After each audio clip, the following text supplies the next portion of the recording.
I'll now give the floor to Mr. Jean-Philippe Morange, Senior Legal Officer and Coordinator for Border Management and Law Enforcement at CTED, who will present an overview of discussions from the CTED-led technical sessions on unmanned aerial systems. Sir, you have the floor. Merci, Excellence. La DECT soutient le comité dans son travail de suivi de la mise en œuvre par les États membres des résolutions pertinentes du Conseil de sécurité en matière de contre-terrorisme. À travers ce travail et notre dialogue avec les États, y compris à l'occasion des visites d'évaluation, nous identifions et analysons les tendances et autres questions terroristes émergentes. Nous développons dans le même temps nos relations avec les organisations internationales, le secteur privé, la société civile et la communauté des chercheurs. L'utilisation par les terroristes de systèmes d'aéronefs non habités, UAS, ou Unmanned Aircraft System, en anglais, parfois appelé aerial, est un défi interrégional et une source de préoccupation croissante globale. Nous assistons d'ailleurs à un développement de leur utilisation par les terroristes. L'utilisation d'UAS de petite taille constitue la menace la plus directe d'utilisation criminelle par des terroristes et autres acteurs délictueux, notamment dans le cadre d'attaques contre des installations essentielles, on citera l'aviation civile, de sites sensibles tels que les espaces publics. Alors que nous évoquons ici les utilisations criminelles possibles, il est également important de rappeler que les UAS apportent à notre monde de nombreux développements positifs, notamment dans le cadre de l'assistance humanitaire, du travail des forces d'application de la loi, du maintien de la paix, du contre-terrorisme, du contrôle des frontières. Il importe donc de continuer d'en promouvoir les utilisations positives. Le Conseil a abordé la question des nouvelles technologies au sein de plusieurs résolutions contre le terrorisme dédiées à l'application de la loi, au contrôle aux frontières, à la sûreté de l'aviation civile, aux armes, à la protection des infrastructures essentielles comme des cibles vulnérables. La DECT a sensibilisé ses partenaires et les États concernant cette menace, notamment durant ses échanges et ses évaluations. En 2019, the ECT also published an Emerging Trends Alert report dedicated to risk scenarios and possible impacts emanating from terrorist attacks using UAS. On UAS, here are some of the key points discussed. On the main terrorist threats, Daesh, Boko Haram, Al-Shabaab terrorist groups and their affiliates have been using UAS for reconnaissance, criminal and other illicit activities. Weaponized UAS are increasing in range and precision, and they are more selective and capable of striking targets further away. The threat posed by the misuse of UAS are multidimensional and dynamic. States' capabilities to prevent terrorists from acquiring them are not uniform. National, regional, and international policy responses are inconsistent and often lagging the pace of innovations. The technical sessions brought together key stakeholders and partners such as Interpol, WCO, ICAO, and UNOCT, who described how they are providing states with policy guidance, policy responses, domestic law, and training and capacity building, including as legitimate tools for border controls, domestic law enforcement, and surveillance. States face challenges in developing relevant comprehensive regulation, mitigating the risk related to the diversion of UAS, including commercial UAS, are imperative. There is also sometimes a lack of due diligence on the export of UAS and parts to conflict area. In the exponential growth of their use for leisure and entertainment purposes, states should better frame, for example, acquisition, ownership, and geographical zones where UAS flight is permitted under strict conditions. Enacting a more robust international UAS import-export control regime is needed. The UN Global Counter-Terrorism Coordination Compact and its Border Management and Law Enforcement Working Group, chaired by CTED, have been coordinating the drafting by UNIDIR of technical guidelines on preventing terrorists from acquiring weapons aimed at facilitating the implementation of Security Council Resolution 2370, which include submodule addressing the issue of US. Regulating US require a whole-of-government approach to further enhance and support research and knowledge on the threat, as well as partnership with private sector, academia, and global research network from CTED, civil society, and UN agencies. States' use of US needs to also upload human rights obligation and avoid transfer of technologies to other states that can also lead to violation of human rights law and failure of due diligence. I thank you, Excellency. I thank Mr. Morange for his statement and overview. We will now play a short video statement from Mr. Juan Carlos Salazar, Secretary General of the International Civil Aviation Organization, ICAO.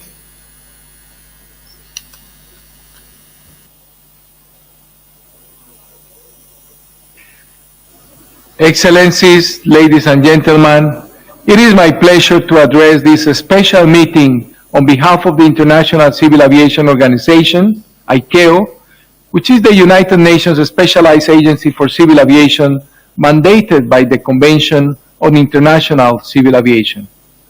ICAO works with its 193 member states and organizations that represent the aviation industry and other related stakeholder organizations to foster consensus on policies, standards, recommended practices, and global plans to enhance international aviation safety, security, and sustainability.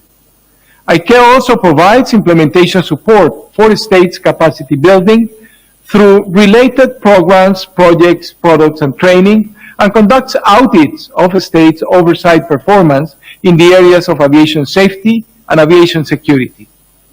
Unfortunately and unacceptably, civil aviation has been a target of choice for terrorism for many decades. The first global standards addressing aviation security were adopted in 1974, and these were strongly reinforced in the wake of the terrorist attacks of 9/11. States and industry have faced and addressed a constant evolution of threats since then, including the rising threat from misuse of unmanned aircraft systems. The misuse of unmanned aircraft systems in regulated airspace could impact civil aviation operations and endanger aviation safety and security. More critically, weaponized UAS are becoming more advanced and accessible to terrorist groups and organized crime, and are being used against civil aviation infrastructures in and near conflict zones. In response, ICAO is establishing technical standards and provides guidance for states that enables them to develop regulations and policies to support the implementation of measures together with public awareness, technology, and training. More importantly, states should consider sharing their best practices amongst each other and consider establishing partnerships with industry to accelerate the development of effective counter-UAS capabilities. I would like to take this opportunity to highlight ICAO's work program on cybersecurity, which is of relevance to this special meeting. ICAO has been addressing cybersecurity and cyber resilience in civil aviation as a result of the sector's digital transformation, which is taking place to support its growth and enhance its capacity and efficiency. The organization has issued related international standards and recommended practices and guidance material. 3 ICAO Assembly resolutions on this priority topic have also been adopted since 2016, and ICAO has since developed a cybersecurity strategy for civil aviation and an associated cybersecurity action plan. I would also like to mention the many resolutions adopted by the United Nations Security Council pertaining to border management and security, aviation security, critical infrastructure protection, and counterterrorism. These continue to shape ICAO's cooperation with other UN agencies within the UN Global Counter-Terrorism Coordination Compact under UN OCT leadership. I look forward to the outcome of the discussions during this special meeting, and I can assure you that ICAO will continue to contribute to the efforts led by the Counter-Terrorism Committee in close cooperation with our colleagues of the Counter-Terrorism Executive Directorate. In conclusion, I wish to thank Her Excellency Madam Rushida Kambuch, Chair of the Counter-Terrorism Committee of the UN Security Council and Permanent Representative of India to the United Nations Organization, as well as Dr. Shefali Juneja, Representative of India to the ICAO Council, who has chaired ICAO's Aviation Security Committee for the past year. Thank you very much. I thank Mr. Salazar for sharing that video statement. I'll now give the floor to Mr. Madan Oberoi, Executive Director for Technology and Innovation at Interpol. You have the floor, sir. Thank you, sir. Excellencies, ladies and gentlemen, a very good afternoon to all of you. I would like to start by thanking the chairperson of this meeting for providing Interpol the opportunity to contribute to this conversation, to share our experience and law enforcement perspective with the international community. The swift, unanimous adoption of the landmark Resolution 1373, which established the Counter-Terrorism Committee in the wake of 9/11 attacks, demonstrated the member countries' united front to counter-terrorism. The resolution laid groundwork and subsequent Security Council resolutions, including Resolution 2617, which recognized CTED's work to counter terrorist use of emerging technologies for terrorist purposes. The same resolution also takes note of the 2018 CTED UNOCT Interpol publication, The Protection of Critical Infrastructures Against Terrorist Attacks, Compendium of Good Practices, which contributes to raising awareness of and preparedness for terrorist use of emerging technologies against critical infrastructure, and which is currently undergoing an update. Resolution 2617 also calls for continued and enhanced cooperation between CTED, ICAO, UNODC, UNOCT, Interpol, and other relevant UN bodies, in particular on technical assistance and capacity building, as the international community strives to create synergies and avoid duplication of counter-terrorism efforts. Ladies and gentlemen, we all bear witness to the rapid digitalization and fast pace of technological developments. The Interpol Innovation and Technology Advisory Group identified digitalization as one of today's most prominent factors affecting the operational environment of law enforcement, with emerging technologies creating new challenges, threats, and also opportunities. One of the technologies that has experienced dramatic rise is the use and abuse of unmanned aerial systems. To be sure, US remains attractive for malicious actors as they are increasingly accessible, relatively affordable, and require minimal training. Concerns of terrorist exploitation of US extends beyond their weaponization. Other misuse includes conducting reconnaissance, disrupting law enforcement operations, compromising critical infrastructure, trafficking of items in a prison setting, smuggling of illicit goods across international borders, illegally capturing public mass events such as football games, etc. A whole of society approach is needed to effectively and comprehensively counter terrorist exploitation of US, and law enforcement has to play a crucial role in this. In fact, the international cooperation and information sharing, including through public-private partnerships, is vital. Indeed, law enforcement and industry should work closely together to foster innovation and harness the potential use of technologies for countering terrorism. A first step is to assess the operational capability of existing counter-US systems developed by industry and identify gap areas. To achieve this, Interpol drone countermeasure exercise, which was held at the Oslo International Airport in September 2021, saw the Norwegian police, industry actors, and Interpol install, test, and evaluate more than 20 counter-UAS systems within an airport environment, all while the airport remained operational.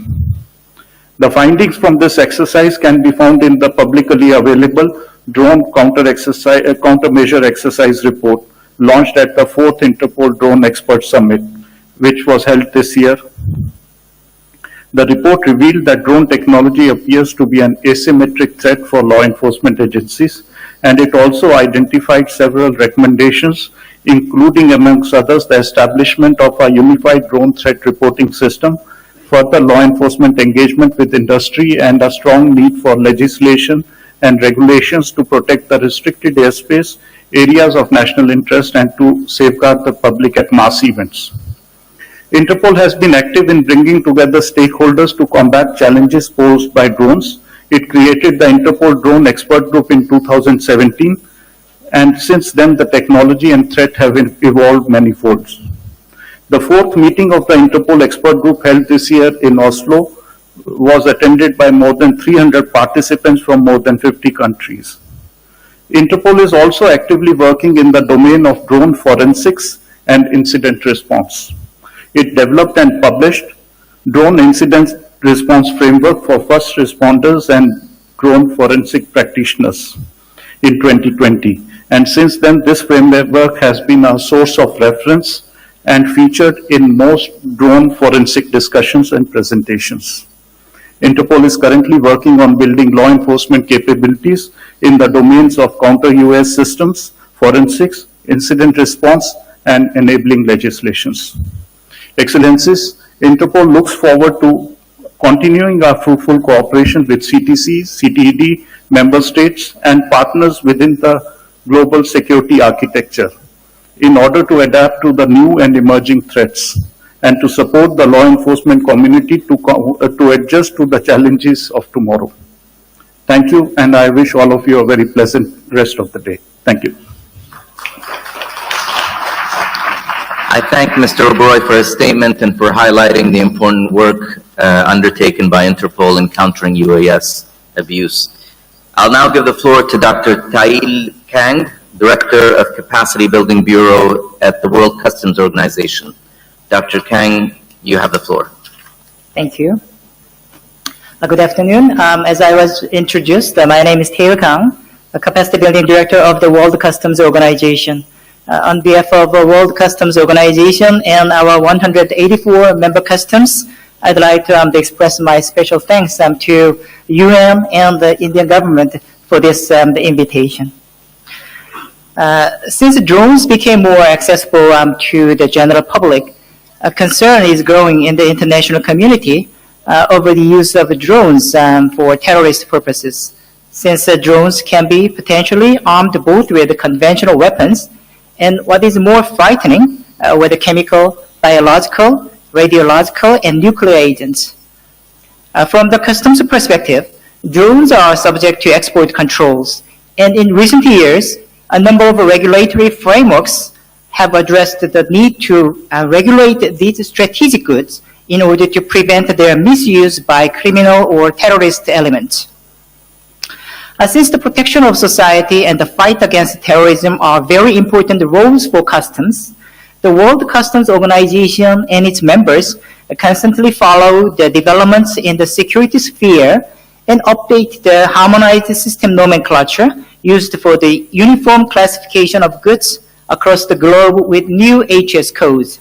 For your better understanding, customs designate each number for every product which is imported or exported, so that we can identify and trace efficiently for each product. So we call them as HS numbers. Usually it's 6 numbers, but it can be extended to the customs specific use. In particular, in the HS 2022 amendments, the drones obtained their own classification number and provisions for easier classification of these goods. The new harmonized system has been in force since January 1st, 2022. WCO also has a strategic trade control enforcement program that addresses the export controls of the dual-use items, including disruptive technologies such as drones. Not only we provide technical guidance and training to our members, we also coordinate operational activities. In particular, in 2019, the WCO developed the Strategic Trade Controls Implementation Guide that addresses different types of dual-use goods, their end use, as well as end users. When dealing with the technology, it is very important not only to have a whole-of-government approach by ensuring close cooperation between the licensing authorities, customs administrations, and research institutes that can assist in identification of dual-use goods and components. It is also critical to cooperate with the private industry. The private industry must be aware of the dual-use nature of the technologies they develop and sell. The know your customer principle is becoming more critical than ever. In addition, WCO is making the efforts to deploy disruptive technology to cope with the challenge. For example, AI X-ray is being used. As you know, AI X-rays means that the artificial intelligence-based X-ray. So if you think about the e-commerce, as you know, the e-commerce has been increasing so rapidly that the number of the imported goods is huge. So if the customs officers want to check by human eyes, then it is almost impossible to check efficiently. So we are in the process of developing and distributing the artificial intelligence-based X-ray so that the artificial intelligence can check the illegal product and the stage of the import or export. So some of our member customs also were started to implement this AI X-ray, and the WCO is also contributing to distribute the technological the assistance and if possible some prototype AI X-ray in the future for the members of the customs. Another thing I want to share is that the beauty of customs is that abundance of data. The millions of the transaction cases are generated on a monthly basis for one customs, and the whole the huge transaction data has been accumulated from the past. So we have lots of data to be used and deployed. So when we make the artificial intelligence based the algorithm, so we are very good the position to make very good artificial intelligence based algorithms. Of course, all the technology can be used in both sides, the customs and the terrorist groups. But for the customs side, we are much better because we have lots of data which cannot be shared with the terrorist groups. So our artificial intelligence algorithm can be much smarter than theirs. So the customs is making every effort to make the database, artificial intelligence-based algorithms to detect the criminal activities and the dangerous the weapons, including the drones. Sometimes in the electronic commerce, the drones can be imported in a part. The part is small, it's hidden within the other product, so it's very hard to detect those the parts. But if we use artificial intelligence based X-ray or algorithms, then we can easily detect this kind of the illegal activities and illegal product. So in addition to this, the WCO is making every effort to train our customs officers. Dr. Kang, if I may ask you to bring your statement to a close. So we are trying to make more cooperation with the UN and other relevant agencies to combat the terrorism more efficiently. Thank you. Thank you, Dr. Kang, and thank you for highlighting the challenges in addressing the threat from UAS from a customs perspective. I'll now give the floor to Mr. Justin Hustwit, coordinator in the Analytical Support and Sanctions Monitoring Team pursuant to Resolutions 1526 and 2253 concerning ISIL, Daesh, Al-Qaeda, and the Taliban and associated individuals and entities. Sir, you have the floor. Thank you, Mr. Moderator. I hope that the title may end up being slightly longer than my presentation. Excellencies, ladies and gentlemen, good afternoon. Nice to be with you again. What I hope to do is to give you a very brief overview of the findings of the monitoring team on the evolution of the use of unmanned aerial systems by Al-Qaeda, Daesh and their affiliates. My observations reflect information shared by United Nations member states as captured in our biannual 1267 reports over the last 10 years. The key points are that this is no longer truly a new technology, and that its exploitation has become a well-established terrorist methodology with wide application and growing geographic spread. It can be low cost and high impact. Controls and regulation efforts by member states do not yet adequately mitigate the threat, particularly in conflict zones. The first time the monitoring team reported on an Al-Qaeda affiliate using drones was in 2012. At the time, the cost of these devices ranged between $100 and $1,000. The use of drones by Daesh, or Islamic State, was first reported by the monitoring team in 2014, when we warned that should Daesh come under existential pressure in Iraq and Syria, the temptation for them to use non-conventional or high-impact weapons would grow. By 2017, member states reported that Daesh was using commercially available drones in Syria and Iraq and had developed the capacity to modify them and to assemble their own models using recycled parts. Several member states highlighted that Daesh used drones in creative and sophisticated ways for filming propaganda material, observation, targeting, indirect fire, and carrying and dropping small bombs or improvised explosive devices. Daesh had also crashed drones laden with explosives into attacking forces.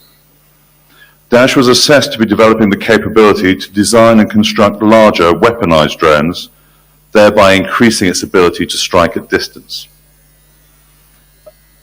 Islamic State's core leadership continued to procure commercial drones through a layered network of procurers organized into small cells and dispersed over a number of countries. One such network involved the shipping of drones from Western Europe to Iraq and was dismantled in September 2018.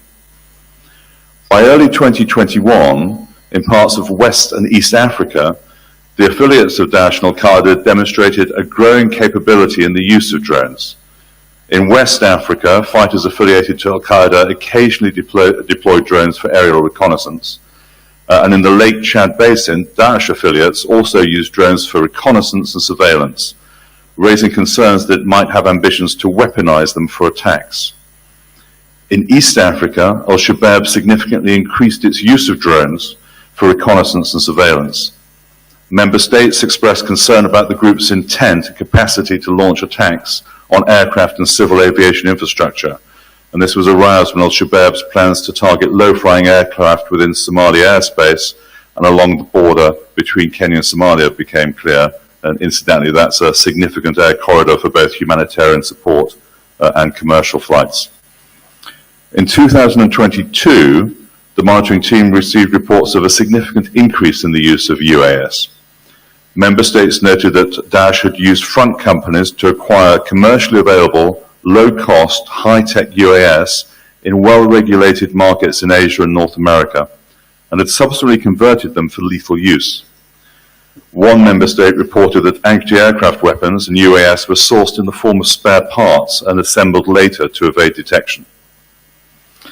The assessments have indicated that the terrorist threat from UAS are likely to increase given the exponential rise in the number of drones purchased by hobbyists and the decreasing cost of the technology.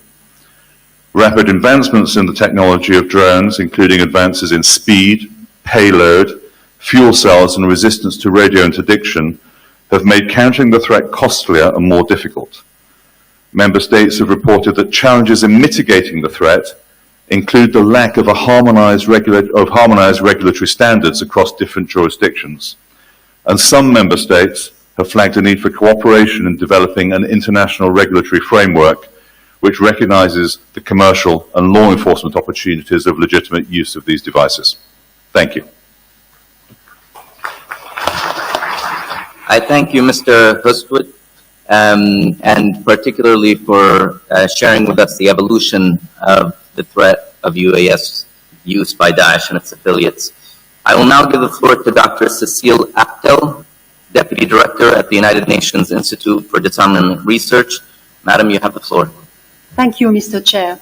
Excellencies, ladies and gentlemen, it is an honor to speak at this special meeting of the CTC, and so I would like to express my thanks and appreciation to your committee, to CTED, and to our host, the Government of India.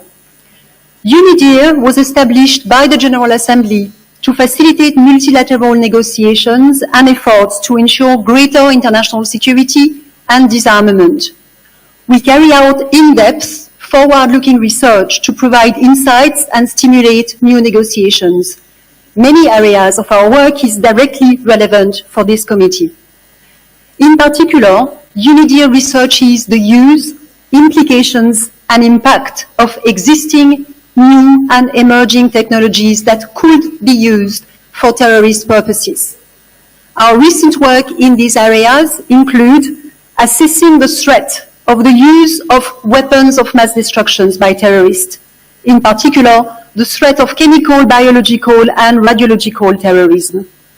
Preparing options to address the criminal and terrorist use of information and communication technology, analyzing online radicalization through a gender lens, and developing a tool with CTED to help prevent terrorist acquisition, use, and weaponization of small to medium-sized UAS and their components.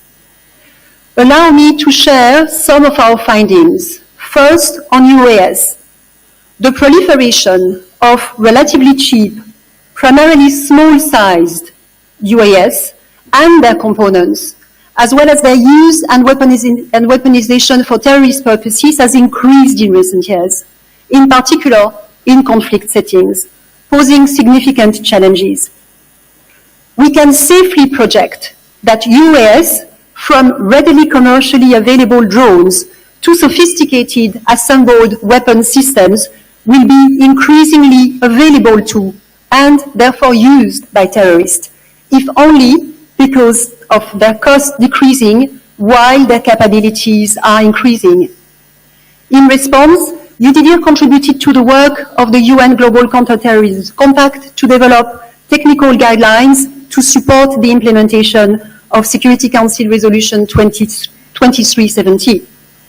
We encourage the use of these guidelines, notably to support dialogue within and between states on effective measures to counter the acquisition, the use, and the weaponization of the most commonly observed UAS and their components used by terrorists and other nefarious actors.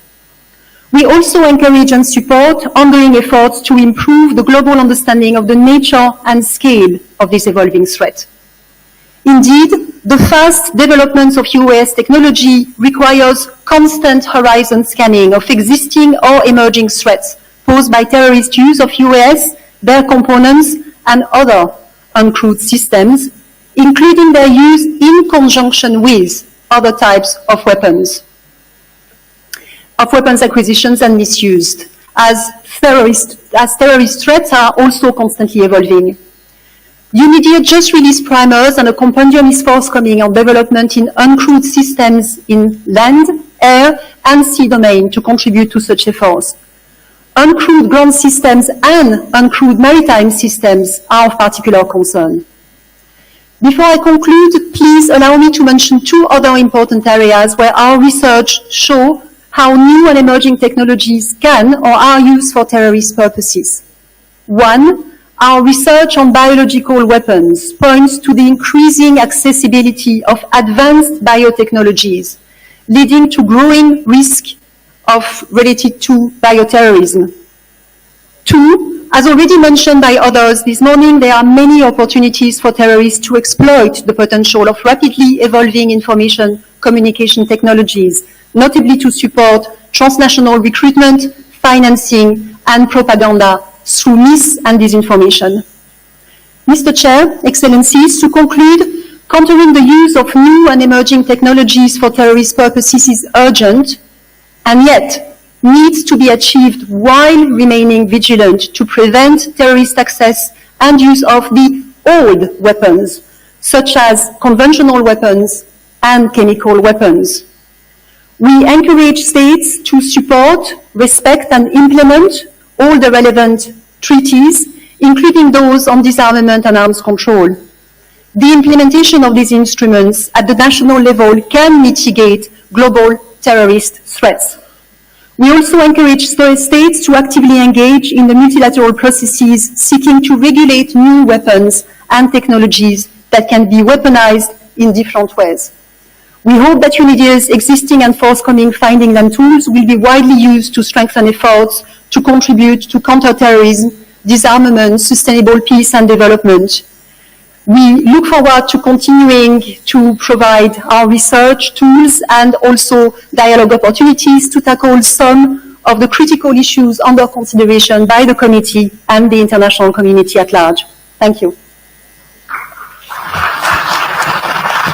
I thank Dr. Aptel for her statement and welcome UNIDIR's research on existing, new, and emerging technologies which could be used by terrorists, including UAS.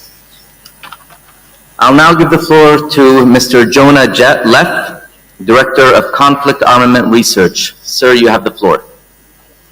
Thank you, Mr. Chair. Good afternoon. I'd like to begin by thanking the Government of India, the CTC, and CTED for hosting this important special meeting and inviting me to speak, as well as using a PowerPoint presentation, which I hope you will all find engaging.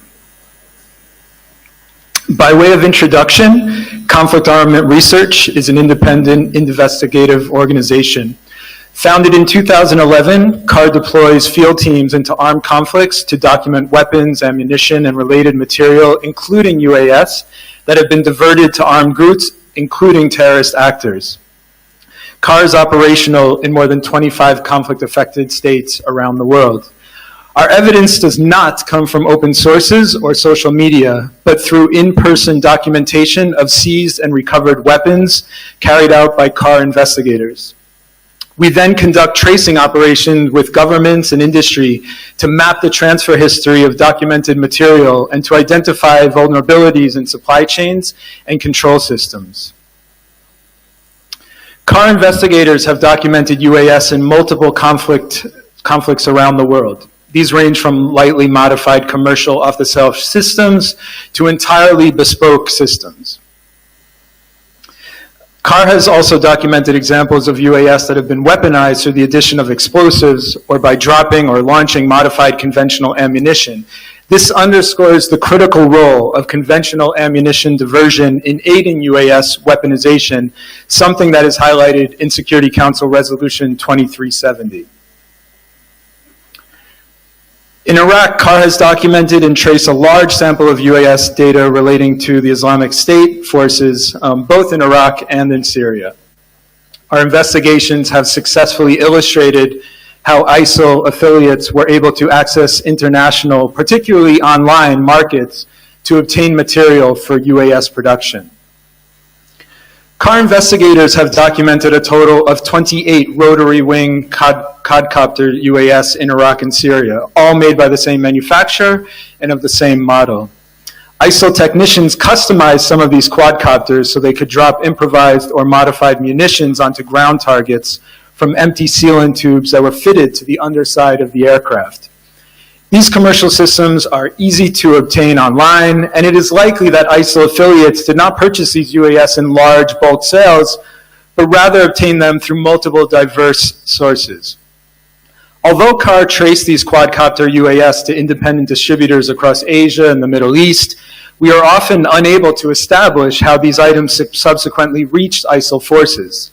This is due to the fact that the companies involved in the onward sale of commercial systems often do not keep records of customers or serial numbers, information that is critical for investigative efforts.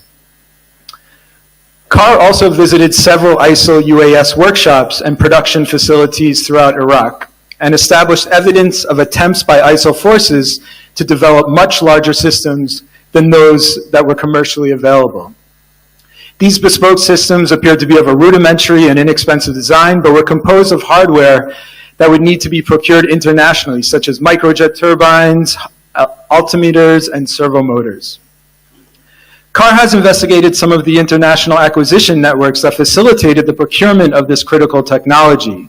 This network, as you see on the screen, hosts activities included online purchases of UAS technology and design plans. The purchases were carried out by individuals using aliases on behalf of companies that were themselves registered using fictitious directors and shareholders. CAR has also been investigating the evolution of UAS design and deployment and development in the context of the conflict in Yemen.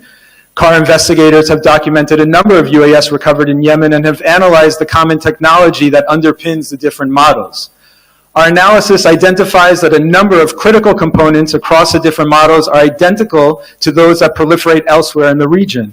This includes matches between components that have been observed in improvised explosive devices used by non-state forces, both in Yemen and in Bahrain. CAR's investigations have identified critical red flags and risk factors. Many of these red flags demonstrate that stringent commercial due diligence is a vital control measure to prevent UAS technology and components from reaching terrorist actors. This includes the need to assess if equipment is being shipped to sensitive locations, or if the business type of the company purchasing equipment is even relevant to UAS. Finally, CAR's investigations also highlight a number of relevant control measures. One such measure is the need for parties further down the supply chain, such as retailers and distributors, to enhance their record keeping of sales in sensitive goods and multiple application technologies used in the construction of UAS, so that suspicious consignments and sales can be more easily detected.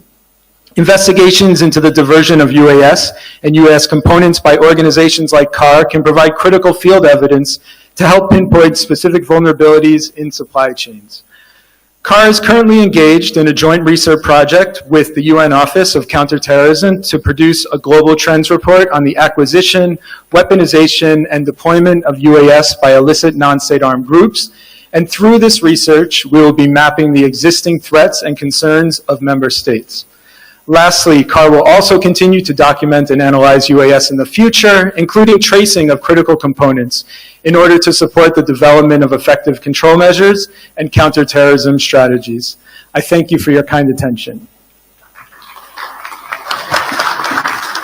I thank Mr. Leff for the engaging presentation and for bringing the important perspective of civil society organizations. I'll now give the floor to Mr. Smit Shah, President of the Drone Federation of India. Sir, you have the floor. Thank you, Mr. Chair. Your Excellencies, senior members of the forum, and distinguished ladies and gentlemen. Thank you for giving me the opportunity to represent my organization, the Drone Federation of India, which is a collective of over 200 companies engaged in the business of drones in India. And thank you for giving me the opportunity to share my thoughts and engage with you on these emerging threats posed by the use of unmanned aerial systems by terrorists. Unmanned aerial systems, more commonly known as drones, are bringing tremendous benefits to various sectors of the society. Their use in the field of agriculture, mining, infrastructure, energy, healthcare, law enforcement, and in other sectors is increasing efficiency and optimizing decision making in these sectors at an unprecedented scale. Drone surveys for the digitization of rural land records, their use in the spraying of fertilizers and pesticides in farms are some of the key examples of drones bringing societal change in India. There are many similar examples across the world. However, like many other emerging technologies, drones too are posing a risk of being misused by malicious actors. In the past decade, drones have been used globally in over 50 plus terrorist attacks, killing and injuring several people.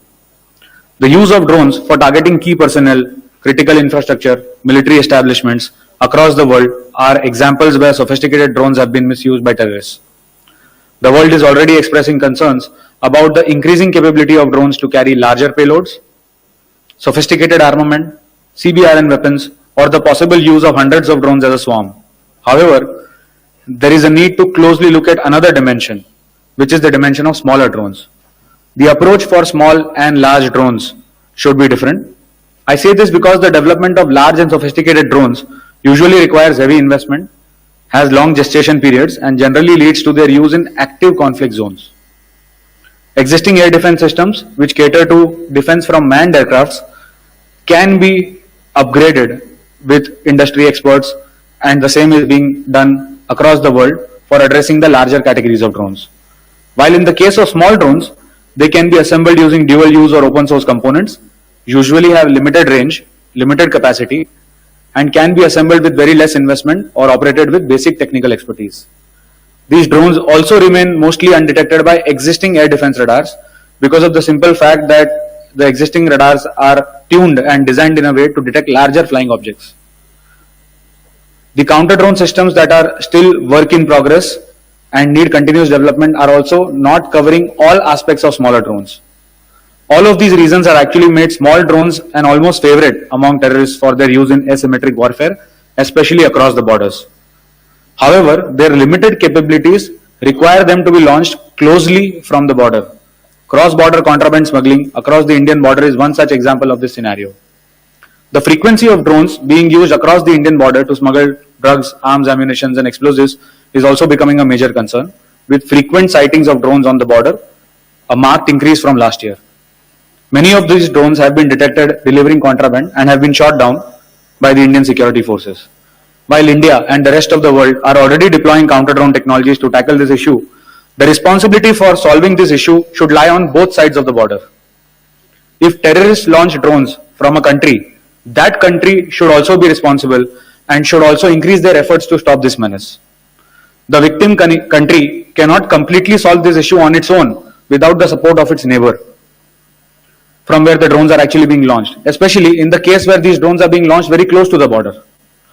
Negligence and inaction by any country in this regard should not be acceptable to the global forum as a collective.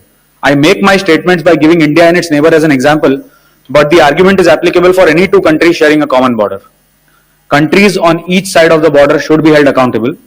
This being an intergovernmental issue makes United Nations, of course, the perfect forum for developing a framework to enable cooperation between border sharing countries. Such a framework may create shared responsibility, motivate information exchange, and mandate expedited action against terrorists which have been misusing these drones. Lastly, such a framework must recognize and penalize countries that do not cooperate or do not take any action to stop terrorists from launching these drones from their soil. Inaction or ignorance in this matter may be construed as some sort of support, and the global forum must condemn it. I would once again like to thank the UNSC's Counter-Terrorism Committee and the CTC Secretariat for addressing this very important and relevant issue and giving me the opportunity to speak in this regard. I look forward to conclusions being drawn today through this forum on countering the threat from these drones. Thank you for your attention. I thank Mr. Shah for his statement and for bringing the perspective of more than 200 companies in India to the committee. I'll now give the floor to Ms. Anasuya Ray, Political Affairs Officer of CTED, who will read a statement on behalf of Dr. James Rogers, Associate Professor in War Studies from the Center of War Studies at the University of Southern Denmark. Madam, you have the floor. Thank you, Mr. Chair. Excellencies, distinguished delegates. Drones, once deemed to be a panacea for the protection of nations, are now among the greatest threats to state security. Since the turn of the year, the deployment of weaponized drones by terrorist groups has increased, with attacks taking place on a weekly basis against state military assets, diplomatic sites, international trade, energy infrastructure, and civilian centers. There is a clear reason for this. Over the past decade, the world has undergone a dramatic shift in the global proliferation of drone technologies. According to the Center for the Study of the Drone, in 2010, 60 states possess military drones. As of today, 113 states have a military drone program, an increase of 88.3% in 12 years. This is important because the availability of military drone technologies from multiple state and commercial sources directly relates to the sources from which terrorist groups can acquire drones. After consulting with my colleagues, I conservatively estimate that 65 non-state actors are now able to deploy drones, with the caveat being that this figure is likely much higher. As such, the question becomes, how are these drone systems being used by non-state actors, and how can the international community counter the threat? It should be no surprise that a transnational drone threat has arisen in the 2020s. In 1988, Cold War strategist Ickley and Walsletter warned that, quote, in the years ahead, weapons production will be much more widely diffused, and superpowers will have less control over transfers of advanced systems, end quote. In fact, they explicitly warned of the worldwide diffusion of advanced weapons. Their pioneering work helped to frame 3 clear trends that I identify in my work. First, Weaponized drones are increasing in range and precision, making them ideal for attacks on military targets deep within state territory. In practical terms, this means that terrorist groups can deploy drones over 1,500 kilometers to strike targets across national borders. Second, civil infrastructure, which may be far from zones of conflict, is now vulnerable to lethal drone strikes. These drones, either kamikaze systems or low-trained technologies with a deployable weapon, frequently travel through congested civil airspace to reach their target. In fact, since 2020, energy infrastructure, international shipping, international airports, and the civilian centers of capital cities have all been targeted by drones. The third and final insight concerns the growing issues of saturation drone strikes. Working in partnership with other unarmed UAVs, weaponized drones can be used to pinpoint and destroy air defense systems, opening the gates, so as to speak, for an incoming volley of rockets, missiles, and other armed drones. With these disquieting means of deployment in mind, how is it that the transnational threat of drones can be contained?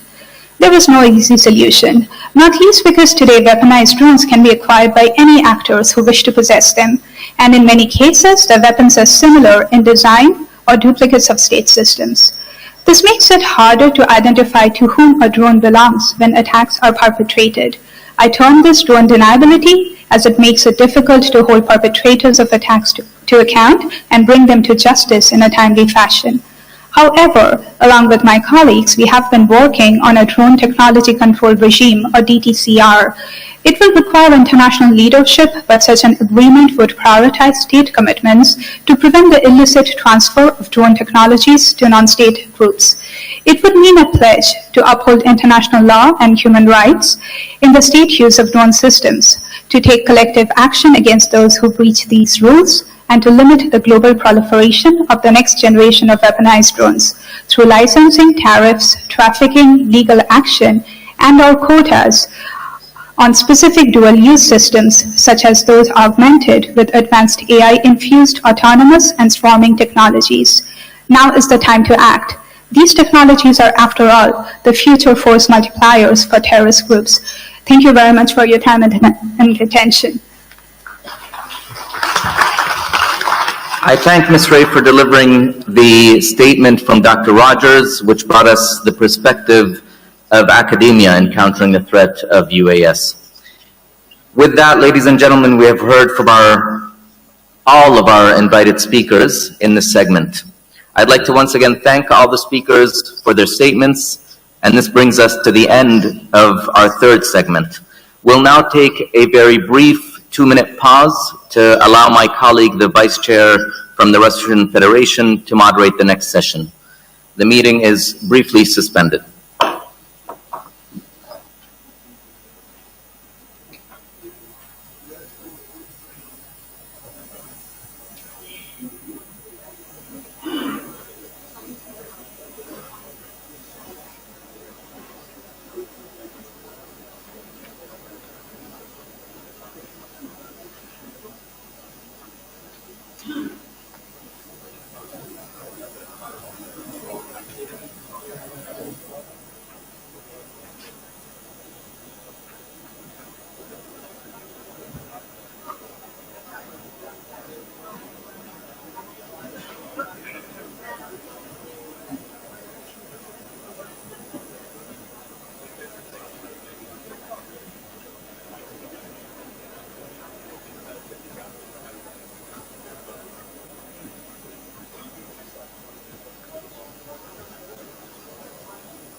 Ваше Превосходительство, уважаемые представители и коллеги, совещание возобновляет свою работу.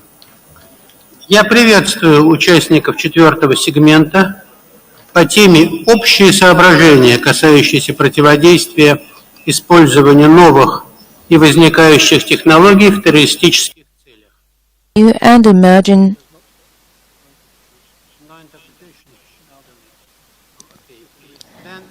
Then I will restart. Ваше Превосходительство, Ladies and gentlemen, Your Excellencies, distinguished representatives, colleagues. The meeting resumes its work, and I welcome the participants of the fourth segment, Overarching Considerations for Countering the Use of New and Emerging Technologies for Terrorist Purposes.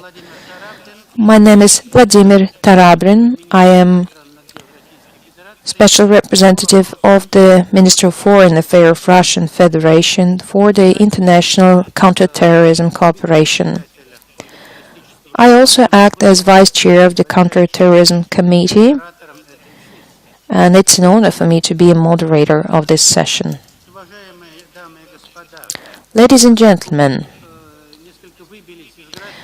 as we are quite late with our agenda and we do not have that much time for our section of the agenda, I urge all of the presenters to stick to their 5 minutes limit.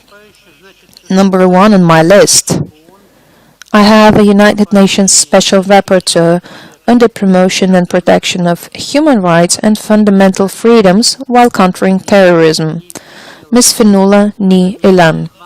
Please,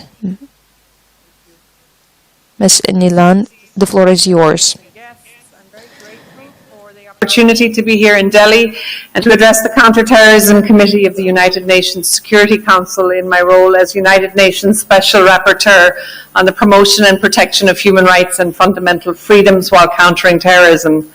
I'm pleased to address the Counter-Terrorism Committee as it meets in India, and I appreciate particularly the value of the CTC, with India as its chair, that it has placed on the inclusion of independent expert human rights advice. As chair of the CTC, India has shown the important leadership in enabling also the participation of civil society organizations and meaningfully allowing them to participate in this meeting of the committee. It's important to say that the inclusion of civil society in counterterrorism legal and policy development has been a focus of my work as mandate holder.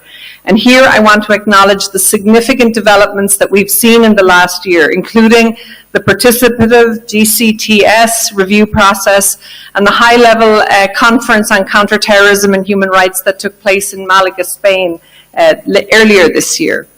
Engaging civil society is absolutely indispensable to understanding the impact of terrorism on communities and individuals, as we heard yesterday in Mumbai. Civil society is also indispensable to identifying and understanding new and emerging threats. And it's absolutely essential. Civil society participation is absolutely essential to understand the impact, both positive and negative, of the international community's effort to combat terrorism. If we don't do this work with civil society in the room, and if we don't have them as active participants in our legal, policy, and programmatic work, or capacity, or collective capacity to prevent, regulate, and find solutions to the scourge of terrorism will be undermined and much weaker. So with that in mind, I wish to particularly commend India for their inclusive leadership. The precedent that India has set and established at this meeting in including civil society will strengthen the work of the committee going forward. And it's building upon and learning from India's example and this leadership that is the positive challenge that the CTC has going forward. I also look forward to the continued input to aspects of the outcomes of this meeting and its preceding technical sessions. I think it's particularly important that we continue to engage civil society in this process at all of its stages, including in any future outcomes to the meeting. So to the substance, the session we have is entitled Overarching Considerations for Countering the Use of New and Emerging Technologies for Terrorist Purposes. Accordingly, the focus of the United Nations and member states is how we are going to, in seeking to respond to terrorist threats, do this in a way that avoids infringing fundamental human rights. And the way that we fundamentally do that is by virtue of ensuring that the use we are undertaking is neither arbitrary, unnecessary, nor disproportionate. ensuring that we do not use technologies that impact in those ways on individuals and communities. And at the same time, one of the challenges that we all have is to ensure that and to consider the ways in which the UN and member states' own deployment of new technologies for countering terrorism may in itself create negative impacts and affect human rights protections. So 3 points are worthy of emphasizing in that regard. First point is that the new and emerging technologies that have been developed by the UN, by member states and private companies in service of counterterrorism does and occurs in a vacuum where we have no internationally agreed definition of terrorism. And so what that means is that there is extraordinary leeway for arbitrary and unjustified action using purported counterterrorism as a pretext. I've advocated consistently for a precise and tightly defined definition of terrorism, but in reality, few states have adopted such a definition. And the result is that in the counterterrorism space, which we are all working in that context, and in the context in which states are deploying sophisticated technology, they're doing so in a context which is ripe for systematic violations of human rights. States are going to face continued challenges to ensure the protection and promotion of human rights in their operations related to new technologies unless they adopt rigorous definitions and restrictions upon their own conduct in the context of countering terrorism and seeking counterterrorism objectives. Second point I would make. While the field of new and emerging technologies, both as used by states and by terrorists, presents what we might call new and novel technical challenges, these cannot be used as a justification to limit the scope or the rigor of state obligations. International human rights obligations are essentially technology neutral. And what that means is that they apply in all circumstances, including in the context of armed conflict, although we would all acknowledge that a lex specialis of international humanitarian law would apply there. The principles of international human rights protection are actually flexible, and their application is thankfully and practically rooted to the facts on the ground or in any given case. And so we have to treat, as a collective, we have to treat skeptically any claim to the assertion that, in fact, the well-established human rights principles that we have should be suspended or require updating in the new technology space. The problem is not the space. The problem is the application of the existing norms. Thirdly, let me say the rapid proliferation of new and emerging technologies by member states continues and contributes to the risk that technology itself will be co-opted by terrorists for their purposes. The case of unmanned aerial systems provides a vivid example of this, as we've just heard. Once the preserve of a small number of militaries, this technology has been widely shared among states, private companies, and civilian contractors.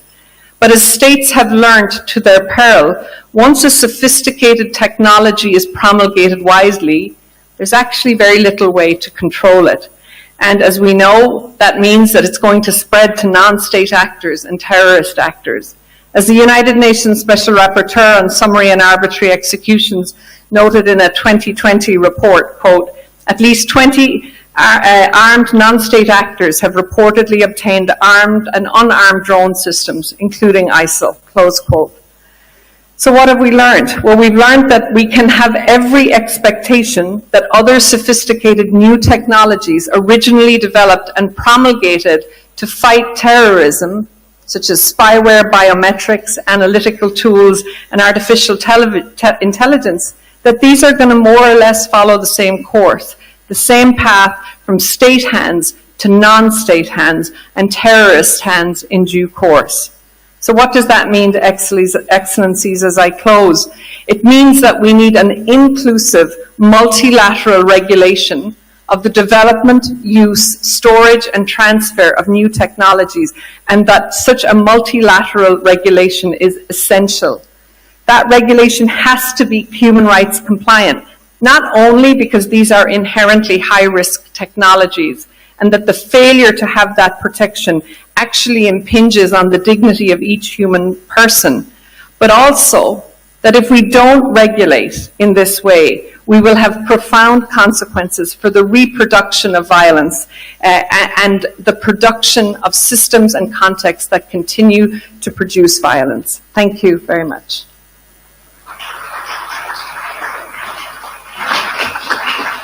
Я благодарю госпожу Илан за ее заявление, подчеркивающее важность. To extend my gratitude to Madam Ni Lang for her statement that underscored the importance of involvement of the civil society in countering terrorism. Now I would like to give the floor to Mr. Scott Campbell, who is the Human Rights and Digital Technology Team Leader, United Nations Office of the High Commission of Human Rights. Government of India and CTED for the opportunity to address the Counter-Terrorism Committee and to offer UN human rights perspectives on human rights challenges linked to new and emerging technologies. I will begin by recalling that some overarching considerations are indeed key legal obligations, which states have freely assumed. International human rights law provides us with a clear legal framework to respond to the challenges of terrorism, including the use of new technologies to commit acts of terrorism. Under international law, a state has complementary types of obligations vis-à-vis its people within its jurisdiction that are particularly relevant in the counterterrorism context. First, the state has a duty to protect the security of its population, including with regard to the foreseeable risks to life and health posed by acts of terrorism. Second, the state has an obligation to ensure that its own conduct does not violate the rights of any persons. This includes the need to avoid state measures that would compel or incentivize third parties, including internet companies, to take actions that unduly restrict the free exercise of human rights. Meeting these requirements is no easy task, and indeed we have repeatedly experienced that ill-conceived or improperly executed counterterrorism efforts can become counterproductive and sources of rights violations themselves. The UN High Commissioner for Human Rights and UN human rights mechanisms have frequently highlighted the roles that digital technologies play in states' own national security efforts, including in counterterrorism contexts.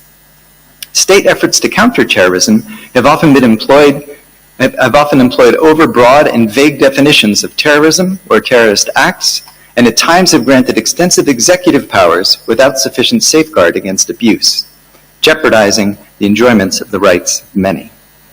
For example, demands to filter and block content on social media have been shown to frequently affect minorities and journalists in disproportionate ways. Mass surveillance, often depicted as a necessary counterterrorism measure, has been a grave problem for many years and seems to be expanding, for example, through indiscriminate video and facial recognition surveillance. What can be done? Adherence to fundamental human rights principles, such as legality, necessity, and proportionality, transparency, accountability, non-discrimination, and participation is key. With regards to the regulation of online content, for example, restrictions must be based on clear and narrowly tailored laws. Content restrictions required from companies should not incentivize censoring of legitimate expression. We need far more transparent processes about state requests to and responses from companies to take down content. And oversight bodies need to be truly independent and impartial. And as the Special Rapporteur has just reminded, civil society should be involved in developing, evaluating, and implementing regulations. The surveillance and moderation of online content highlights the particular role private actors play in counterterrorism efforts. Some states have placed obligations on private companies in order to procure access to private data and to remove and block content online, repeatedly in violation of human rights. In this regard, the UN Guiding Principles on Business and Human Rights are a key tool for defining roles and responsibilities of states and companies. Our office provides helpful guidance to companies for implementing the UN Guiding Principles, including exploring regulatory and policy responses to human rights challenges linked to digital technologies. At the same time, company adherence to the UNGPs does not absolve states of their own duties. State regulation, if undertaken without sufficient precision and transparency, can consolidate undemocratic and discriminatory approaches that limit free speech and suppress dissent. Our most recent report on surveillance and the right to privacy addresses the use of spyware by state authorities, the key role of robust encryption methods in protecting human rights online, and the impacts of widespread digital monitoring of public spaces, both offline and online. While often justified as having been deployed to combat terrorism and crime, such spyware tools have frequently been used for illegitimate and much broader aims, including to clamp down on critical or dissenting views and on those who express them. Our office has called for a moratorium on their use and marketing until adequate safeguards are developed and put in place. In conclusion, countering the use of new and emerging technologies to commit acts of terrorism needs to be anchored in human rights law. This is essential not just because of our commitments to uphold rights as a legal and ethical imperative, but because respecting rights when countering terrorism is fundamental to ensuring sustainable and effective efforts to protect our security. Approaches that cross these important lines not only violate the law, they undermine efforts to combat terrorism by eroding the trust, the networks, the community that are essential to successful prevention and response. Our office stands ready to assist the committee and all stakeholders on these important issues. I thank you for your attention.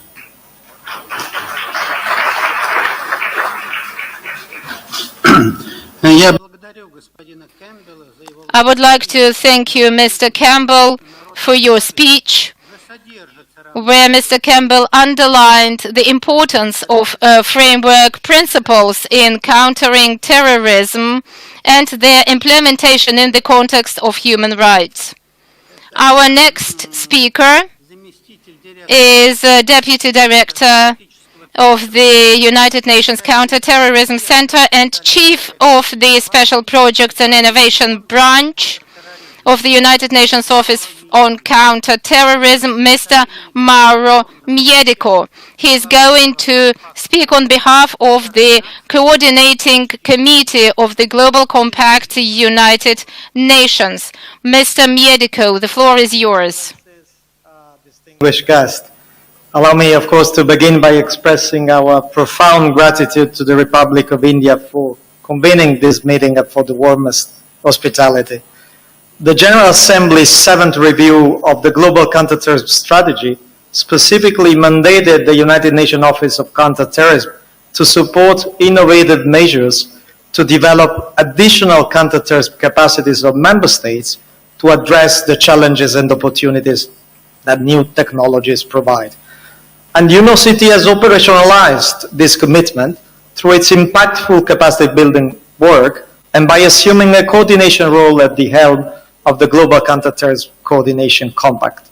The question we have to pose is how counterterrorist programming may need to change to respond to the evolving threat posed by the terrorist use of new technologies. Allow me to identify 3 critical points. First, these are very complex areas, so specialized support to member states needs to be strengthened. And our office is increasingly working on helping member states both leverage new technologies for counterterrorism and address the risk of use of new technologies for terrorist purposes. We have reinforced our capacity building effort to focus on the use of unmanned aircraft systems, cyber security, digital forensic, cryptocurrencies, and the protection of vulnerable targets, such as critical infrastructure and soft targets. But we are also putting a priority on promoting the benefit that new technologies can offer in counterterrorism efforts. As an example, just this year, UNOCT trained over 30 UAS operators in countries with challenging border areas. We are planning to complement our practical offer to help member states leverage the broad board of autonomous and remotely operated systems in border security, CBRN, weapon of mass destruction detection, and incident response. We also need to provide member states as a priority with more technological solutions in countering terrorism, for which we already developed significant software solutions, such as our Go Travel program, or we will be developing a new one, the Go Fintel software. We also need to focus more on the metaverse and continue to focus on the use of technology for the prevention of violent extremist narrative, both online and offline. Secondly, we need to broaden collaboration and partnership approaches. This area of new technologies and counterterrorism requires the involvement and the support by all actors, and those of specialized government institutions, academia, and of course the private sector. For instance, today's commercial drone technology, and we heard in the previous session, is so reasonably affordable, accessible, and simply to deploy. The scope of extent of commercial UAV use is a powerful indication of how easily this technology gets adopted by state and non-state actors. As such, priorities for future programming must change and include enhanced private sector partnership and collaboration if we want to be effective in prevention. Moreover, on the UN side, and certainly it includes UNOCT, we shall focus more on promoting discussions with all actors on policy, on coordination, particularly as it relates to innovation, regulations, best practices, global standards, training, and reciprocity, so that to help better member states have a comparative view and adopt the best approach in any given situation. The last point is that we consider of utmost importance the inclusion in any counter-terrorism programming of measures aimed at promoting safeguards and full protection of fundamental guarantees and liberties. In counter-terrorism programs, we must remain mindful of the broad human rights implication on the use of new technologies, such as the right to privacy, data protection, and freedom of opinion, just to mention some. Therefore, we must strengthen support to member states and other stakeholders in proactively developing comprehensive human rights impact assessments during the design, the development, and the deployment of new technological tools in counterterrorism issues. UNOCT and the UN in general shall continue to have as a priority to ensure that member states are supported in this area, and particularly in adopting proper safeguards to prevent, mitigate, and even remedy the arbitrary or unlawful collection and use of personal data or any other violation of internationally recognized human rights standards. Our office is committed to support an inclusive process for integrated, a risk-based approach and conduct human rights due diligence in the development of technological solutions, such as those I mentioned, the GoTravel and the GoFintel softwares that we offer to member states. In conclusion, specialized support to member states, partnership, and broad collaboration, and then due respect for internationally recognized human rights and guarantees shall remain our strategic programmatic priorities. And at UNOCT, we are certainly committed to promoting these three goals. I thank you for your attention.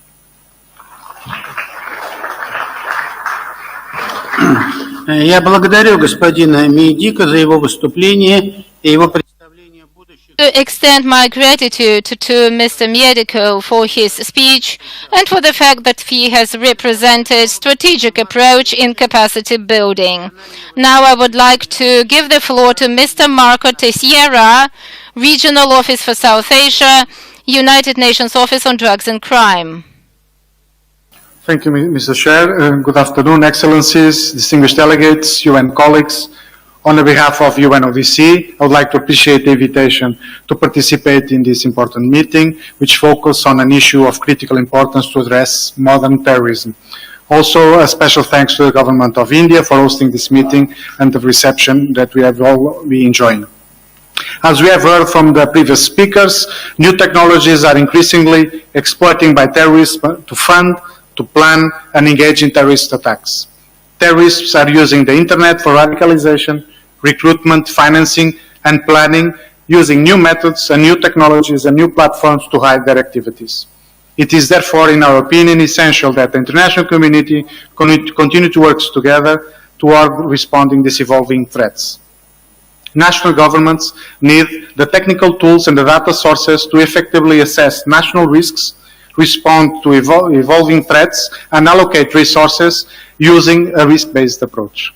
This requires identifying and resolving blockages in sharing information at national and international levels, and putting in place mechanisms and monitoring measures that can actually compare bulk data of data sets.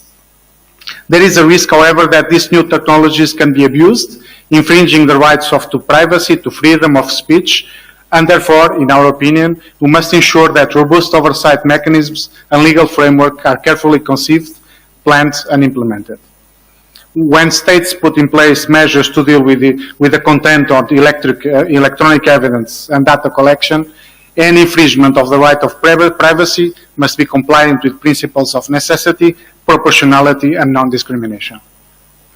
While the responsibility for countering terrorism use of new technologies ultimately lies with the member states, we believe that United Nations, the civil society organizations, and the private sector have a relevant role to play. The establishment of public-private partnerships would be beneficial to break down, for instance, some communication barriers, to facilitate joint trainings and programming, building understanding, and supporting the development of harmonized practices. And therefore, I do think UN has a role to play to facilitate those exchanges. The UN and UNODC can support the member states by developing operational solutions, guidance materials, and tools to assist countries navigate through these complex issues, and also to work across different legal systems and try to foster interoperability. UNODC has been working closely with CTED and other UN partners to support law enforcement, criminal justice authorities, to basically facilitate the handling and sharing of electronic evidence across borders, the adoption of passenger data records, including advanced passenger information and passenger name records, and also data protection guidance. However, a lot is still to be done. Of course, new guidance needs to be developed as new technologies are being put in place. Furthermore, UNODC can provide, and as a technical provide assistance organization, can work with the member states on capacity building to support its own national capacities in adopting international guidance and obviously adopting them to their legal frameworks that, in our opinion, should be obviously compliant with human rights standards and protection, can also facilitate intelligence and criminal justice knowledge and skills to obtain and share relevant data, can also facilitate cross-border cooperation, and finally, in our opinion, promote public-private partnerships. UNODC obviously is working with the member states, and we, of course, would like to continue to put in practice measures that we can try to cope with the fast-pacing, evolving new technology development and use for illicit purposes. We look forward, obviously, to expand our work with the member states and try to keep one step ahead of this complex environment and the threats that we all face. And I thank you for your attention. Я благодарю господина Тейшеру за его выступление. Mr. Teixeira for his presentation and his telling about the way UNODC can make a contribution to our fight against terrorists using new and emerging technologies. Right now, I'd like to give the floor to Madam Kanta Singh, Deputy Country Representative, UN Women, India. Please, the floor is yours.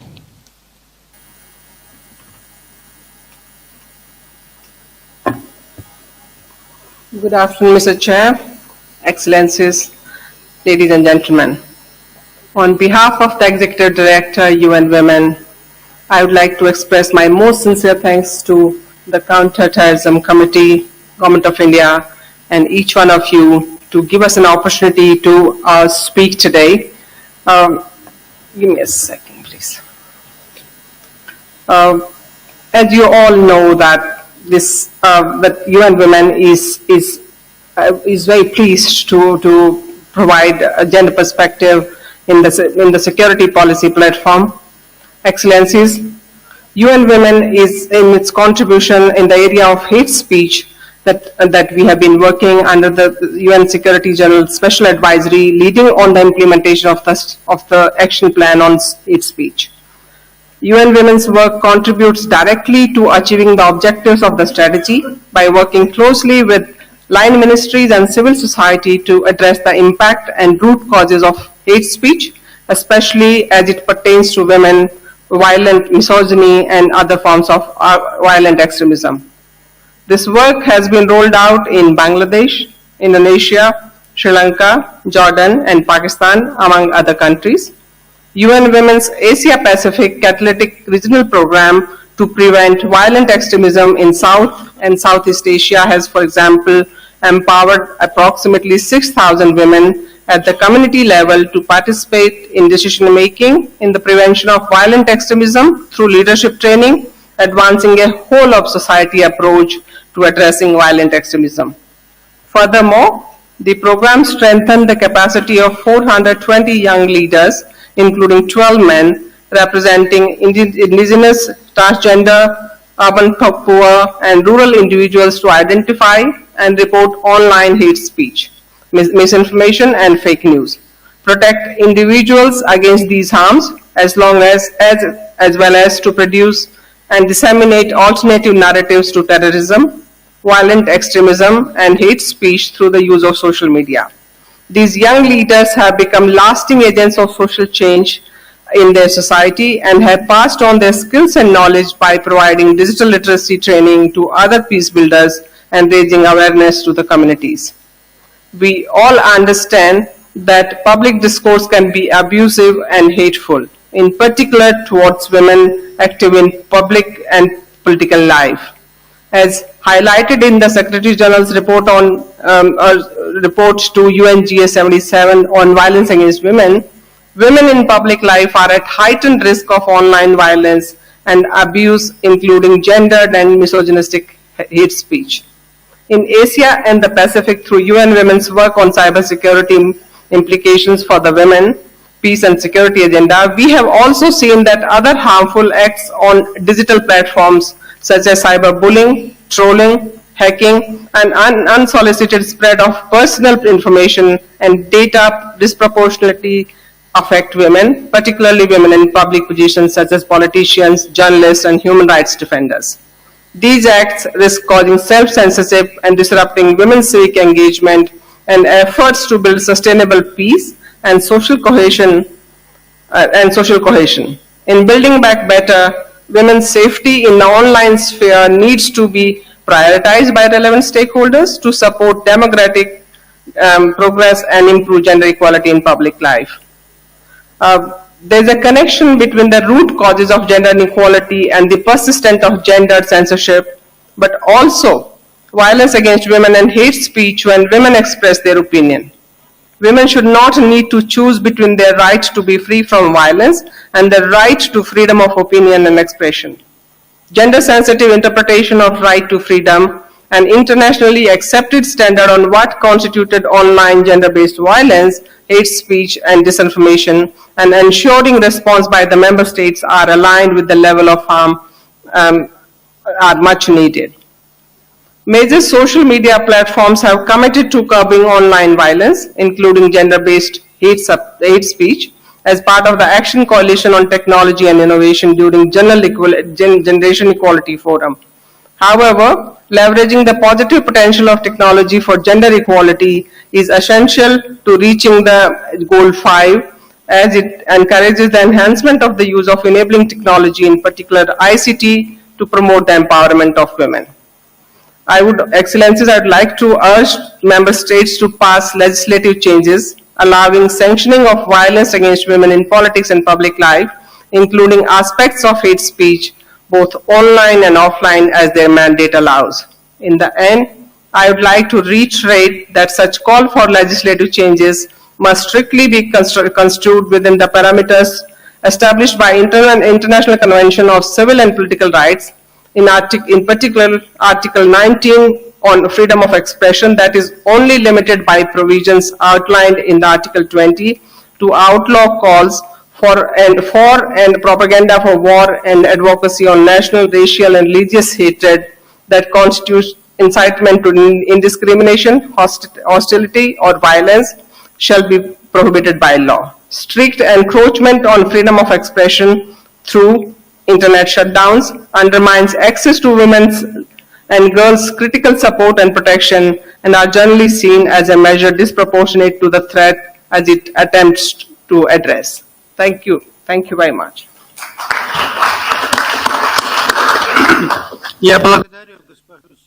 I thank Madam Thanks for her presentation and for outlining how women do their part in fight against terrorism. Now I'd like to give the floor to Mr. Jeff Francis, Director for Data and Jurisdiction Program of Internet and Jurisdiction Policy Network. Please, Mr. Francis, the floor is yours. Good afternoon, everyone. I'd like to place my thanks for inviting my organization, the Internet and Jurisdiction Policy Network, to address the Counter-Terrorism Committee on the topic of cross-border access to electronic evidence. I would also like to thank the Government of India for its wonderful hospitality. The Internet and Jurisdiction Policy Network is a multi-stakeholder organization that brings together 400 plus stakeholders and entities from 6 stakeholder groups to address specific cross-border cooperation challenges and to develop consensus-based legal interoperability solutions. In this capacity, we've been working on the topic of cross-border access to electronic evidence, on addressing DNS abuse and cross-border content moderation for the last 6 years. Today, I want to share with you some of our key learnings and areas of further cooperation. Lawful access to electronic evidence is a core component in prosecuting crimes, including terrorism. And I want to point out here that I'm only talking about stored data and not about real-time surveillance. The context is that law enforcement often struggle to obtain electronic evidence in the investigation and prosecution of crimes from service providers that are not located within the jurisdiction. Given the way the global digital economy has grown, it is often the case that many of the service providers whose services are globally consumed are often located outside of most jurisdictions. This poses 3 specific challenges. First, it has brought to the fore the question of how to organize the interactions and distribute the roles and responsibilities between a myriad of actors that are spread across multiple jurisdictions. And how do we identify conflict of laws and avoid them before they arise? Secondly, it has demonstrated the need for international legal frameworks that can efficiently allow for cross-border access to electronic evidence that would allow to investigate and prosecute crimes much more efficiently, while also ensuring due process and safeguarding of human rights.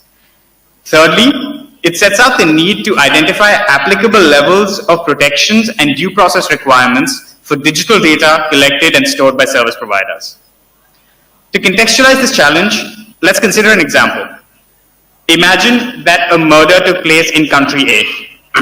Imagine further that the primary suspect wore a fitness tracking device or used an app in the planning or financing of a particular of the crime. The investigators have reason to believe that by accessing the data generated by the tracker, they could glean important insights about what transpired during the murder and in fact prove that the suspect committed the crime. However, the service providers incorporated in country B, also known as the enforcing state, the suspect is a national of country C and a resident of country D who was traveling through country A when the murder took place. So if a police officer at the scene wanted to rely on the data from the tracker or from the app, that officer would find themselves navigating a complex transnational legal terrain. The current status quo for access to electronic evidence is based upon state-to-state cooperation involving mutual legal assistance treaties. These mutual legal assistance treaties, or MLATs, are extremely time-consuming, and the process can take anywhere between weeks to months and in certain cases years. The main challenge with this approach is that this instrument was originally created to originally cater to a world where physical evidence was stored on the territory of the enforcing state and therefore had a valid rationale for the application of the laws of the enforcing state on such a request.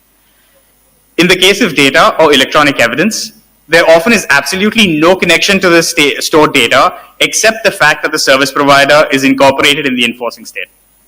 Secondly, in the absence of more flexible and efficient frameworks, it requires any request for any type of data concerning any crime to have to follow this sole channel, and this instrument was not designed to handle such sheer volumes of requests. The need of the hour are more flexible legal frameworks providing for direct requests or orders being sent to service providers. These can complement mutual legal assistance treaties, particularly when dealing with crimes that are entirely committed within a jurisdiction and the only connection to a third country is the location of a service provider.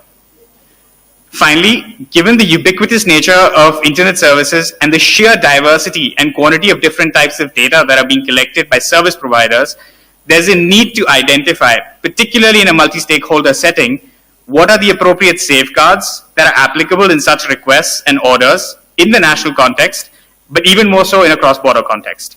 For example, even simple information concerning membership of a service, often called basic subscriber information, can provide very sensitive insights into a user, such as their sexual orientation or even religious considerations. In many cases and jurisdictions, such information is considered protected. It is clear that the existing protections and frameworks from an analog world may be ill-suited to provide the level of protection that takes into account such sensitivities and human rights considerations. In conclusion, while there are a few direct access regimes that are being contemplated in some parts of the world, the vast majority of states would still fall outside such envisaged regimes. In the absence of scalable frameworks that address these challenges, including the volume of requests, we will see a proliferation of data localization efforts and efforts that disrupt the global free flow of data on which the internet is predicated. Such data localization requirements raise further questions around unjustified surveillance and overreach by authorities in certain cases. It is clear that access to electronic evidence is the cornerstone for tackling abuses not just on the internet, but providing public safety to citizens in every part of the world. Thank you very much.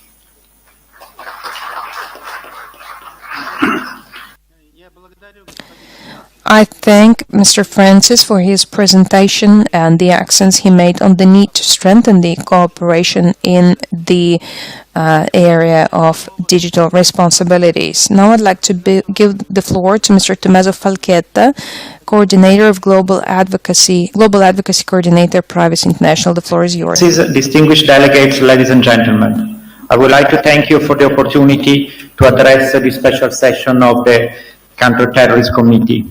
Privacy International is an international non-governmental organization which advocates for legal and technological solutions to protect people and their data. We recognize the importance of considering new technologies in the context of countering terrorism. However, we also see the instrumentalization of counter-terrorism policies that have undermined human rights and ultimately security at domestic level.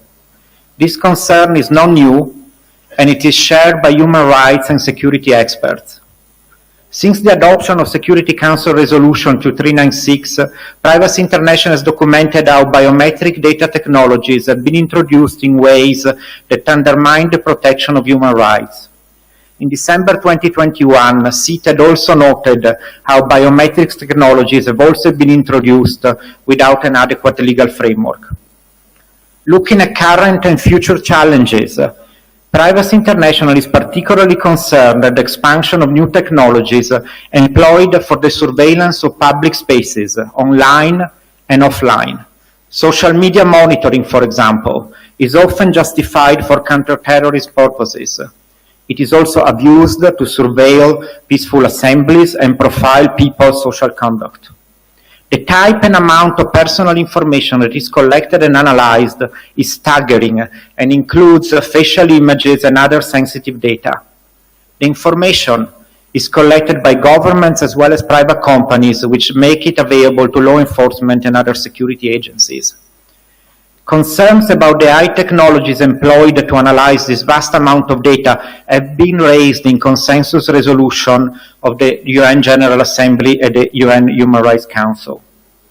Privacy International is also concerned by attempts to limit or weaken encrypted communication. Encryption has become essential to our modern digital communication, from personal emails to bank transactions. Journalists, human rights defenders, and activists also often use encrypted chats and other services to protect their privacy and security and to exercise their human rights. Privacy International recent research suggests that some proposals put forward to access encrypted communication introduce vulnerabilities in the systems and seek to monitor the content of communication through bulk surveillance. I would like to make 3 general remarks. Firstly, legitimate aims such as countering terrorism can never justify general and indiscriminate surveillance of digital communication or of public spaces. Second, we are already seeing measures adopted to address the use of ICT for terrorist purposes which are incompatible with applicable international human rights law. We also already see widespread repurposing or mission creep, whereby surveillance tools adopted for counterterrorism are used for unlawful purposes, such as repressing peaceful assembly, association, and political dissent.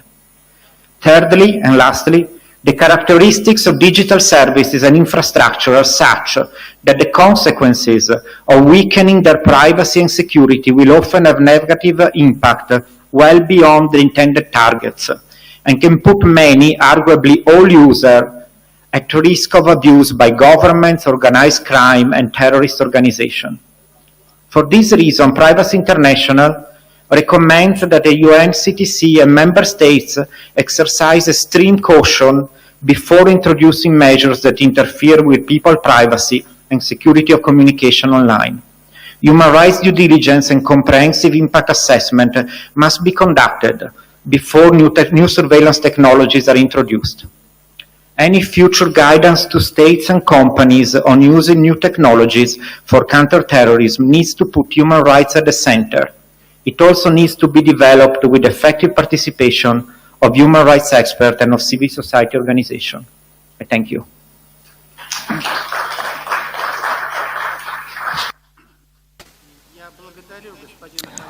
I thank Mr. Falchetto for his presentation, and I am now giving the floor to Madam Sefa Iqbal, Communications Officer, Spaces for Change.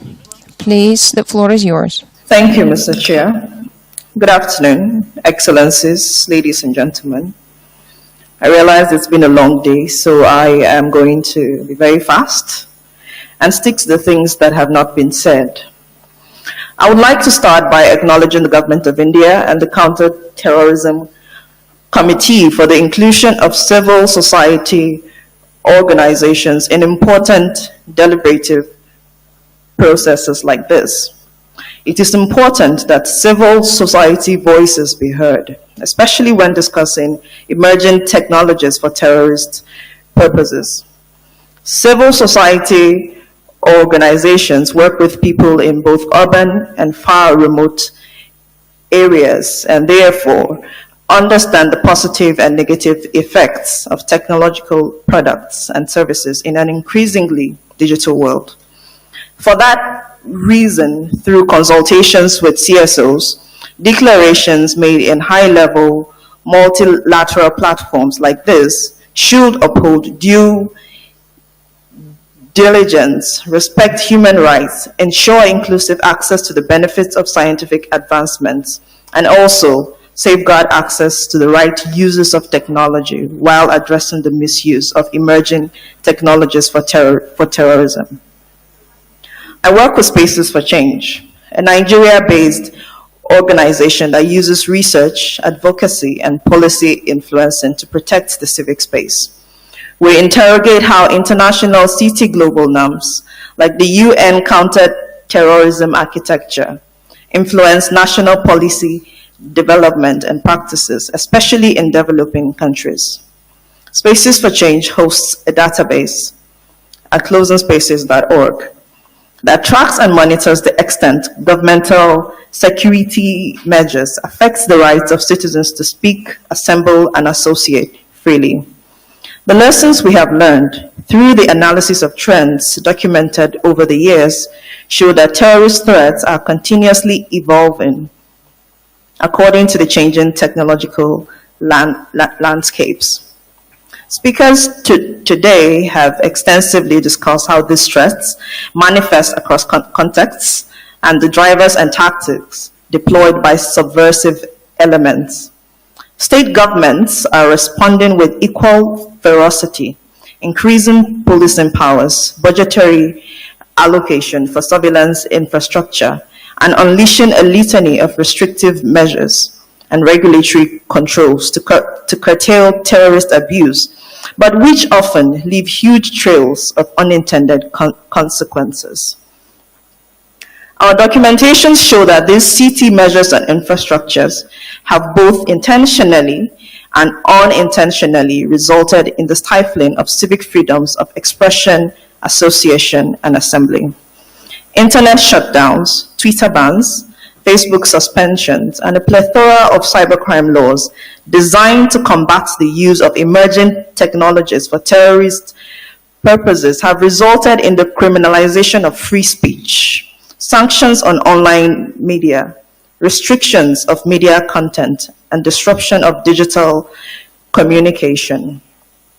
In 2021, a rights group documented at least 50 internet shutdowns in 20 countries worldwide, especially around elections.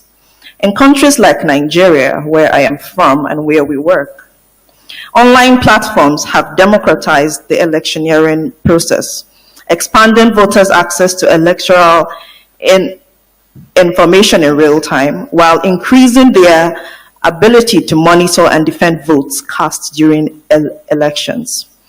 When measures to curtail terrorist threats online are enforced without caution, due diligence, and respect for human rights, it provides states with the impetus to use network disruptions to disenfranchise large swaths of electorate, censor free speech, limit information and communication flow during elections. Which not only results in impartial and unfree electoral processes, but also produces unpopular outcomes that ignite conflicts in the region. Arrests, detentions, and jail sentences have been slammed on activists pushing back against these restrictions and pushing for accountability for these injustices and for the democratic process. Civil society organizations acknowledge the enormous threats faced by governments around the world and the devastating effects of terrorism on people, infrastructure, and the planet. However, human rights must be at the center of efforts to minimize these threats. In conclusion, important meetings like this provide a unique opportunity to imagine new solutions to terrorist threats, and at the same time, redress and mitigate the challenges that may arise from those solutions.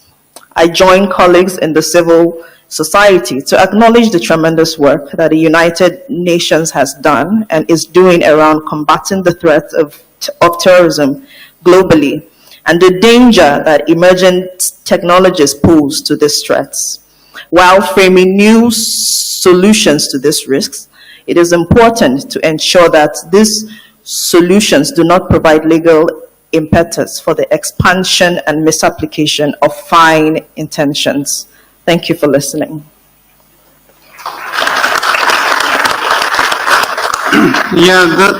Я благодарю госпожу Икпа за ее заявление и за представление. My gratitude to Madam Ikwa for her statement and for the clear representation of the civil society views. Now I would like to give the floor to Dr. Samir Saran, President of Observer Research Foundation. Committee for inviting me here. Thank you to the Government of India for hosting us. And of course, thank you to all the organizers for making this happen. I know I'm the last intervention for the day, in fact, for the last few days. And I'm between you and freedom. So I'll keep it short. The world may have seen a decline in overall terrorist activities. However, extremist content and calls for violence have reached fever pitch in the virtual world. It is this new landscape of threat incubated on technology platforms that I want to address today. The world may eliminate an Al-Qaeda leader or a Lashkar-e-Taiba operative in counter-terrorism operations, yet the sanctuary of terror, the countries who are in cahoots with terrorists, armies that promote jihadi units as their own fighting forces, continue to thrive. They are now able to solicit greater funding, attract new support from within the ideologues, and indeed even among hapless netizens. Technology is indeed a force multiplier for these bad actors, and its regulation and availability need serious review, something that has been spoken about. Today, I want to share a few thoughts that need wider debate and consequential action on the risks that emanate from our digital lives. In the past, we have seen sponsors of terrorist groups adopt tactical retreat when placed under scrutiny, only to unleash a new generation of barbarism thereafter. We have experienced this in New York and in Mumbai, in Brussels and in Paris. As the world's attention turns to other challenges, states sponsors of terrorism also resume their support. The digital domain has altered this pattern of aggression and retreat. In this new world, even as supporters of terror retreat, the promoters of violence come online and use that opportunity to seek funding, to recruit, and to further the case and their political or their agnostic causes. This two-faced terror landscape is something new that we need to deal with. The persistence and relentlessness of terror is upon us. Between the streets and the digital platforms, terror is now a 24/7 reality. Is our response coping up? Is a big question we need to ask. When all terrorists are in many ways seeking to be defined and captured in definitions that are elusive in this council and other places, social media hashtags are building their own categories. Today, you can take any word, left, right, center, as a prefix, add the word terror to it, and you will have a new cohort identified as a terrorist by some. When all are terrorists, no one is. Armed terrorists dedicated to kill and maim, having networks to destabilize various geographies, slip through the cracks in this superficial debate. The conflation of hate with terror, of petty politics with terror, of populist politics with extremism are creating gray zones which are incubating terrorism and terrorism operations. Woke politics and its binary opposite is also creating a fertile ground for these new cracks that are allowing terrorists to slip through. And then, of course, we have fake news, misinformation, and of course, synthetic grievances. Two unmistakable digital trends are working together today, and terror groups and those sympathetic to them seem to be setting the agenda. Incidents of crime, aggression, and violence are co-opted into terrorist discourse as validation of grievance and justification of their action. These groups set the agenda of the news cycle and mainstream media, which is broken for a variety of reasons. Petty crime is now an ideological war, and main streets are collateral. Additionally, cleverly crafted reporting and curated facts build synthetic disaffection and victimhood. Gaming of the public sphere also normalizes unacceptable civic behavior. The fringe are at the center of our digital societies that was impossible to achieve in our real world. Can we regain the center? And finally, we have to deal with dark spaces and gray zones and the restoration of that one single virtue that is required to combat terror in our digital futures: trust. The most important ingredient required to combat terror is missing. It is worth pondering that potentially uncalibrated use of intrusive technology, something that previous speakers spoke about, by law enforcement, could lead to complications, particularly for the social contract and trust between government and citizens. And determination of a large population to permanently shine a torch on counter-terror operations, on the gray zone conduct of many of these institutions could undermine security as well. We cannot legislate away terror, nor write laws that will make it go away. An old-fashioned social compact between government citizens and now online users is urgent. Communities against terror need to be invested into as societies that trust prevail. It is time to rebuild trust in our digital world, even as we counter terror offline and online with codes and cavalry. Thank you very much for your time.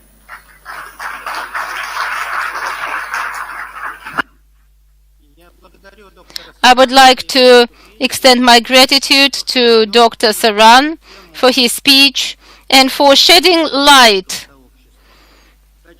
on the position of the academic community on behalf of the President and of Observer Research Foundation. Ladies and gentlemen, we have exhausted our agenda, and the list of the speakers is exhausted. I would like to extend my gratitude to all the panelists for comprehensive statements. Session 4 is adjourned. And the next segment will begin at 4:30. Thank you. Ladies and gentlemen, before you depart, I just have a quick housekeeping announcement from the host government. A sunrise yoga session is being organized for delegates staying at the hotel tomorrow morning at 7 a.m. The venue for sunrise yoga is the Rajabha Gardens, right outside this venue. 2 renowned yoga teachers will be conducting the 1-hour yoga session. Delegates who have registered themselves for the event are requested to collect their yoga t-shirts from Sheesh Mahal.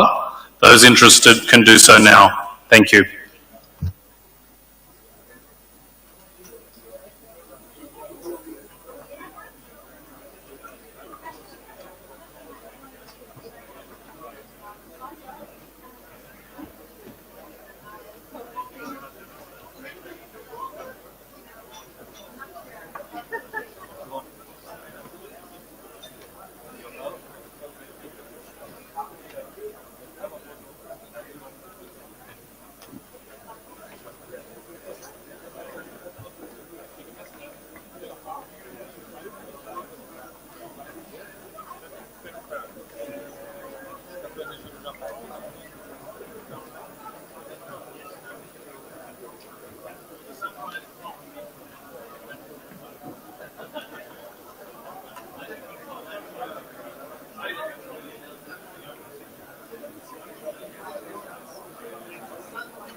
Hello, check. Check,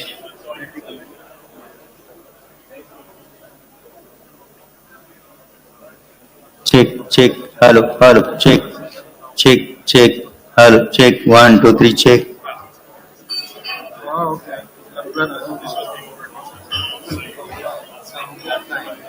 So keep your contact. You may talk to my colleague. Yeah, but I'm glad I'm here. Thank you. Thank you so much. Okay, thank you. Stay in touch.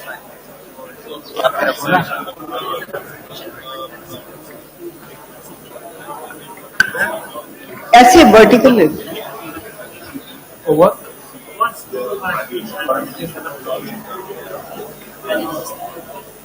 Check, hello, check.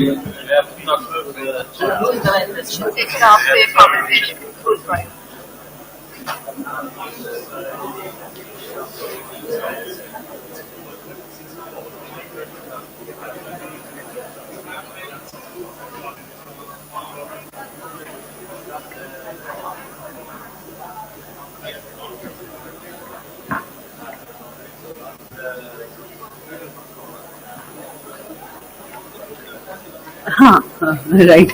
Yeah, right.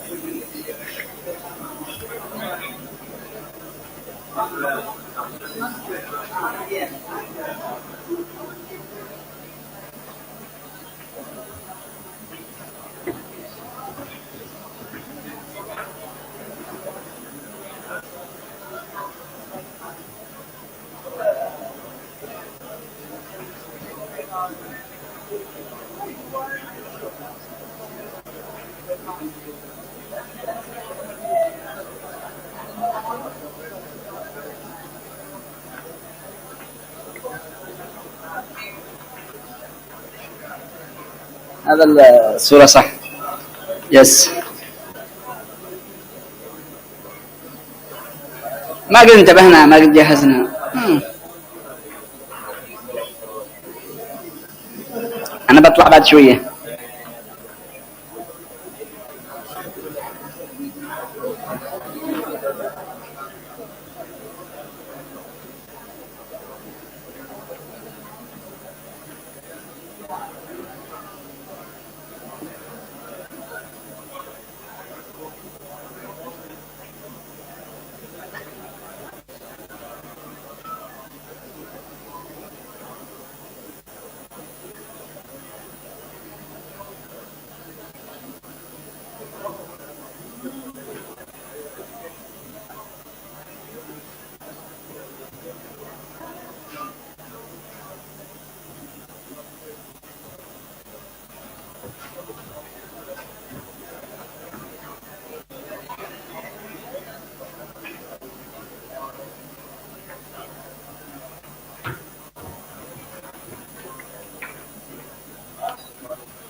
Good afternoon, everybody.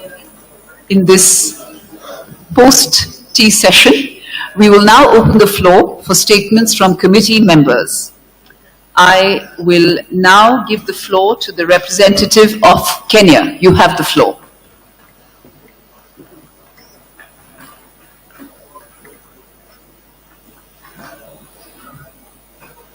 Thank you, Chair. On behalf of Kenya's delegation, I thank you and the Government of India for organizing this special meeting of the Security Council Counter-Terrorism Committee. Today, we've had informative presentations and useful recommendations from experts, member states, civil society, the academia, and other stakeholders on countering the use of new and emerging technologies for terrorist purposes. We share in the concern over the increasing use by terrorists and their supporters of internet and information and communication technologies, including social media platforms, for recruitment and incitement to commit terrorist acts, as well as for the financing, planning, and preparation of the activities. Also alarming is the increasing global misuse of unmanned aerial systems by terrorists to conduct attacks targeting civilians as well as critical infrastructure. Indeed, the extensive use of drones and other emerging technologies by terrorists is making the threat of terrorism more existential than ever before. In Africa, the proliferation of easily accessible unmanned aerial systems and their potential weaponization by terrorist groups will worsen the already grave threat of terrorism, particularly in the Horn of Africa and the Sahel.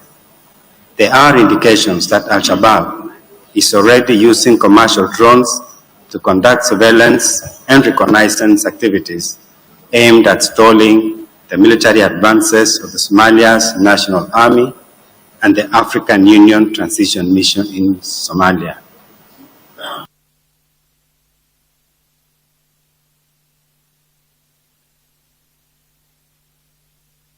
Countering the use of new and emerging technologies for terrorist purposes.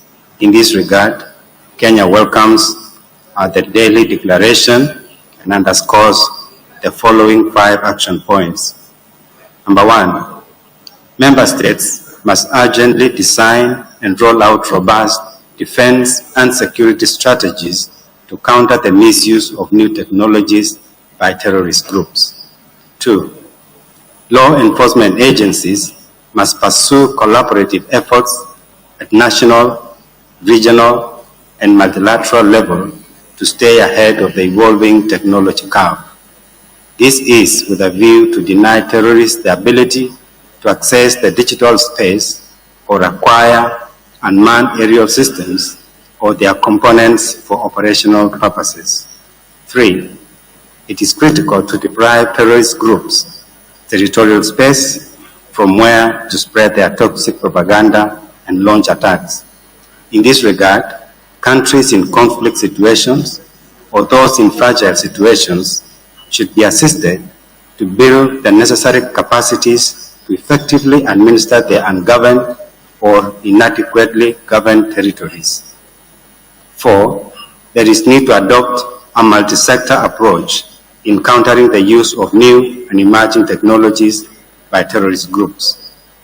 Member states should therefore involve their private sector and civil society in developing and implementing the necessary measures, including laws and regulations for the acquisition, use, and transfer of technology. 5th, effective counter-terrorism strategies, require a structured and global partnership approach. Member states, the Security Council, UN bodies and agencies, and civil society actors, among others, are integral in this multilateral approach. We must all work together to counter the use of new and emerging technologies for terrorist purposes while being careful not to stifle innovation. In conclusion, Kenya's delegation expresses its appreciation to the government and the people of this great country, India, for the warm hospitality accorded to us since our arrival, and we congratulate you, Madam Chair, for your pragmatic leadership of the work of the Counter-Terrorism Committee. I thank you. Thank you very much, and may I now hand the floor to France.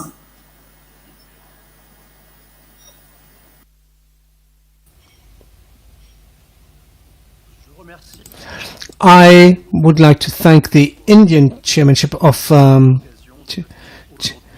for this meeting that allowed us to think today about very important topics in our collective struggle against terrorism. The terrorist threat does not abate. It is widening, it is becoming bigger and bigger, and geographically, Al-Qaeda, ISIS continue to strike targets in Africa, in the Levant, in Afghanistan. In Afghanistan, terrorist groups cannot again find refuge. On the other side of in Southeast Asia, in the Pacific region, the extension of the threat in Africa, all the way even to the coastal countries like Guinea, is a threat for us all. The interpreter apologizes, the sound is really bad. The terrorist ideology is also expanding, it's diversifying. All the forms of terrorism need to be fought, whatever their origin. Nevertheless, it's really the jihadis that are the main threat and that need to receive priority in our analysis and actions, counteractions. The modes of action of the terrorists are diversifying with the aim to prevent their expansion. France had set up as priority the struggle against financing networks of terrorism under all its forms. This is the reason for the rationale behind the conference No Money for Terror, the first one in 2018, and the next edition will be taking place in India next month. France will be participating in order to continue our common work around the commitments of the Paris Agenda. This is clearly also the rationale behind the resolution 2462 that was adopted under the French presidents. The tools for fighting against terrorism and its financing are available, and the sanctions under the resolution 1267 against ISIS, Al-Qaeda and the Taliban and the affiliate organizations. It is our responsibility to be do not slow down in our fight against them. We also need to widen the fight we are on the field to the informational space and the cyberspace. Online terrorism can influence fragile use and influenceable use, so new technologies can be a source for recruitment and fundraising. That is why France, together with the Prime Minister of New Zealand, we have launched the interpreter thanks the technician for having changed the microphone. We also need to widen the struggle which we're leading in the field against terrorism to the informational and digital space. The online terrorist propaganda can influence the more younger and fragile. That's why it is a source of deep concern. That is why the French president and the First Minister of New Zealand have launched on May 15, 2019 in Paris, the Christchurch appeal. 120 governments have signed this call at international level,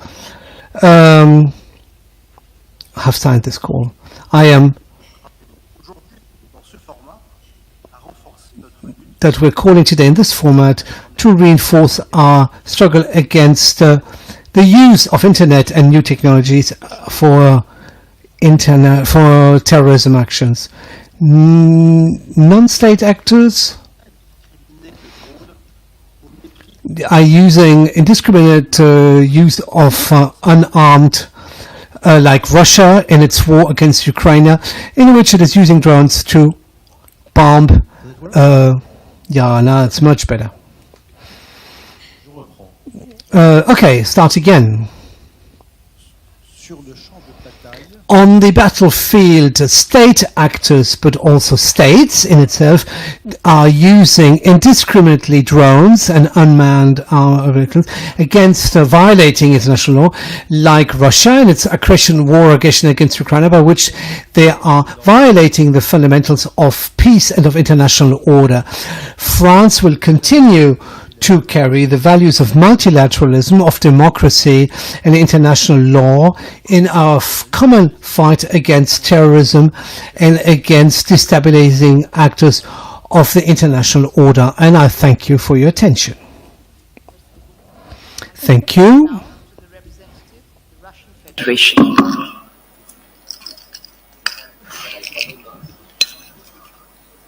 Госпожа председатель, уважаемые Madam Chair, distinguished colleagues, we thank Indian chairmanship for the organization of the Counter-Terrorism Committee meeting of the Security Council of the UN and for the warm welcome. We thank the organizers for outlining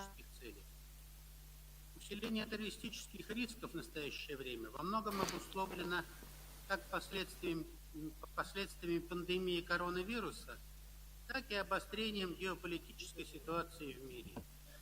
Доступность современных технологий позволяет террористам сокращать материальные издержки преступной деятельности, вести более агрессивную информационно-пропагандистскую кампанию. We must be more aggressive. We must engage other stakeholders into the process. По имеющейся информации, на данном этапе According to our data, currently up to 90% of terrorist attacks globally are performed by deploying cutting-edge emerging communication technologies. Recruitment is 80% relying on online technologies, and we can see more cases when terrorist attacks are being demonstrated publicly as well as online. Considering this deployment of information technologies to support terrorist violent purposes, governments quite often underperform considering the huge pace of the development of new technologies. Therefore, we have to be more effective in monitoring terrorist activity and in the filtration of terrorist content. Quite often, the efforts of only one government are not enough, because criminals do all the best to ensure anonymity of their activities and to conceal their activities. Therefore, to this end, we need to further enforce state mechanisms, including the regulation harmonization, including national regulation harmonization, to ensure that the terrorists are inevitably punished. It is evident that we must curb the deployment of internet technologists by terrorists, and we must cooperate in IT to develop fair and universal rules in managing and monitoring IT space. On top of that, lots of governments allow themselves to exercise double standards in terms of countering terrorism. We believe that such approaches are counterproductive and more so quite dangerous. We cannot indirectly protect terrorism and find excuses for their violent actions. Russia has always been and keeps being responsible about the development of informational space and its behavior in the internet space.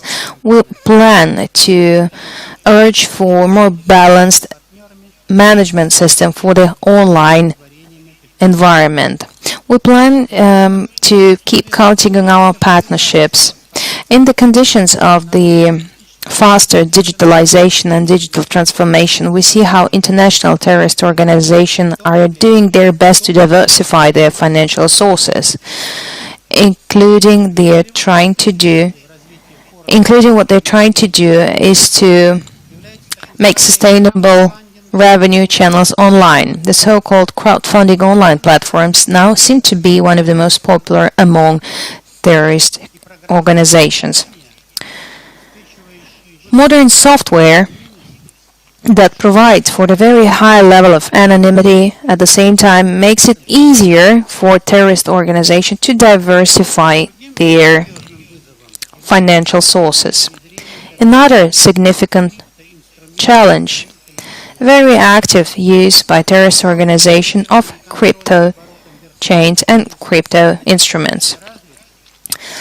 Now, still, the control over virtual currency is not very well developed, and in the meantime, while it's still so, terrorist organizations can easily use them, especially considering how popular the cryptocurrency are becoming among the wider population during this global economic instability. And that is a benefit for terrorist organizations. They are highly adaptive to the constantly changing conditions and are very quickly learning how to perform their transactions online. Russia is performing non-stop research in this crypto area to prevent illegal terrorist financial sources. We have launched on the international EIG platform a large Russian cryptocurrency large-scale project. The main goal of that project is to provide a comprehensive analysis of cryptocurrency transactions that is needed to quickly prevent and investigate crimes of a terroristic origin in the first place. We share the worrisome ideas that some countries express about the access of terrorist organizations to the unmanned aerial systems. We share this feeling as well.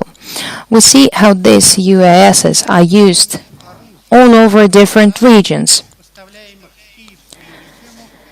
We know that Kiev regime is supplied with those instruments by Western regimes, including Great Britain and France. It was today when a massive attack on the city of Sebastopol took place with the use of UASs and with the direct participation of the Great Britain. Luckily, Sebastopol city managed to react on a quickly manner.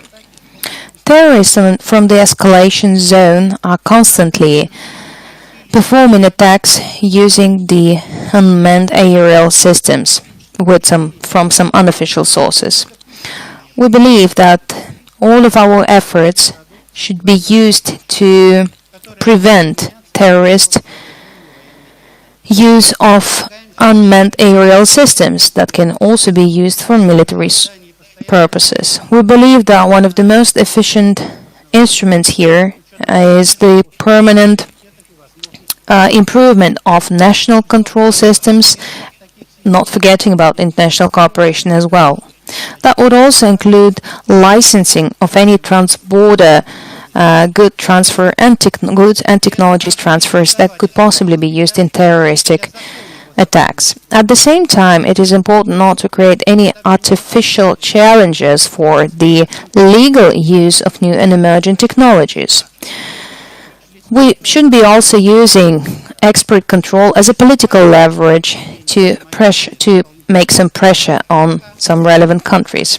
Russia fully supports the CTED decisions as well as stands in line with international organizations that urge all the other actors to stop using unmanned aerial systems for military purposes. Thank you. Very much. I now have the pleasure to hand the floor over to Ireland.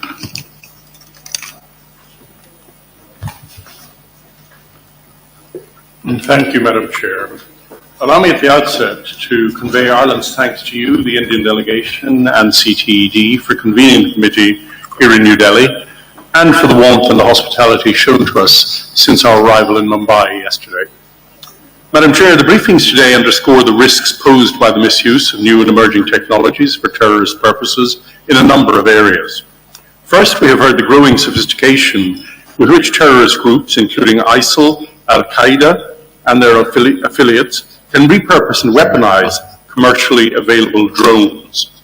Second, terrorist groups are extending their global influence through the misuse of the internet and social media to radicalize, recruit, spread propaganda, and plan attacks.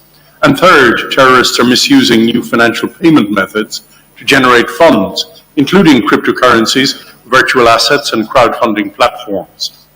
These emerging issues, which are growing in importance, merit this committee's attention, and we welcome today's discussions on ways to leverage the existing normative framework to address these tasks. Madam Chair, while acknowledging these threats, we must also recognize the benefits of new and emerging technologies for counterterrorism purposes. For example, social media can be a force for good, amplifying positive counterterrorist narratives and offering avenues for engagement, including with youth. Additionally, UN peacekeepers are using drones to monitor humanitarian convoys traveling in areas where terrorists are active. A balanced conversation is imperative. We must also not lose sight of our values when confronted with the terrorist threat. Efforts to counter terrorism must comply with international law, in particular international human rights law. Too often, however, counterterrorism measures violate human rights. The Office of the High Commissioner for Human Rights' recent report on the right to privacy highlighted how hacking tools and mass surveillance of public places, purportedly to counter terrorism, are misused to target journalists, human rights defenders, and political opponents. UN Special Rapporteur Fionnuala Ní Aoláin and civil society have also alerted us to worrying developments. These include the misuse of CFT measures to target civil society, the killing of innocent civilians from unlawful counterterrorism drone strikes, and widespread internet shutdowns justified on grounds of national security. Such actions are not only unacceptable, they are counterproductive. Human rights violations carried out under the pretext of counterterrorism increase radicalization and violent extremism. We're also concerned about the adverse impact of measures to counter the financing of terrorism on humanitarian actors. Ireland will continue to push for enhanced humanitarian safeguards within counterterrorism resolutions and across sanctions regimes. Madam Chair, effective responses to counter the threat posed by new and emerging technologies demand whole-of-government and whole-of-society approaches. This means that Member States must forge meaningful partnerships with civil society and the private sector, including those here with us today. As Member States, we must recognise that we do not have all the solutions, and that cooperation with relevant stakeholders is essential. Finally, we must ensure that our efforts to prevent and counter terrorism are gender responsive. By failing to apply a gender lens to our work, we fail to understand and address the differential impacts of terrorism on women and men. For instance, the online narratives of right-wing extremists are often misogynistic and intolerant towards the LGBTIQ+ community.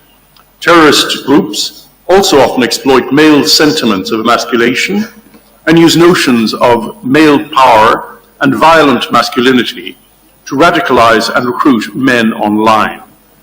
This committee must do more to counter these efforts.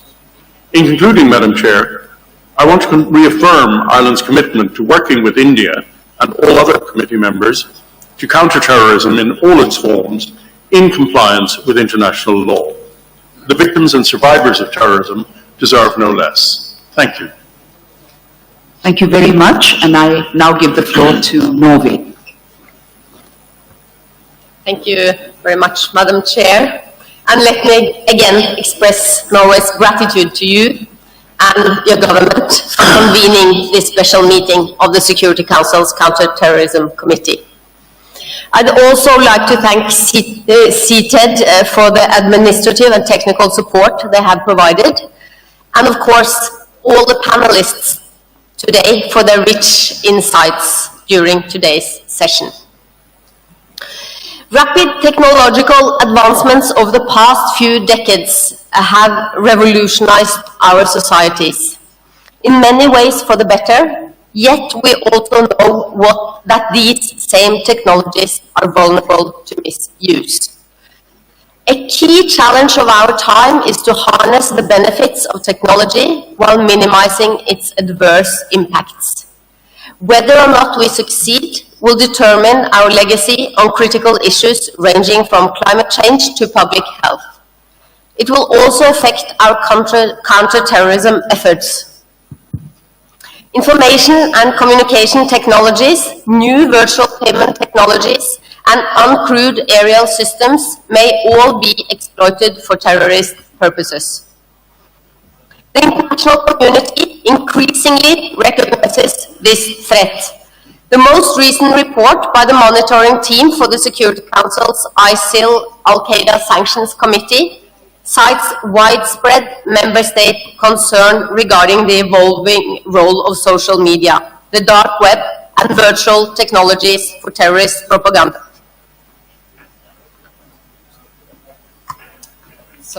For terrorist propaganda, recruitment, financing, and training. Addressing these risks is no easy task.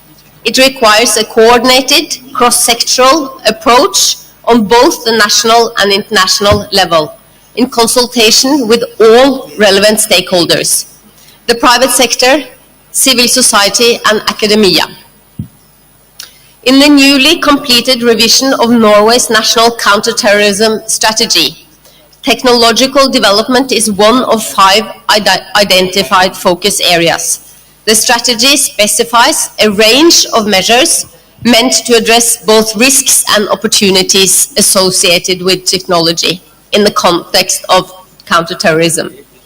We seek to ensure a coherent, all-of-government approach to the issue. Even if terrorist actors increasingly exploit new technologies, we should not exaggerate the risk. In a recent UN report, all surveyed experts believe that the malicious use of artificial intelligence for terrorist purposes was either very or somewhat likely. But the same report cautions that no evidence of such use has been identified to date. This illustrates the importance of aligning our response with the actual threat environment. While technology affects how terrorist groups operate, the underlying drivers of radicalization remain unchanged. Therefore, efforts to counter the exploitation of technology for terrorist purposes should form part of a broader political strategy addressing these vulnerabilities. Norway stresses that all measures taken to counter terrorism must comply with member states' obligations under international law, including international human rights law and humanitarian law. We recall this context that the UN Human Rights Council has repeatedly affirmed that the same rights that people have offline must also be protected online, including the right to freedom of expression and to privacy. We underscore that all measures to counter terrorist financing must consider potential negative effects on humanitarian activities, as prescribed by Resolution 2462. Norway welcomes the adoption of the special meeting outcome document, which reflects these considerations in a balanced manner. As this committee prepares to elaborate a set of non-binding guiding principles on this issue, we must carefully consider the added value and potential risks of additional regulatory frameworks in this domain, recalling concerns expressed by civil society partners during CTED's preparatory roundtable prior to this meeting. In conclusion, let me once again thank the Government of India for convening this special meeting to shed light on an important issue. We welcome this opportunity to reaffirm the international community's shared commitment to countering terrorism in accordance with international law. Thank you, Madam Chair. Thank you so much, Prove. The floor is yours, China. 谢谢主席女士。Thank you, Madam Chair. China welcomes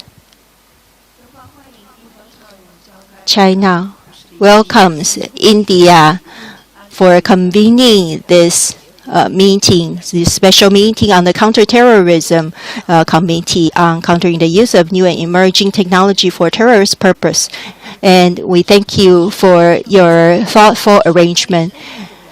Fighting terrorism is a common responsibility of the international community and of the Security Council. We have seen great advancement by the Council.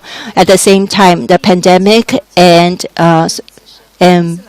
poverty continue to increase. Terrorism, the Islam State and international terrorism continue to propagate and become more complex.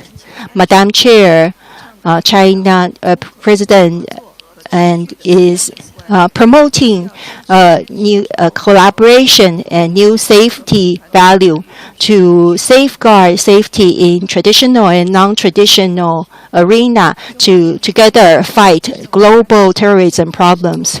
China advocates for the international community to collaborate toward common safety. First, we must insist on real multilateralism and forge consensus and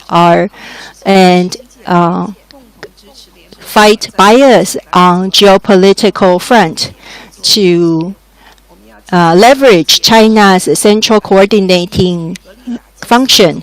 We, at the Security Council, we should fight together all individuals and organizations listed as terrorism, and we should not use anti-terrorism as a tool, a political tool, and do selective terrorism fighting. We also need to fight the challenges from novel challenges, including AI and unmanned aerial vehicles. And these have highlighted the need to collaborate. Specifically, the terrorists are using internet to levy activities, and this has become an important issue for the international community. We strive to leverage ICT to improve electrical protective measures and improve cyber security, collect intelligence, and fight terrorists using internet to communicate, to effectively protect against attacks. We should enforce collaboration in terms of protecting against terrorism. We should build a close network in the cyberspace. We also closely pay attention to the UAS technologies and enforce regulatory monitoring and defense system to prevent terrorist attack from UAS. Countries around the world should also improve monitoring and alarm exchange on UAS to improve real-time sharing of best practice. To this end, all countries should improve on advanced research and leverage the private sector and civil society to fulfill their responsibility, continue to improve regulatory frameworks and improve monitoring, and closely fight illegal uses. We should expand information sharing and leverage each other's strengths to embrace the new challenges. Third, we should ensure that we fight the root cause of terrorism. Practice has shown that purely relying on military measures is impossible to thoroughly destroy terrorism. We should use political, economical measures along with others to fight the hot spots and prevent the terrorism forces from growing. Now, we are facing a lot of challenges. We should continue to improve and accelerate the speed of the 2030 SDG, especially education of youth. Fourth, we should value the needs of developing countries and support anti-terrorism capacity building. As we heard, we cannot fight alone. Global anti-terrorism should not have any weak links. We should lend a helping hand to developing countries, especially those in Africa, to support their needs in terms of judiciary and regulatory and legislative areas to improve their ability to reduce extremism. Finally, we will continue to work together with the UN on new trends and new features to improve our coordination and action and ensure that we move toward the right direction in safeguarding our common future. Thank you, Madam Chair. Thank you very much, and I give the floor now to Mexico.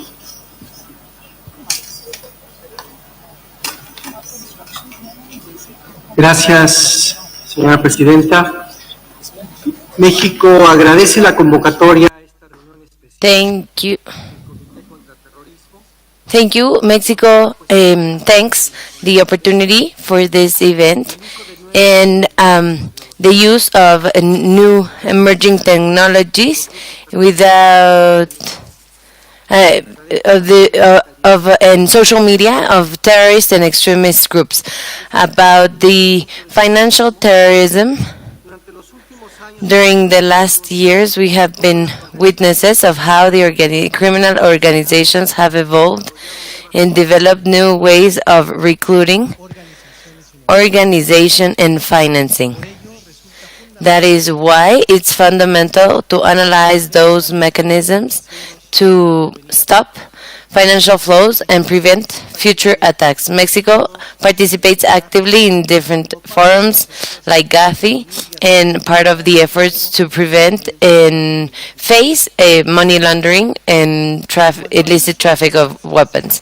According to the use of new technologies, it is important to note that in the past, the non-state actors did not have this global connectivity that is a result of the dynamic resources that are easy to finance and acquire.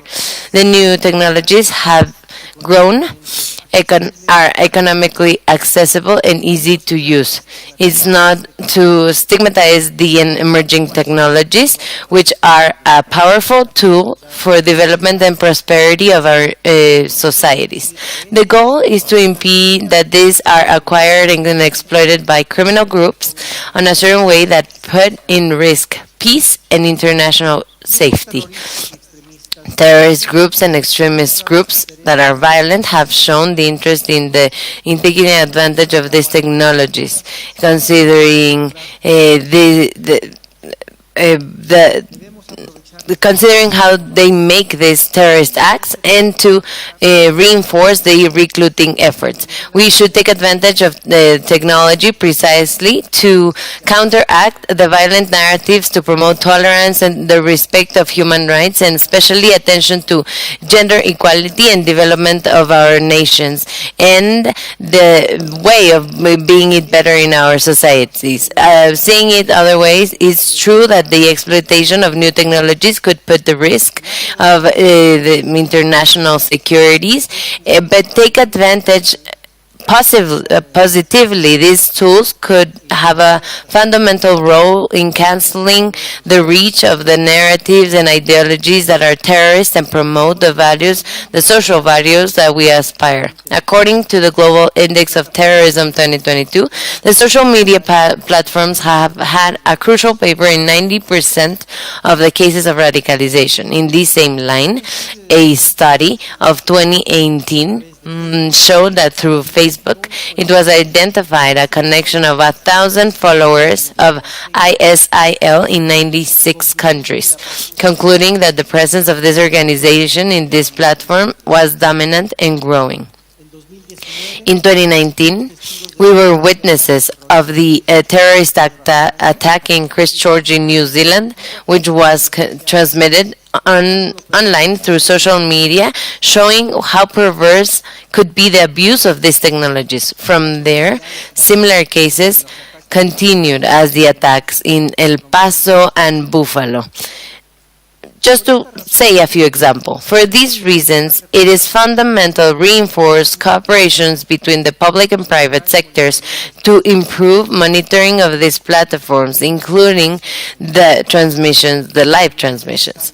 It is also necessary to develop evaluation mechanisms of online threats that allow to develop answer protocols that are adequate and effective. The CTC in support with the CTED should consider this together with the private sector, the civil society, and the academy, guaranteeing always to respect the rule of law, the human rights, including the freedom of expression. We do not lose the way in which a stigmatization of technology could be a weapon of two lines. So we should ensure that our efforts are not counterproductive. Lastly, but not less important, according to the non-tribulated systems, we see that they're used on a greater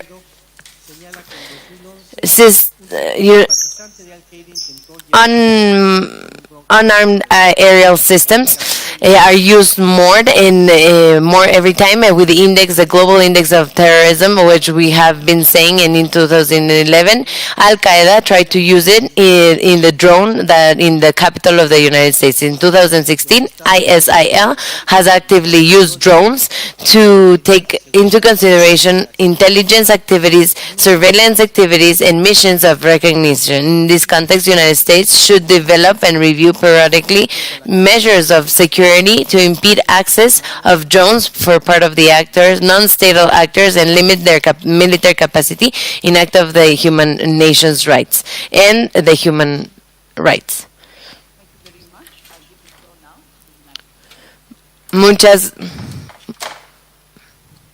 Thank you, Madam Chair. First, let me thank the Government of India and the Counter-Terrorism Committee Executive Director for hosting and organizing this important meeting. I especially welcome the participation of a range of civil society and private sector partners. Their input is critical to countering the use of emerging technologies for terrorist purposes. As we heard yesterday from Secretary Blinken, the American people extend our sympathy to and express our solidarity with the people of India on the 14th anniversary of the Mumbai attacks. And we reiterated our call for the perpetrators to be brought to justice. At the heart of our collective counterterrorism effort is the imperative to protect lives. The victims of terrorism remind us of our collective responsibility to prevent acts of terrorism everywhere in the world and to hold terrorists accountable.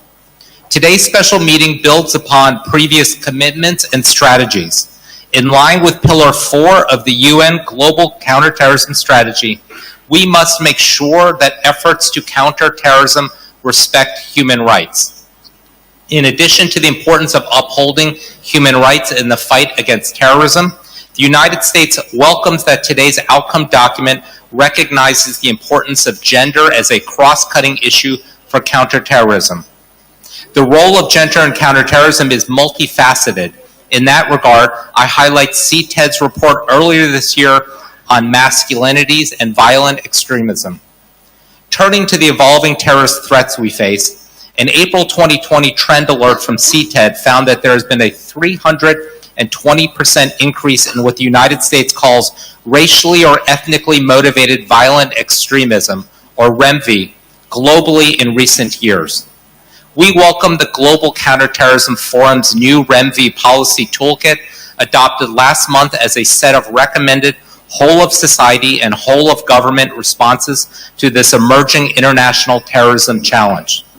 We urge member states to use a broad range of tools with respect for human rights to counter transnational REMV threats, including bolstering information sharing, utilizing terrorist sanction authorities, preventing terrorist travel, and using diplomacy to raise public awareness. Let me turn to the three themes of this special meeting. In the last year, we have seen an uptick in attacks involving weaponized unmanned aerial systems. Globally, terrorists and other non-state actors have used UAS to attack critical infrastructure and military and diplomatic facilities. We should continue to share best practices, building on existing efforts such as the GCTF's Berlin Memorandum on Good Practices to Counter Terrorist Use of UAS. On the topic of emerging financial technologies for terrorist financing, we're recognizing the ongoing work of the Financial Action Task Force, including its discussions with the private sector on virtual assets and other developing technologies. Innovations in the cyberspace have benefited a number of our collective efforts and shared interests, including in advancing counterterrorism.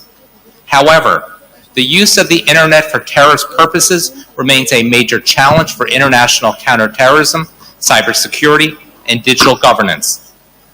The United States continues to be proactive in countering terrorist content online while respecting freedom of expression, consistent with our Constitution and our longstanding support for a secure, open, trusted, reliable, and interoperable internet. This includes voluntary collaboration with private technology companies.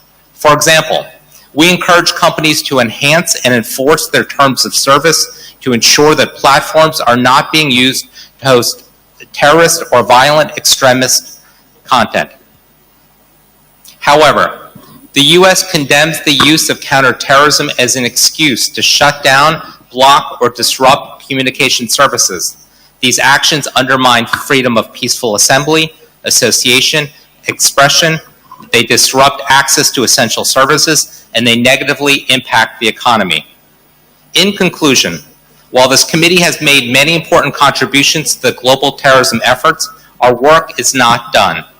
As we continue to confront threats from Al-Qaeda, ISIS, and their affiliates, including through designations in the 1267 Committee, we will also need to ramp up our collective effort to repatriate foreign nationals who remain vulnerable to terrorist predations in camps like Al-Hol in northeast Syria. We must continue to build the political will and capacities for member states to strengthen law enforcement and judicial systems, improve threat information sharing, enhance border security, counter terrorist financing, and strengthen terrorist prevention efforts. The United States stands ready to partner with other member states in a way that promotes human rights and rule of law and fosters whole of UN and whole of society approaches. Before I end, I must respond to the false claims made by the Russian Federation, which seek to deflect their own wrongdoing. Its aggression in Ukraine is illegal and must end. Thank you again to the Government of India and CTED for hosting and organizing this important event. Thank you very much. I will now give the floor to the delegate of Albania.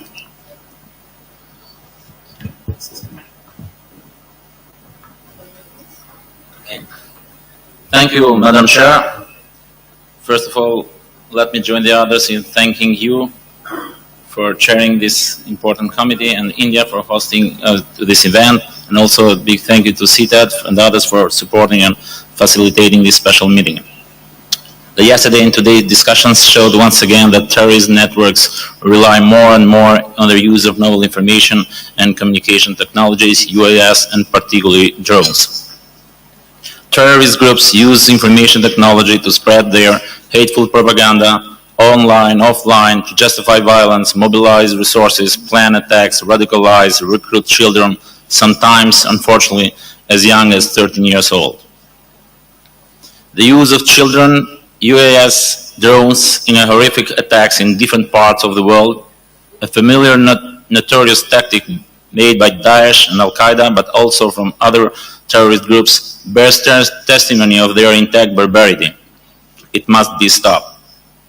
It is member states' responsibility to ensure terrorist groups have no access to UAS, to resources, finances, and to available information.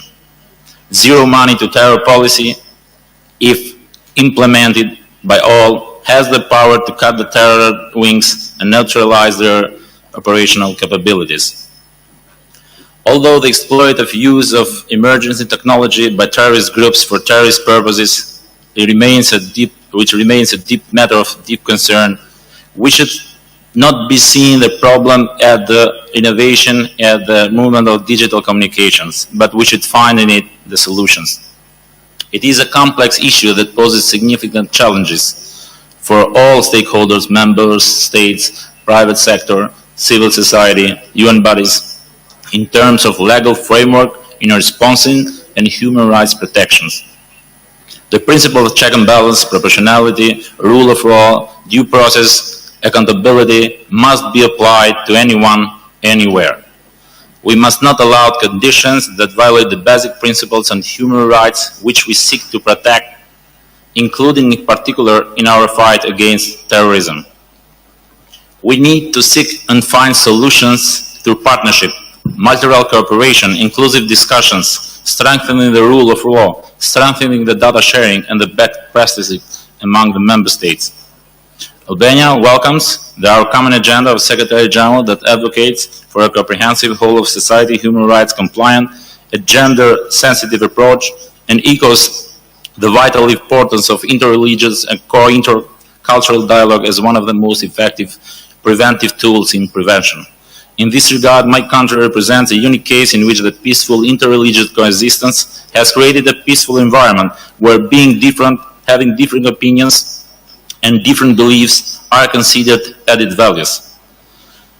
Yesterday, but also today, I heard a lot of people asking the same questions, especially the ones that are not sitting here. What can the CTC, this committee, do to counterfight or to better counterfight terrorism? Actually and sincerely, I don't have an answer to that question.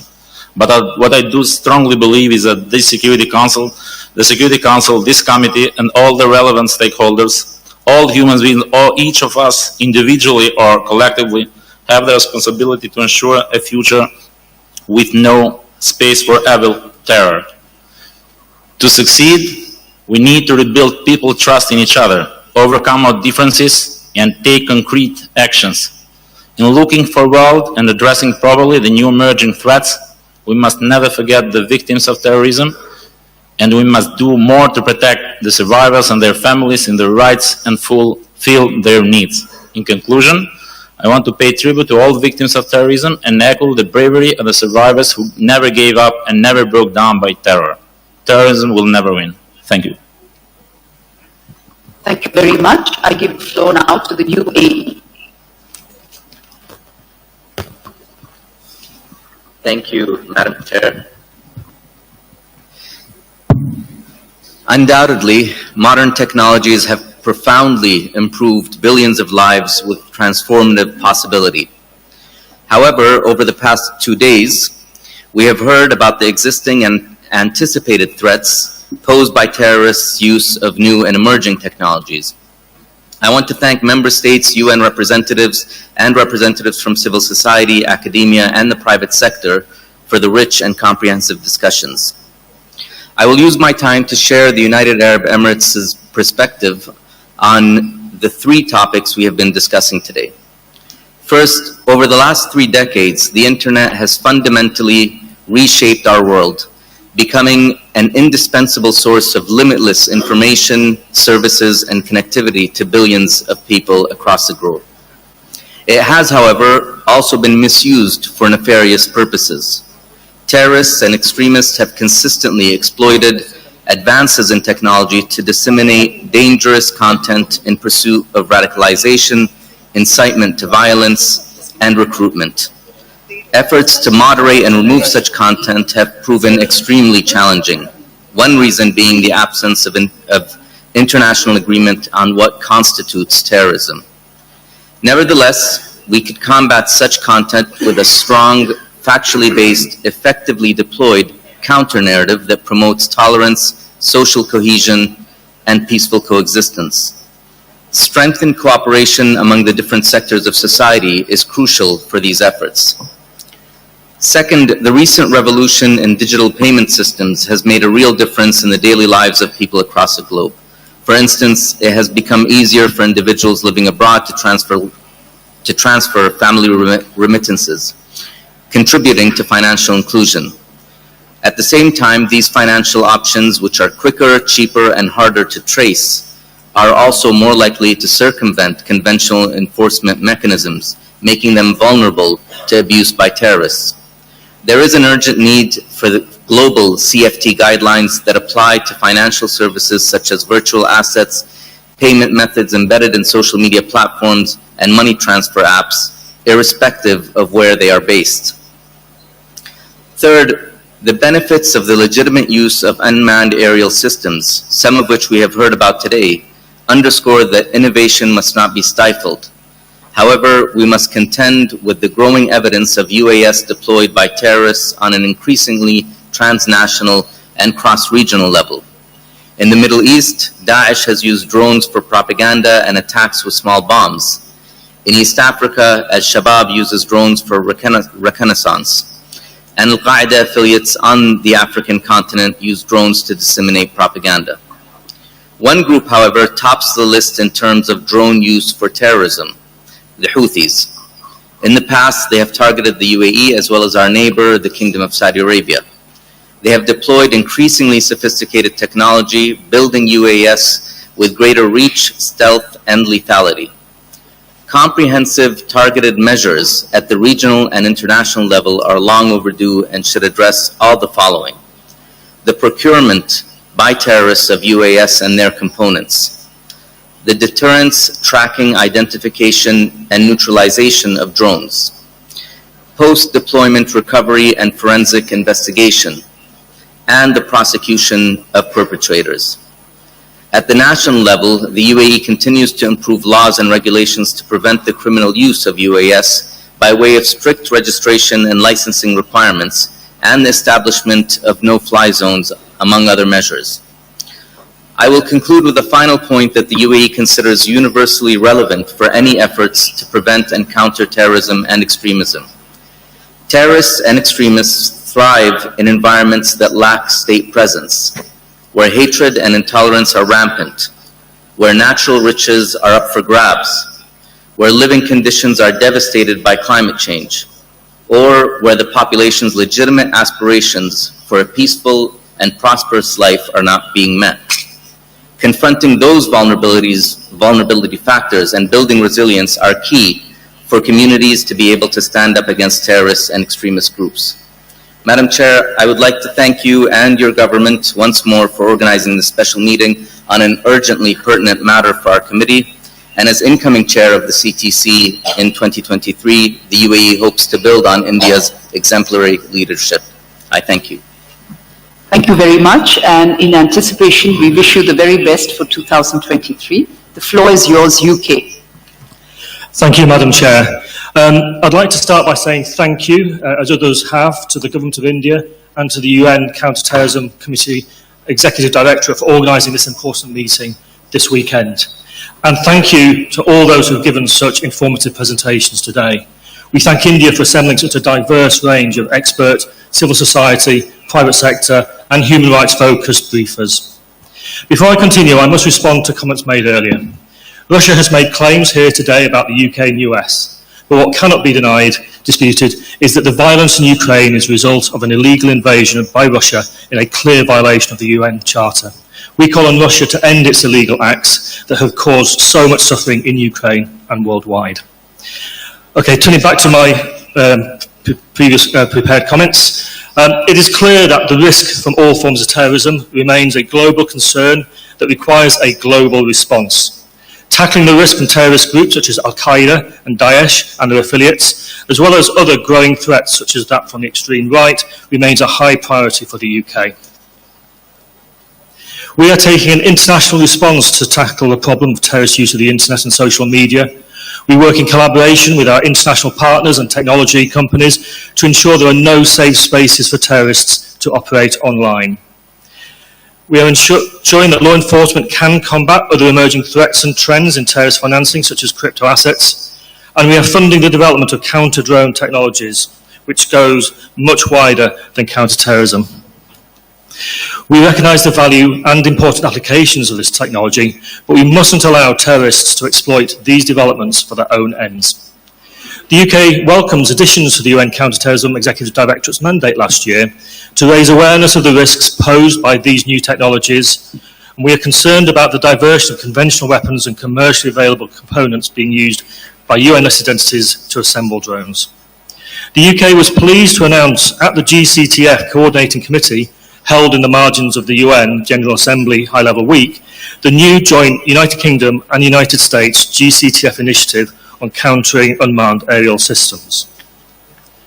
Finally, some thoughts on our values, which lie at the core of our counter-terrorism approach as the most effective way of reducing the risk in the long term. As we adapt and evolve our counter-terrorism efforts in line with the terrorists' misuse of emerging technologies, we must also take a step back and look at the underlying drivers of terrorism. This means we must uphold human rights, good governance and rule of law. We must address the causes of conflict, humanitarian needs and climate change, and we must engage with those on the ground, including those operating in civil society, to better implement our own domestic and overseas counter-terrorism policy and build communities that are resilient to radicalisation. Thank you. Thank you very much, UK, and I give the floor now to Gabon.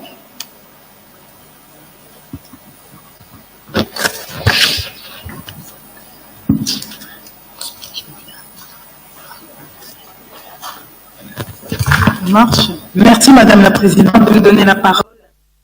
Chair, to providing us with an opportunity. First, I would like to congratulate the Indian authorities for the initiative to convene the Security Council here in New Delhi to debate about the difficult issue of fighting terrorism. I would like to seize the opportunity to congratulate for your commitment and determination to contribute to the international efforts on the fight against the scourge that is the international terrorism that is not linked to, it does not spare any country, be it big or small. Gabon condemns firmly all terrorist acts committed around the world. Today, this phenomenon is more and more worrying, including in Africa. The Peace and Security Council of the African Union deals with this with utmost attention and continues to carry the commitment of Africa to eradicate terrorism. Madam Chair, our presence here in your country shows the indefectible commitment of our country, Gabon, in this effort that requires international warrantless solidarity. We need to insist on the international cooperation and the sharing of information in order to exploit the potential of new technologies, in order to implement protection measures with the aim to protect cyberspace. This is also the place to renew the call of my country for a 360 assistance in order to reinforce the capacity of less equipped countries, taking into account their specific needs and their identified users at the level of African countries. It is crucial to insert the anti-terrorism struggle in the conflict prevention, promotion of sustainable development and the response to the effects of climate change by attacking the deep-seated roots of these conflicts and also the needs of the victims. And thank you, Madam Chair, for having organized this memorial commemorating the victims of terrorism. In this perspective, and we wanted to absolutely insist on the fight against finances of terrorism and also dry out all the sources of financing so that all transactions for criminal activities and for terrorist actions are eliminated. We have participated with much interest in all these discussions. It was very interesting, these various segments concerning cybersecurity that raise a certain number of new challenges that we will have to devote all our attention to if we want to rise to the challenge of terrorist activity around the world. Thank you very much, Madam Chair.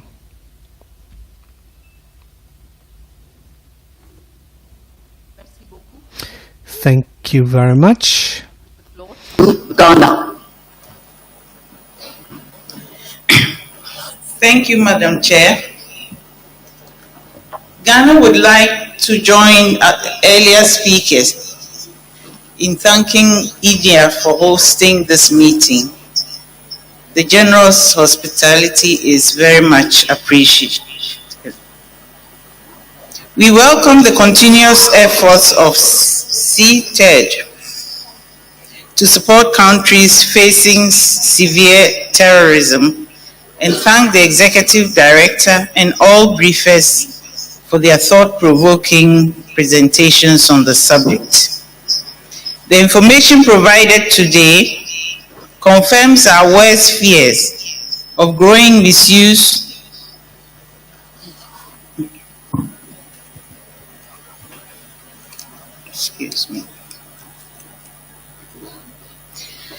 The information provided today confirms our worst fear of growing misuse of new technology to commit crimes against humanity. This has once again demonstrated the need to work together to defeat terrorism. In that context, Ghana would like to highlight the following. First, we need to enhance our coordinated efforts to combat acts of terrorism through the internet and social media space. As the threat of terrorism evolves, so must our strategy to prevent and counter it. While acknowledging the dual use of and multifaceted benefits of emerging technologies, internet and social media, it has become self-evident and clear from various briefers that terrorist organizations employ the use of social media platforms to recruit new members, communicate with their sympathizers, and to propagate their evil agenda. Terrorists thrive well on the internet and social media because of anonymity of communication, huge audiences spread across the world, and the fast flow of information. Their modes of communication make it imperative to have a counter strategy focused on new media and strengthen governance of internet oversight and prevent terrorist organizations from using it for their expansion and financing. Second, in the light of the emerging trend and new emerging technologies for terrorism and counter-terrorism, we urge that efforts should also be directed at capacity building of African and other developing countries to strengthen their legislative and judicial systems, financing of terrorism, exchange of information, particularly on border security, forensic investigative intelligence gathering, to better address the terrorist threats across our region. and to prevent terrorists from acquiring UAVs and drones as weapons for terrorism purposes. Within this context, we call on all states to implement the Security Council Resolution 2703 and on the United Nations to support capacity building in this area. Third, the root causes of terrorism must also be addressed if we are to truly make headway against this scourge. The international community has spent millions of dollars over the years through kinetic approaches to fighting terrorism. We firmly believe that this is not sustainable and would not properly address the root causes of the problem. Studies have shown that terrorism does not end with only a military approach. A coercive counter-terrorism strategy, while necessary at some points, has also in some instances, especially when overstretched, produced negative outcomes by promoting more violence and creating humanitarian crises. Non-military approaches should therefore be embraced as a more practical route to eliminating the root causes of terrorism and producing a long-term peaceful outcome. The international community should therefore adopt a joint approach to address the root causes of terrorism, especially the political ones, through preventive diplomacy, mediation, good offices, which Ghana believes is critical in the fight against terrorism. Prevention remains a cornerstone of our approach to counterterrorism. The approach should also include grassroots development, poverty alleviation, and eradication, as well as bridging inequalities that serve as the drivers behind terrorism. Fourth, the Security Council has repeatedly affirmed that all counter-terrorism measures must conform to international human rights obligations. We endorse this approach and consider that promoting and protecting human rights, respecting international humanitarian law, integrating a gender dimension, and engaging with civil society organizations are critical elements for a credible, sustainable, and effective counter-terrorism mechanism. In conclusion, Ghana reaffirms her commitment to deepen the partnership with the CTC in the face of the complex, interlocking, and evolving regional and global threats of terrorism to humanity.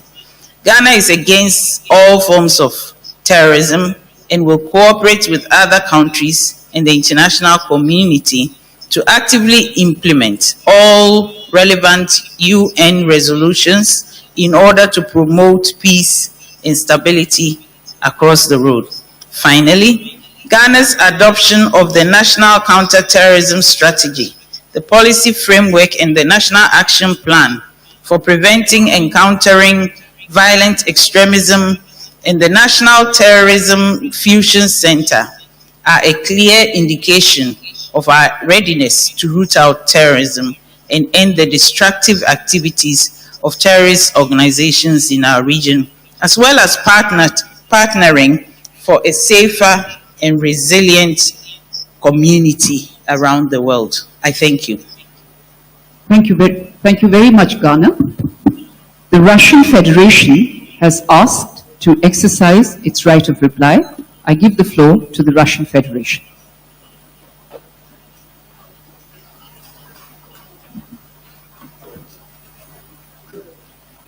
Thank you very much, Madam Chair. Благодарю вас, госпожа председатель. Честно говоря, мы не хотели, у нас не было намерения. Madam Chair, it was not our intention to prolong this discussion and to ask for the floor for an extra time, but concerning the unfair blame that was addressed in the morning session towards us and to be followed by the representative of France, we had to respond. We are indeed at a loss why the response of our Western colleagues was so nervous and excited. Why did our colleagues mention the today's terrorist attack on the Sevastopol harbor? That was also concocted by British engineers. The official information is that the preparation of this terrorist attack, as well as the training of the militia that exercised this terrorist attack, was exercised in the city of Charkov, and it all was managed by the British military engineers. As a result, civil infrastructure suffered, and I'm really wondering how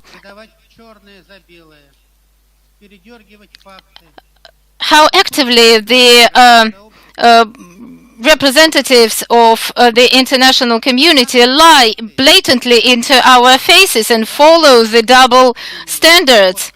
However, I'm convinced that in the near future, the world is going to understand the entire degree of hypocrisy of the Western countries who supply weapons in massive volumes to the Kiev regime. And may I also highlight that these weapons are also channeled to the international terrorist organization, and they benefit from that. Madam Chair, I'm not going to dive into all the gory details of this discussion. This is it for our part. Thank you. Thank you. I will give the floor to the representative of the United Kingdom. Thank you, Madam Chair. Let me re-emphasise, Russia started this violence through an illegal invasion of Ukraine. Russia alone can end the violence in Ukraine. Thank you. With that, we have come to an end to statements, and I will give the floor to David Sharia, Chief of Branch, CTED, to present the outcome document of the Counter-Terrorism Committee on countering the use of new and emerging technologies for terrorist purposes and its principles that was approved by the committee through written procedure on 27 October 2022. Mr. Sharia, you have the floor. Thank you, Madam Chair, Excellencies, distinguished delegates. It is my great honor to introduce today the Delhi Declaration, as they say, fresh out from the press, on countering the use of new and emerging technologies for terrorist purposes. Today's declaration identifies several key principles relating to this theme. I will not go through each and every one of them, as they are or will be before you very soon. But let me stress a few commonalities that cut across the CTC approach to new and emerging technologies. The first principle recognized by the CTC today is that these technologies present tremendous opportunities to global connectivity, to our economies, and even to our security. The innovative spirit they represent should not be suppressed by counterterrorism measures. At the same time, the CTC recognizes the challenges imposed upon their use by terrorists and their supporters. This tension leads to the second principle recognized by the CTC. The principle is that benefiting from the good that these technologies bring while mitigating their risks is an act of balancing. Member states are encouraged to balance fostering innovation with preventing the use of new and emerging technologies for terrorist purposes. Another balancing act recognized by the CTC lies in the long-standing requirement of the Council that effective counterterrorism measures and respect for human rights and fundamental freedom and the rule of law are complementary and mutually reinforcing. In this regard, the Counter-Terrorism Committee also notes the importance of member states integrating gender as a cross-cutting issue into their counter-terrorism strategies and activities. A third and fourth principle recognized in this declaration are the need to act globally and collaboratively. We cannot address these threats without a response that is truly global and without a commitment that is genuinely cooperative. This collaboration must also include the UN and other global partners. Many of them are explicitly mentioned in the declaration, and some of whom are with us today. The special meeting and the outcome of this meeting is a testament to member states' commitment to work collaboratively in this space. A fifth principle that the CTC identified relates to public-private partnership. Member states recognize that they cannot handle these challenges alone. Technology companies know better than anyone else how their technologies can be abused, and they know very well which solutions will work and which won't. Crucially, the CTC encourages ongoing voluntary cooperation between member states and the private sector. It also recognizes the work of Tech Against Terrorism and GIFCT. In this context of public-private partnership, the declaration puts a particular emphasis on the need of financial intelligence unit and intelligence services to continue to establish effective partnerships with the private sector. The CTC also recognizes the contributions of civil society to our efforts. Civil society actors, as we have seen today and in the many technical sessions CITED led, bring a wealth of experience. Civil society organizations can also advise on the impact some solutions may have on human rights. Many asked during our discussions and during today's meeting, what is the way forward? The declaration of today, the Delhi Declaration, brings a very clear way forward. The crucial commitment made today by the CTC is to continue working on these issues. The meeting today was never meant to offer a silver bullet or a magic solution to this challenge, because one just simply doesn't exist. We are only at the beginning of a long journey, but by adopting the Delhi Declaration, the committee sends a resounding signal that it is leading this journey. Today, the CTC is committing itself also to developing, with the active support of CITED, a set of non-binding guiding principles and to compiling good practices on the opportunities offered by the same set of technologies to counter the threat, all of them consistent with international law and international humanitarian law. CITED specifically is asked to deepen its engagement and cooperation with civil society, including women and women's organizations, relevant private sector entities, and other stakeholders. Those actors, including CITED's Global Research Network, are invited to assist CITED and the CTC in the identification of trends, emerging issues and development, and understanding of the threat posed by use of new and emerging technologies for terrorist purposes. The declaration further encourages CITED to consider building strategic and voluntary public-private partnerships to ensure the timely exchange of information, support the conducting of threat analysis, the collation of good practices, and the development of operational support in countering this threat. Additionally, it requests CITED to produce a gap analysis for the consideration of the committee on the capacities of member states to counter the use of new and emerging technologies for terrorist purposes. We were privileged to have supported this consensus showcased in today's declaration by leading the 3 technical discussions that were the basis of these discussions today. Madam Chair, distinguished delegates, I would like on behalf of CITED to thank the Government of India for your principled and visionary leadership. We would like to thank you for navigating so elegantly and the delicate and complex logistics and substantive elements of this special meeting. A special thanks we would like to give to our colleague Rajesh Parihar, who has done an amazing work with us, and to his colleagues in Delhi who supported him. The committee has set out an ambitious way forward. The Delhi Declaration vests a lot of responsibility in CTED. We welcome this responsibility, and we are honored to accept the trust bestowed upon us by the committee and its members.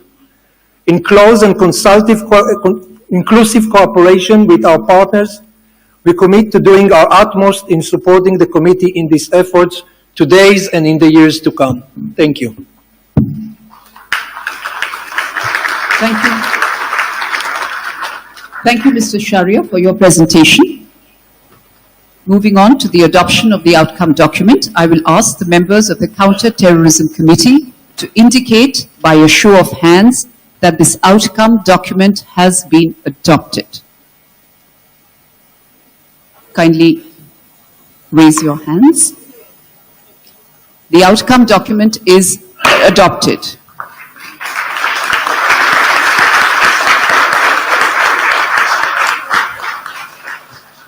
I will also request all committee members to rise and display the outcome document for what I hope will be a memorable souvenir from Delhi.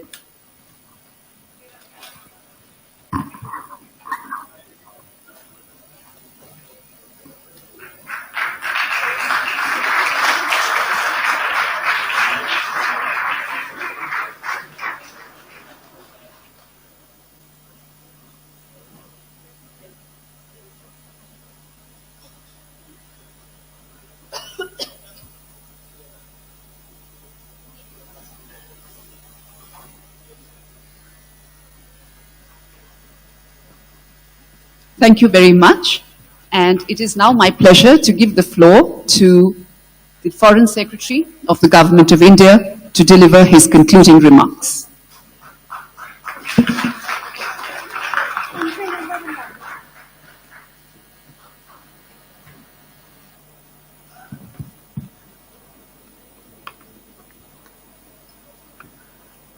Honorable Ministers, Excellencies, guests, distinguished participants, I would like to first of all thank all the Council members for wholeheartedly, overwhelmingly endorsing the Delhi Declaration.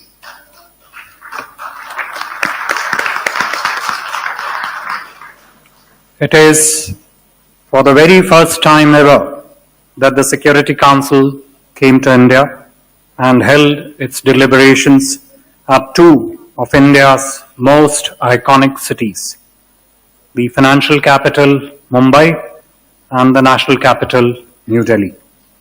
You began yesterday by expressing solidarity with families and friends of the victims of terrorism, including the martyrs of the Mumbai terror attacks, through a solemn ceremony at the 2611 Memorial Site in Mumbai. You also heard at the first hand the voices of 4 victims who, in spite of their profound personal losses, still stood up and shared their experiences and called for peace and harmony. The CTC members also witnessed presentations on a continuous presence of terror financing threats in South Asia and the measures that we, along with other friendly partners, are taking to address and mitigate it. Today, with the enriching and extensive contributions from the professional experts and panelists, we have delved deep into the next frontiers of the challenges that the menace of terrorism presents to open and pluralistic societies like ours. Thematic discussions earlier today deliberated on the following key questions that confront us. 1. How do we prevent the use of internet and social media for misuse by terrorists to propagate extremism and violence? How do we counter the use of new financial technologies and new payment systems, methods by terrorist groups? How do we address the misuse of drones by terrorists? Most importantly, how do we collectively arrive at a holistic and inclusive counter-terrorism architecture that responds meaningfully to these new and emerging threats? I am happy to inform, as we just heard, that your consideration and conclusions to these pressing challenges form a key constituent of the New Delhi Declaration that has been unanimously adopted by the Council members today, just now.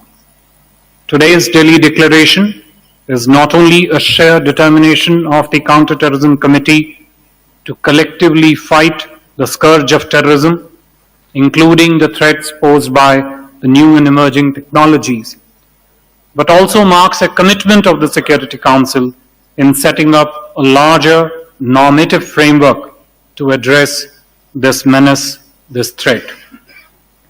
We hope that the Council will be able to build on the gains that we have made today in the text of the Delhi Declaration. For India, counter-terrorism has been one of our core priorities in our ongoing innings at the UN Security Council. Before we hand over the baton in December, we are aiming to hold a high-level briefing for the Security Council on global counter-terror approach, principles, and the way ahead. India's External Affairs Minister, Dr. Jaishankar, would be chairing a briefing session of the Security Council on 15th December in New York on this subject. I take this opportunity to invite high-level ministerial participation from all Council members to this briefing session.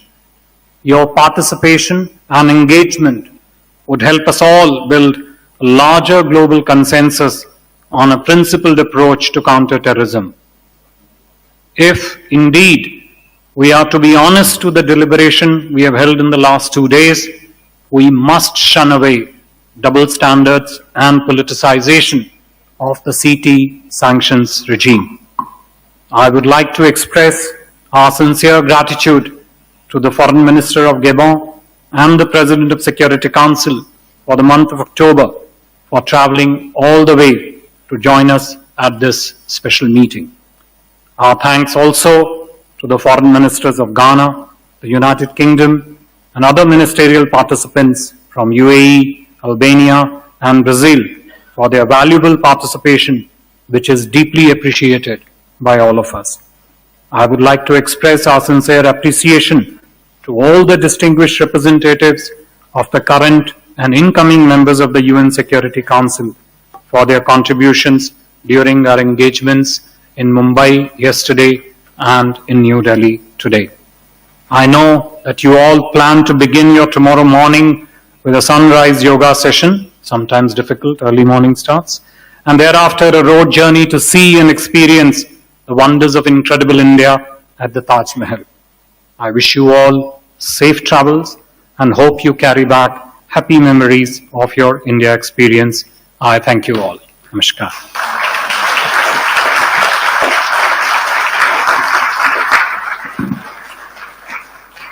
Thank you very much. I will now open the floor to all member states. I kindly remind delegates and other speakers to also keep their statements to no more than 3 minutes, please. In the event insufficient time is available during a session to hear from participants wishing to take the floor, please submit your statement to the Secretariat so that it can be posted on the CTC website. May I request the representative of Qatar to take the floor.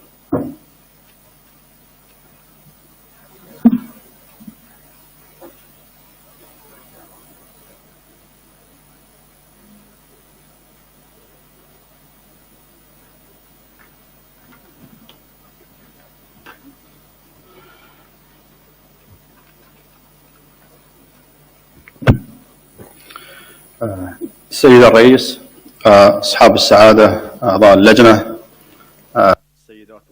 Your Excellency the Chairperson, ladies and gentlemen, allow me in the at the outset to extend my gratitude to the government of India and to the CTC for holding this very important meeting to look into developments, challenges, learned lessons and experiences in standing up to the use of ICT, new and emerging technologies for terrorist purposes.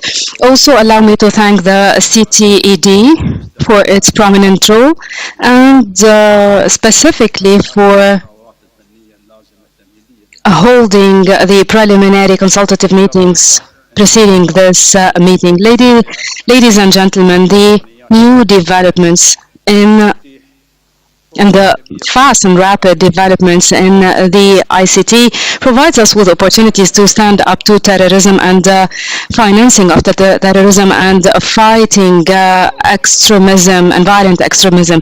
However, the vast development of terrorist groups in the recent years and the misuse of some countries and some terrorist groups of new and emergent technologies to launch cyber attacks and target infrastructures of countries and planning and promoting and inciting for terrorism. All of this poses a dangerous risk for international peace and security. This requires of us to use modern means and techniques to stand up to these phenomena.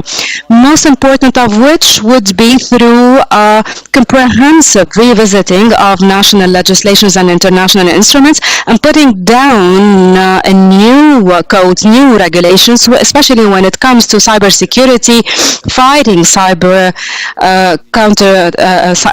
fighting cyber terrorism, and establishing partnerships with the local, regional, international organizations from both the private and public sectors.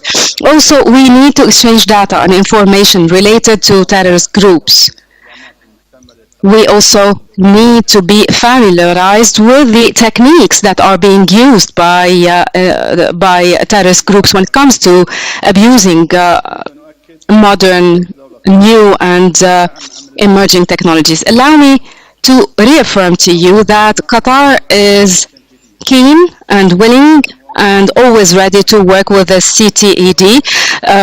Recently, the CTED conducted a very successful visit to Qatar, and during that visit, we highlighted the opportunities that are present in working with the international organizations, with the UNOCT as well, and the donations provided by Qatar to the UN agencies have actually contributed to standing up to much of such ICT abuses. As a matter of fact, there was the program, the UN program to fight the travel or to stand up to the travel of terrorists, and we know that there are some means and techniques that are being used within that program, such as the API and the ANPR. And we are collaborating at that level with all the means possible. We're also working on helping other states building their capabilities to stand up to the unmanned aerial systems that are being used in terrorist attacks. We also look for more integrated efforts with international organizations, specifically UNOCT and the CTED. We need to see more coordinated efforts in order to stand up to terrorist attacks by means of using new and emerging technologies. Ladies and gentlemen, the state of Qatar will keep on revisiting and revamping its national legislations. Qatar wants to keep pace with all developments, and we need to embrace all new and state-of-the-art techniques in standing up to terrorism by creating databases and analysis and so on and so forth. We look forward to having more collaboration with all international relevant agencies and work by international relevant instruments in that regard. In conclusion, let me say that modern technologies can also be leveraged in using rendering benefits to the community in establishing international peace and security as well. Thank you very much for your attentive listening. I thank the representative of Qatar for his statement. I now invite representative of Japan, followed by Ecuador, to make the statement.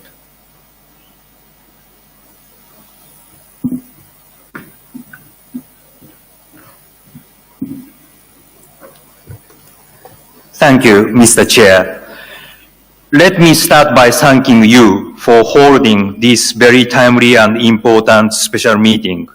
Japan would like to take a moment to send our deepest prayers for those who lost their lives and loved ones in the horrendous November 26 Mumbai terrorist attacks in the year of 2008. Mr. Chair, the prolonged COVID-19 pandemic has highlighted new challenges, such as the spread of terrorism, making use of cyberspace, and the ever-evolving threat of cybercrime. The exploitation of emerging technologies, such as UAS and the Internet, contribute to the transnational activities of terrorist groups. These new challenges show that countering terrorism and violent extremism is an urgent global issue that the international community needs to work together in unison to face. From this perspective, Japan has been collaborating closely with the UN system, including CTED, UNOCT, and UNODC, and has been making utmost efforts to counter terrorism and violent extremism in line with past Security Council resolutions and the UN Global Counter-Terrorism Strategy. Next year, Japan will serve as a new elected member of UN Security Council, as well as the G7 presidency, and we are firmly committed to contribute to global counter-terrorism initiatives.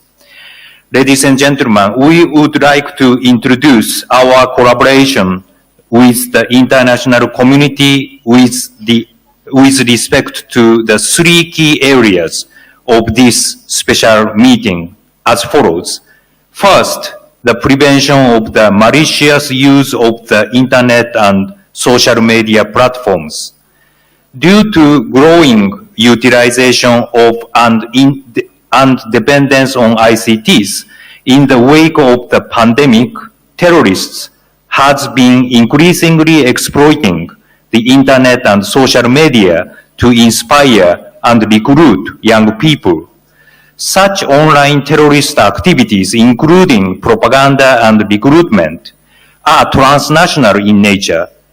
Therefore, effective measures against them require multilateral and multi-stakeholder cooperation. Japan has spearheaded such efforts, including by leading the issuance of the G20 Osaka leaders' statement in response to the Christchurch call to action and engaging with the Independent Advisory Board of the Global Internet Forum to counter terrorism. Furthermore, in collaboration with the UNOCT, Japan has worked on the prevention of radicalization through social media and the Internet by violent extremists. It is also vital to address root causes in order to effectively counter terrorist recruitment. Therefore, Japan has cooperated with UNODC to support capacity building among women and youth through the development of regional PVE networks, mainly online, in Indonesia, Malaysia, and other countries. Second, countering terrorist financing and money laundering. As a member of the Financial Action Task Force, FATF, Japan welcomes the FATF's new membership in the UN Global Counter-Terrorism Coordination Compact this year. Japan has co-chaired the FATF's Virtual Asset Contact Group and has led discussions on the global implementation of FATF standards for cryptographic assets. In collaboration with UNODC and ICPO, Japan has supported the strengthening of AML CFT measures, mainly in Southeast Asian countries, including through capacity building programs to counter the financing of terrorism using new financial technologies such as crypto assets. In this connection, Japan will continue to lead international efforts to implement relevant Security Council resolutions in this area. Third, the prevention of the misuse of UAS for terrorist purposes. We share the concerns expressed by others on the increased scope of attacks and threats associated with the continuing improvement of the technological capabilities of unmanned aerial systems. In this regard, Japan welcomes the initiative to operationalize the Berlin Memorandum, newly presented at the GCTF meeting in September this year. Since 2015, Japan has been promoting countermeasures for the use of small UAS by terrorist groups, including through the amendment of our National Drone Act. In addition, in order to prevent terrorist attacks using small UAS, Japan has been preparing equipment and materials, as well as collaborating with related agencies in conducting surveillance on key national facilities. Several of these countermeasures were implemented on occasion of the Tokyo Olympic and Paralympic Games in 2020 in order to detect, track, and monitor the flight of small UAS during such a high-profile international event. We would be happy to share our experiences to strengthen international efforts in this area.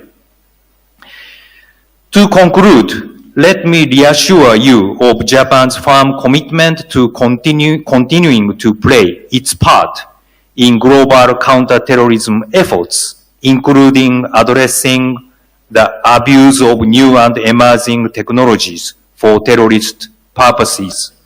We continue to support the steady implementation of international counterterrorism efforts in this area in cooperation with relevant UN organizations such as CTED, UNOCT, and UNODC, based on the relevant UN Security Council resolutions and UN Global Counter-Terrorism Strategy.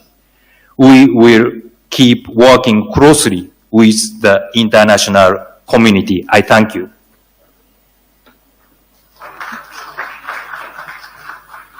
I thank the representative of Japan for his statement. Before we move to the next speaker, a housekeeping announcement. Head of delegations and designated delegates, I request them to gather at 6:40 p.m. outside Darbar Hall of Taj Palace for a joint call on Honorable President of India. I now invite representative of Ecuador, followed by Mozambique, to take the floor. Gracias, señor presidente, por darme el uso de la palabra. For allowing me to talk, my delegation would like to thank the government of India for the excellent organization of this special meeting of the committee to fight the use of counterterrorism and emerging technologies of terrorist purposes. I would like to congratulate the Declaration of Delhi, and I congratulate the hard work of the committee that has given us such great results.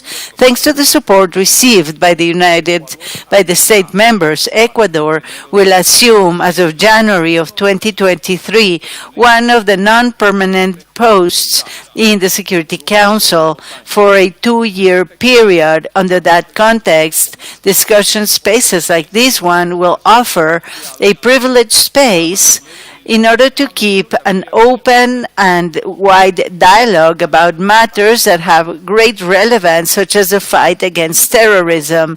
We have listened with great care the presentations done by the presenters about the strategies that can be used to fight this phenomena.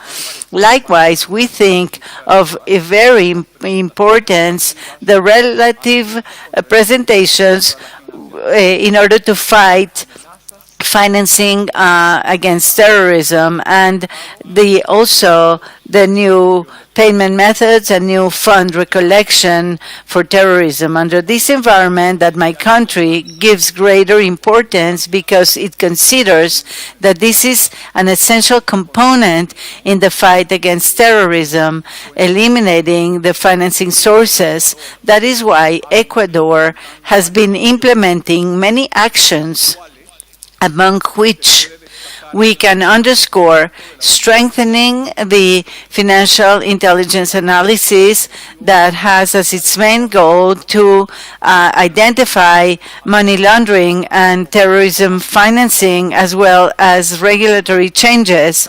We have also heard with great attention presentations regarding possible violations of human rights that fighting against terrorism could help.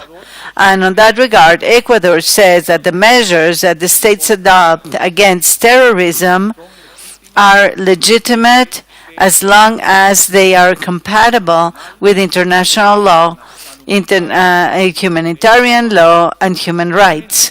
And finally, we consider that actions against terrorism should go hand in hand with a development strategy that addresses the socioeconomic problems that the most vulnerable population have by giving them quality public services and by creating opportunities for youngsters. Thank you so very much. I thank the representative of Ecuador for his statement.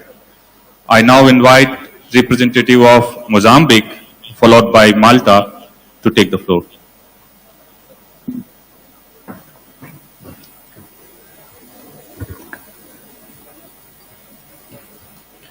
Mr. Chair, distinguished heads of delegations, all protocol observed.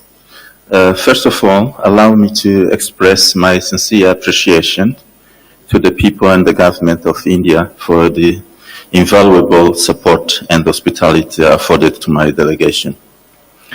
I also wish to congratulate India for hosting this special meeting on countering the use of new and emerging technologies for terrorist purposes. Mr. Chair, combating terrorism is a challenging issue indeed. Terrorism and other actions of extremism exacerbate the humanitarian crisis. For instance, many regions are confronted with combined factors of food insecurity, climate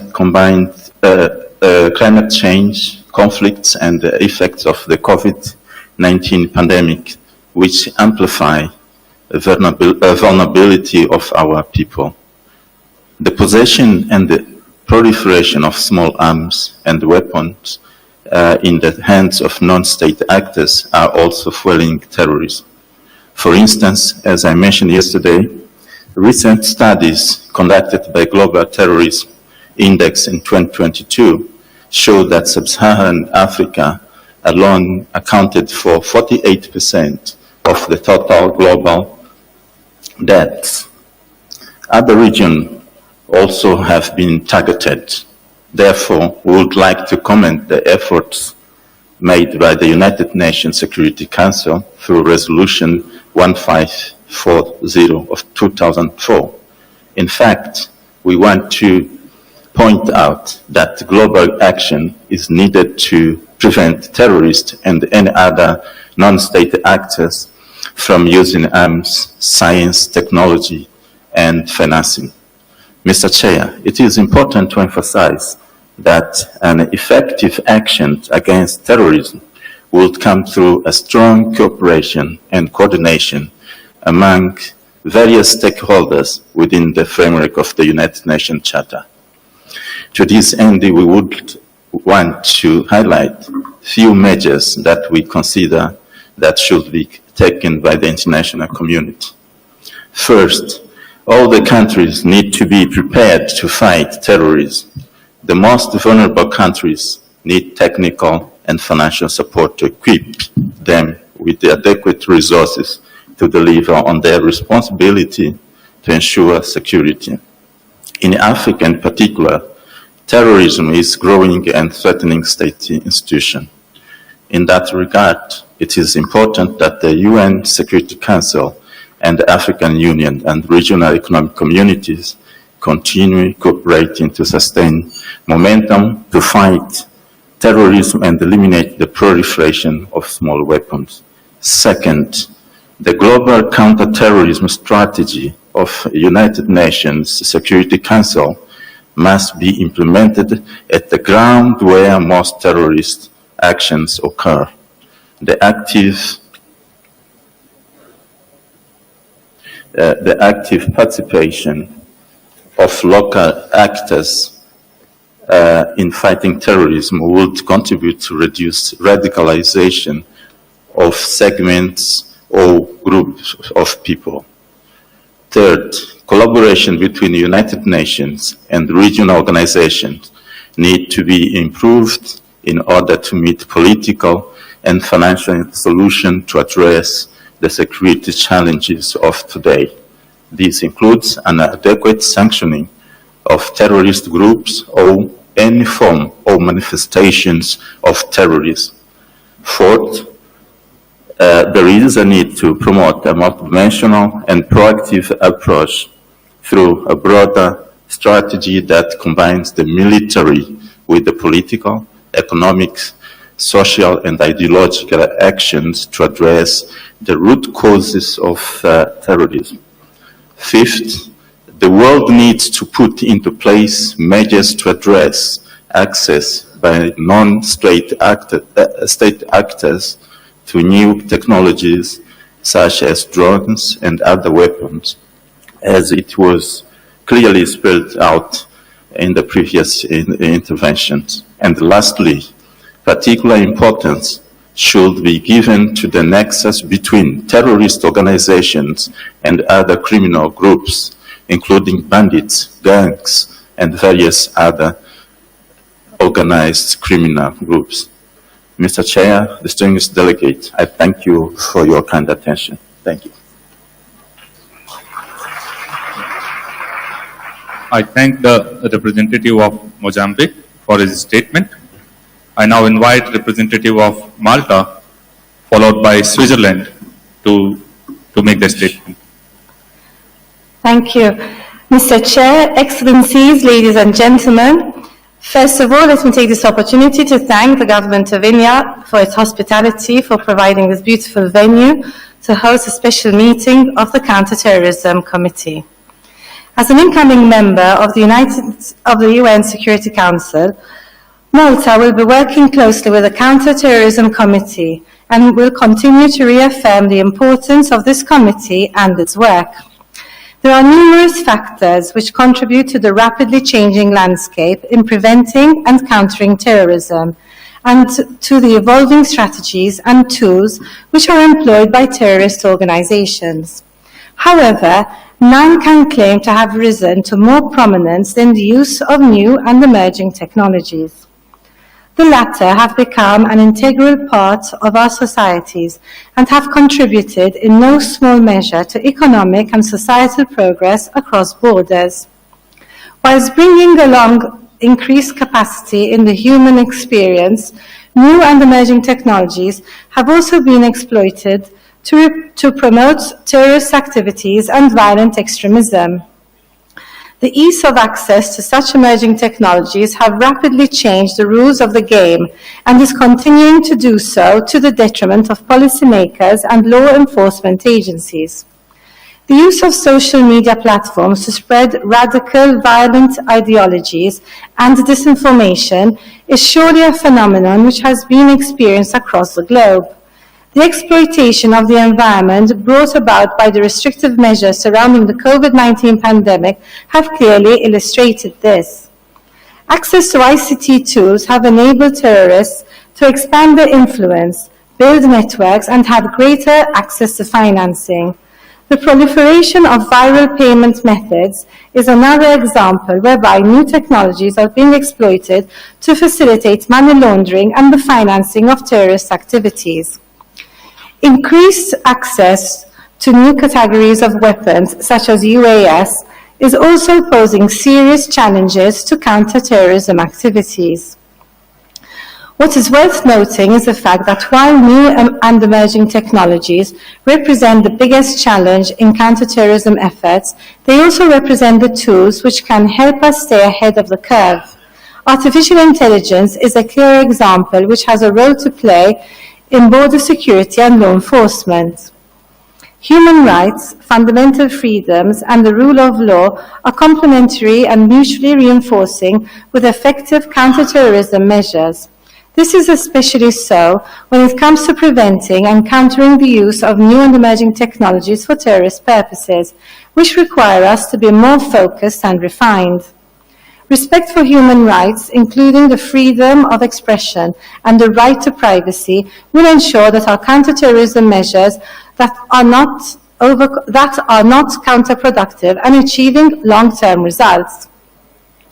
This is tied with the fact that we need to avoid the creation of gaps due to the lack of resources and ensure that big data-driven solutions are made accessible to law enforcement.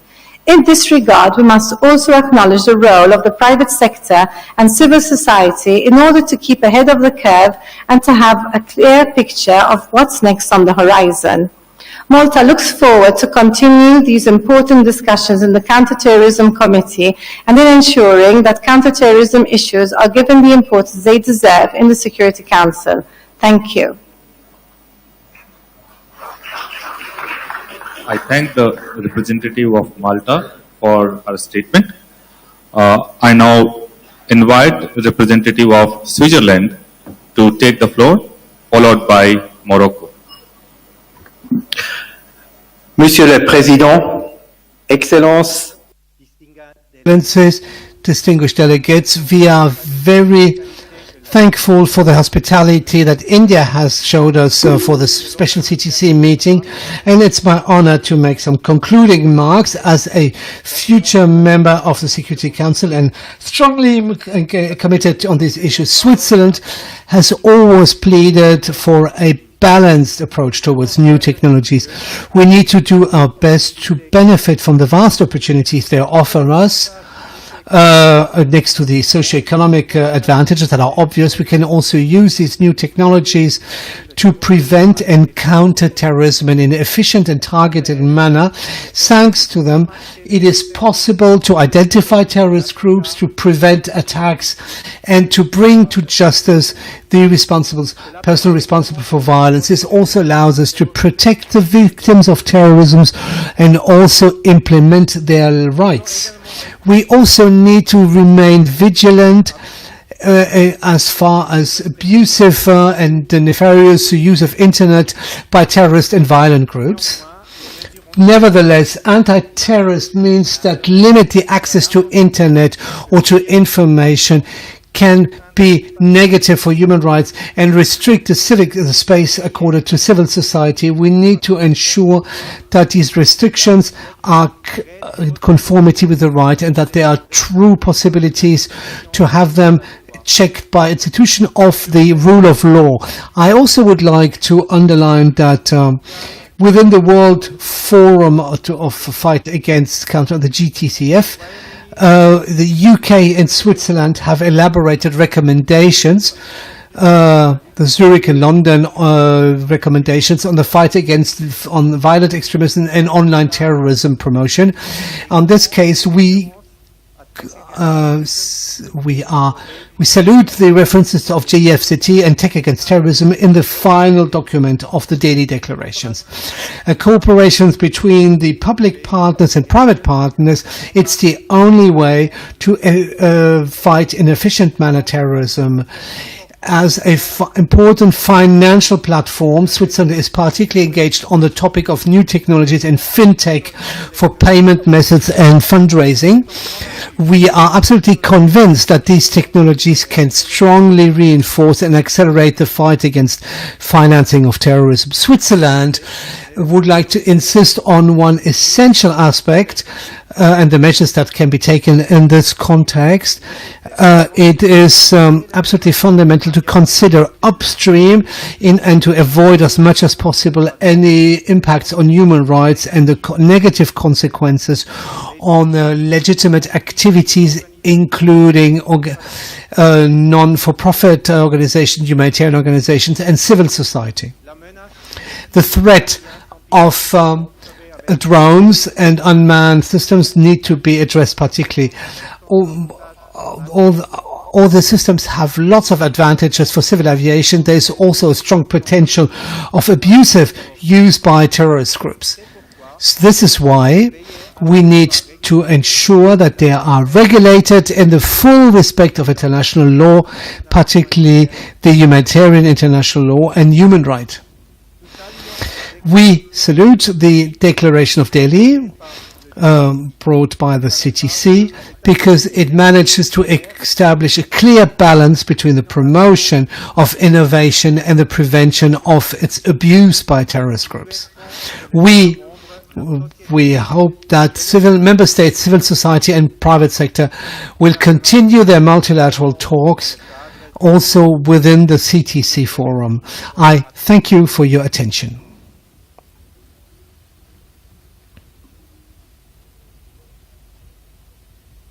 The representative of Switzerland for his statement. I now invite representative of Morocco to take the floor, followed by Cuba.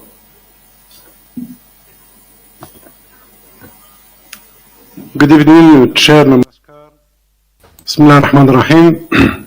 Excellencies, representatives of the member states, ladies and gentlemen, at the outset, let me start by congratulating India for hosting this high-level meeting of the Counter-Terrorism Committee out of New York. It is an initiative that reflects the global nature of the terrorist threat, which transcends borders and highlights its adverse impact that has transnational reach beyond conflict hotspots. The use of new emerging technologies, particularly by terrorist groups, is very alarming as the terrorism threat landscape is becoming more and more diffuse geographically and diverse tactically. The use of internet and social media platforms for terrorist propaganda, recruitments and communication virtual assets for terrorism financing, and unmanned aerial systems for terror-linked purposes pose indeed real and serious challenges to our collective actions for combating terrorism, but also to our respective national strategies in this area. It also questions their efficiency, scope, and degree of adaptability to the continuous development of illicit use of these technologies for unlawful terrorist aims. Excellencies, ladies and gentlemen, combating the terrorist use of emerging technologies is not an easy task, but it certainly is not an impossible one. Encouraged by a remarkable access to open innovation, terrorist groups tend to use these technologies because they are cheap, accessible, and most importantly, concealable. It is therefore important to not only keep an eye on the current emerging trends, but to collectively set up policies that will, first, limit the access of terrorists and extremist groups to such emerging technologies. Second, raise awareness of their subversive nature and impact if used for terrorist-linked purposes. Three, enhance member states' capacities and foster their capabilities to fill policy operational gaps to effectively deal with these threats. It is also paramount to undertake such actions within the framework of our respective countries' obligations to respect human rights and fundamental freedoms under international law. Ladies and gentlemen, the fast-moving trend of technological advancement arises mostly without the full awareness of policymakers and supervising authorities. This trend highlights the necessity to include all stakeholders, especially in areas of cybersecurity, financial services, and protection of critical and vulnerable infrastructures. This approach will expedite the process of acceptance by government of emerging technologies from the private sector and streamline effective communication between governments and businesses on mutual expectations and needs in order to ensure effective response to terrorist attacks are put in place. To ensure concrete advances in these specific areas, we, member states, industry actors, private sector, and civil society organizations should reflect collectively on defining efficient frameworks to take our efforts forward. This process would benefit from building on what has been done in other multilateral processes, such as the Global Counter-Terrorism Forum, GCTF, which is among the first frameworks to provide an ahead-of-the-curve view on the use of the new technologies for terror purposes, particularly on the threats of UAS. In this vein, Berlin Memorandum on Good Practices for Countering Terrorists' Use of Unmanned Aerial Systems, which is the outcome of an initiative co-led by Germany and the United States under the Moroccan co-chairmanship of the GCTF, is a strong stepping stone and a foundation to support the development of the international framework to control the use of UAS by terrorist groups.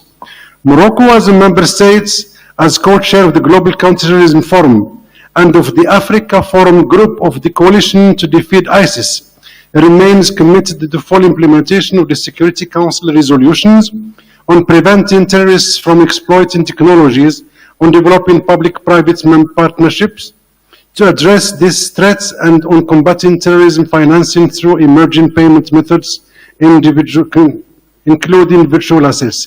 I conclude by congratulating member states for the adoption of the Delhi Declaration, and I am quite confident that we all will stand resilient in facing terrorist threats. I thank you all for your attention.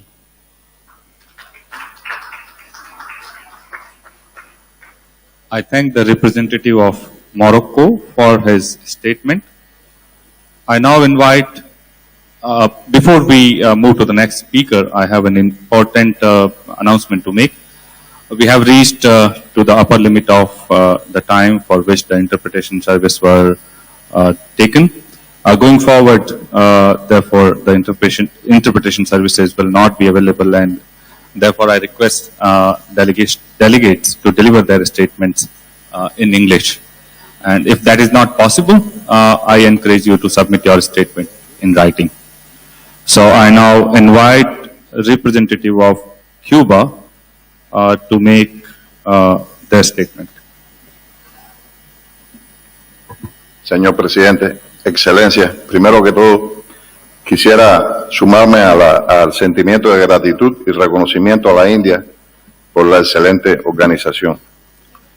Señor Presidente, India for this interpretation and to accelerate the globalization in the information technologies, and also for the power and the new technologies and sociedad moderna.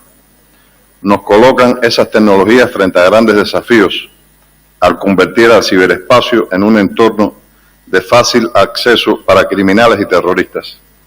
una generación de terroristas expertos en informática que utilizan las nuevas tecnologías para sus propósitos, pone en riesgo tanto a los propios sistemas informáticos como a las personas físicas y a sus bienes. Cuba condena firmemente todos los actos, métodos y prácticas de terrorismo en todas sus formas y manifestaciones, por quien quiera, contra quien quiera y donde quiera que se cometan, sean cuales fueren sus motivaciones, incluidos aquellos en los que hay estados involucrados, directa o indirectamente. Nuestro país, Cuba, ha sido víctima del terrorismo por más de 6 décadas. Muchas de esas acciones han sido organizadas, apoyadas, financiadas y ejecutadas desde territorio de Estados Unidos. Lamentablemente, continúan incitándose y financiándose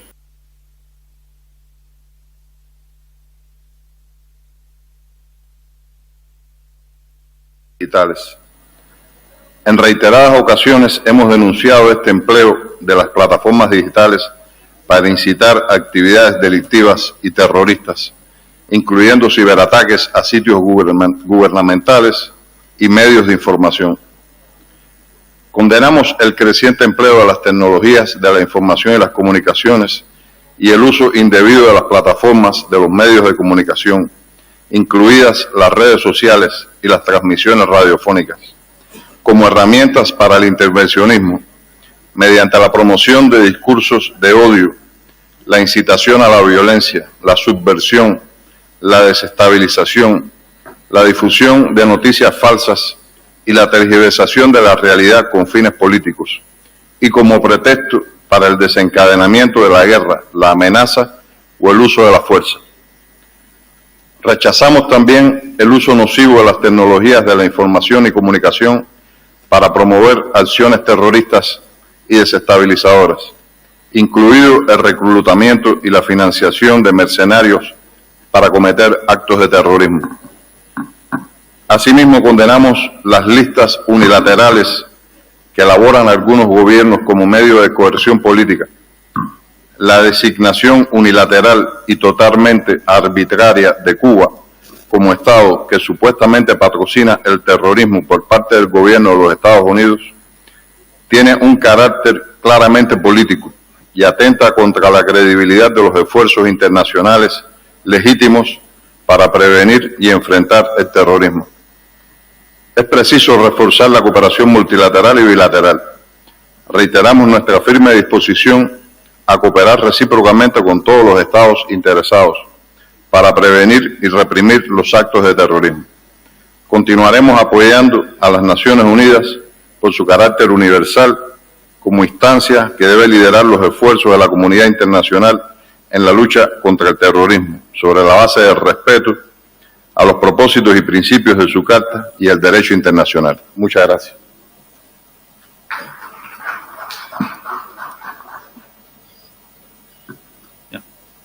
I thank the representative of Cuba for his statement. I now invite representative of Senegal to take the floor, followed by the Netherlands.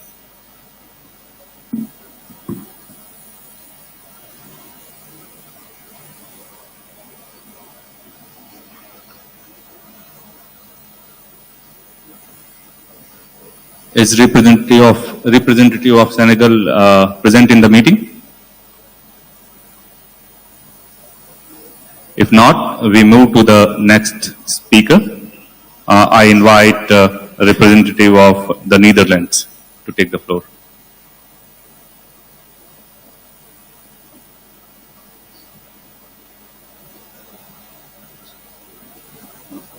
Okay, so we move to the next speaker.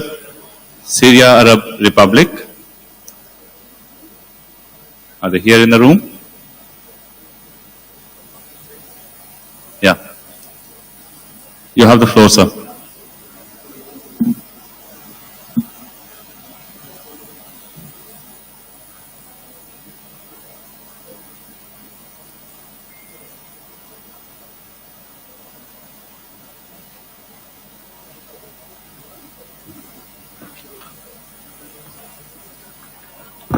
I thank you, but it was a kind of surprise for me. I was doing the translation. I couldn't finish it. So I think I'm obliged to deliver it in Arabic. السيد الرئيس، بداية أود أن أعرب عن شكرنا لجهود الحكومة الهندية والمديرية التنفيذية لمكافحة الإرهاب CTED لعقد هذا الاجتماع الهام حول مكافحة استخدام التقنيات الحديثة والناشئة لأغراض إرهابية. إن حرص الجمهورية العربية السورية على المشاركة في كافة الفعاليات الدولية التي تعنى بمكافحة الإرهاب يأتي من قناعتها بأهمية التصدي لهذه الآفة الخطيرة التي باتت تمثل خطرا داهما يهدد المجتمعات والشعوب.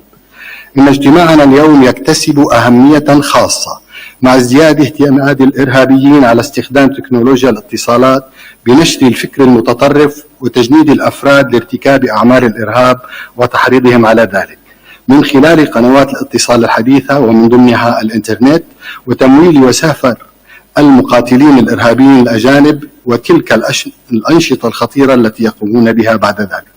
وهناك تحديات ينبغي إيلاؤها قدرا كبيرا من الاهتمام بإطار جهود مكافحة الإرهاب. هنا تبرز أهمية وضرورة أن تعمل الدول معا في إطار من التعاون على منع الإرهابيين من استغلال التكنولوجيا والاتصالات والموارد في التحريض على دعم الأجهزة الإرهابية، وذلك مع حرص في الوقت ذاته على الامتثال للالتزامات القائمة بموجب القانون الدولي ولا سيما قرارات مجلس الأمن المعنية. إن حكومة الجمهورية العربية السورية في إطار حربها المستمرة منذ أكثر من 10 سنوات ضد الكيانات والجماعات الإرهابية الأشد خطورة بما فيها تنظيمي داعش والنصرة وغيرها من التنظيمات الإرهابية، حرصت على اتخاذ تدابير فعالة على المستوى الوطني ترمي إلى منع استغلال الإرهابيين للتكنولوجيا والاتصالات والموارد بما في ذلك الوسائل السمعية والمرئية، بذلك في التحريض والترويج أو دعم الأعمال الإرهابية. إن قانون مكافحة الإرهاب رقم 19 لعام 2012 يتناول تجريم الترويج للأعمال الإرهابية والمعاقبة عليها بأشد العقوبات، وتلك الأفعال تشمل توزيع المطبوعات أو المعلومات المخزنة مهما كان شكلها بقصد الترويج لوسائل الإرهاب أو الأعمال الإرهابية، وهي تنزل العقوبة نفسها بكل من أدار واستخدم موقعا إلكترونيا لهذا الغرض.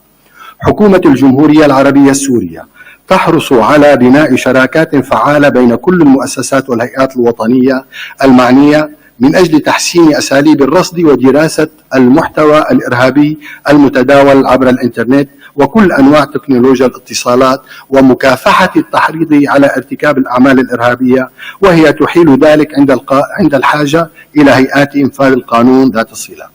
السيد الرئيس، يود وفد بلادي التأكيد أهمية أن تطلع كل الدول بمسؤولياتها حيال رصد محتوى وسائل الاتصال الاجتماعي للصلة بالإرهاب، وذلك من أجل منع تدفق المقاتلين الإرهابيين الأجانب وتتبع أنشطة الشبكات الإرهابية التي تنشط بتجنيد وتسهيل سفر المقاتلين الأجانب، وهي تتخذ من بعض الدول منصات ومنطلق لأعمالها التخريبية في نشر الفكر المتطرف والترويج له، وتقديم ما يلزم من دعم لحكومات الدول التي تواجه خطر الإرهاب على أراضيها عبر مساعدتها ببناء القدرات وتكوين الخبرات في مجالي تكنولوجيا المعلومات والاتصالات وعلوم الأدلة الجنائية داخل الأجهزة الوطنية لتعزيز قدرة أجهزة إنفاذ القانون للاطلاع بدورها على الوجه الأمثل في مكافحة الإرهاب. شكرا سيد الرئيس. Thank you.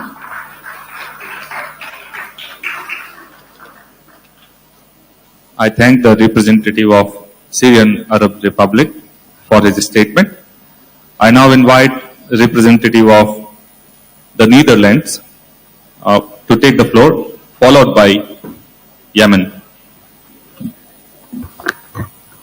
Thank you, Chair, and my apologies that I didn't hear your first call.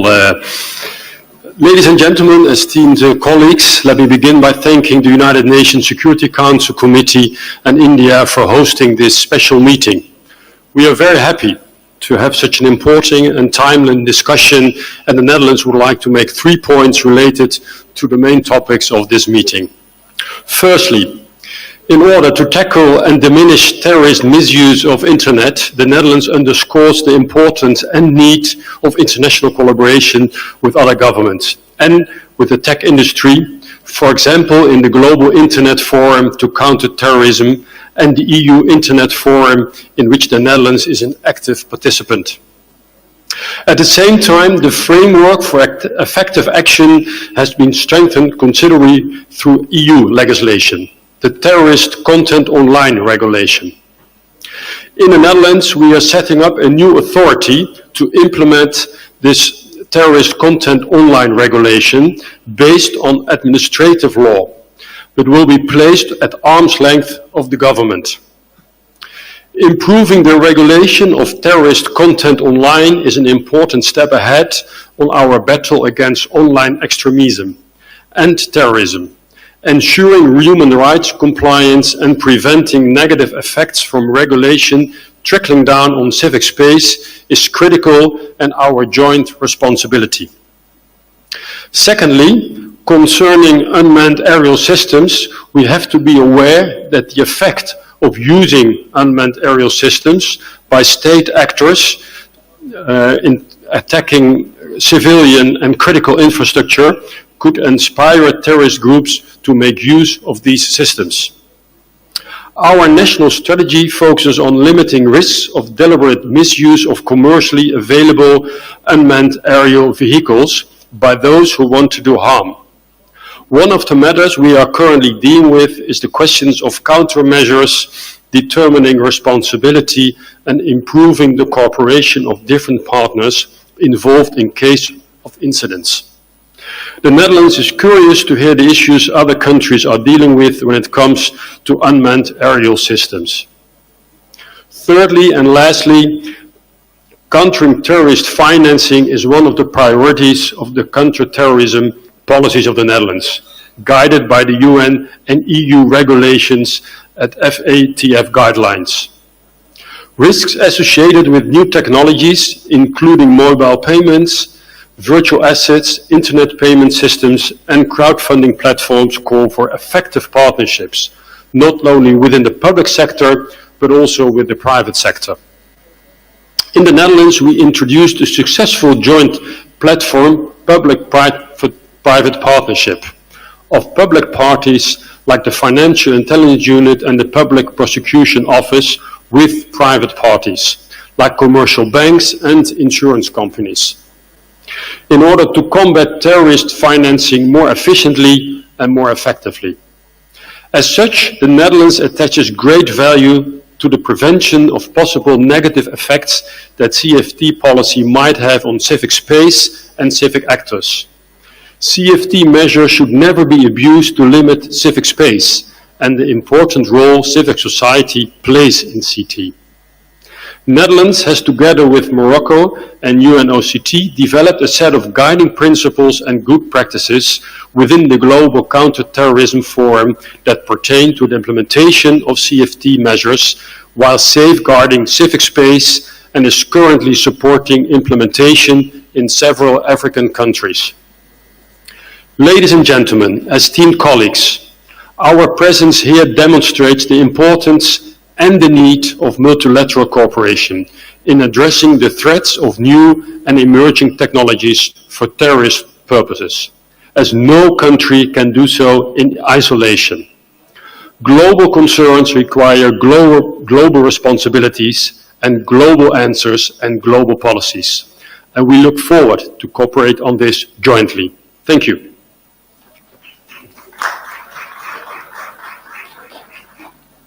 I thank the representative of the Netherlands for his statement. I now invite representative of Yemen to take the floor, followed by Bangladesh.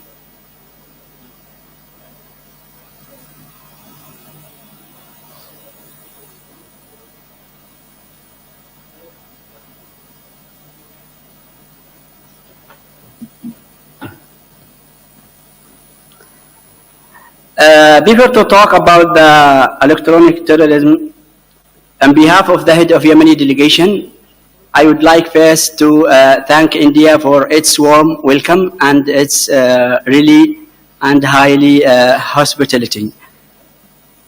Regard to the electronic terrorism, here we can say that the new technological development really became a good means and method for terrorists, where they, by using the new emerging technologies, can threaten the civil people, security, and the life of societies.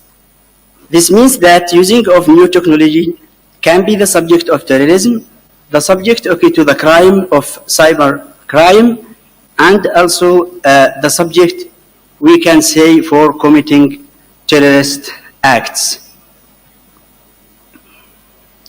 Let's take an example, or a real example, in our country, Yemen.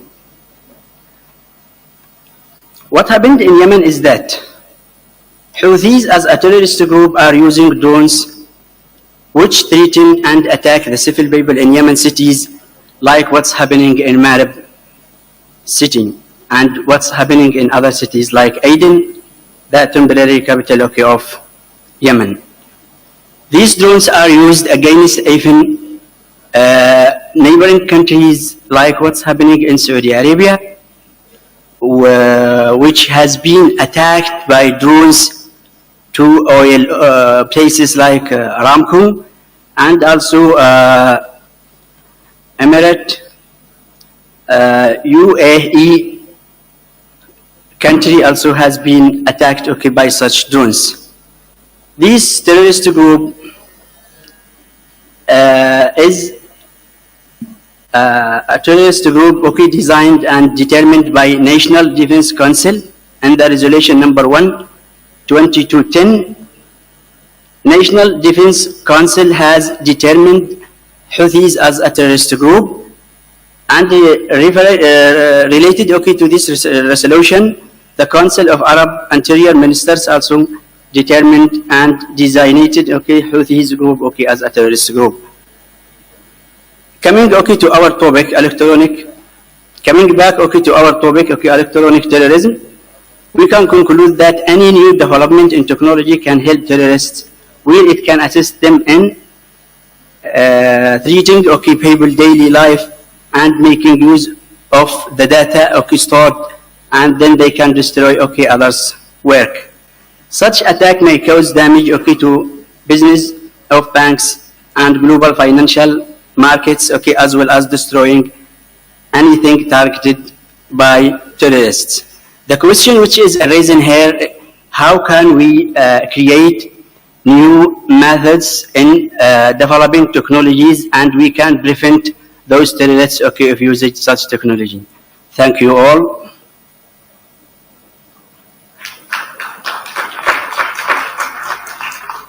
I thank the representative of Yemen for his statement. I now invite the representative of Bangladesh to take the floor, followed by Saudi Arabia.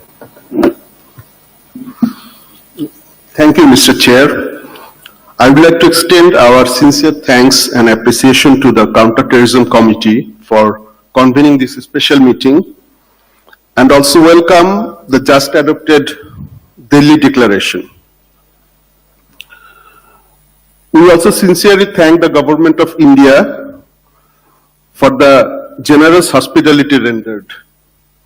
Bangladesh pays its deepest homage to the victims of terrorism all over the world, including those during the 2008 Mumbai terrorist attack. Mr. Chair, Bangladesh maintains a stern zero-tolerance policy towards terrorism and violent extremism.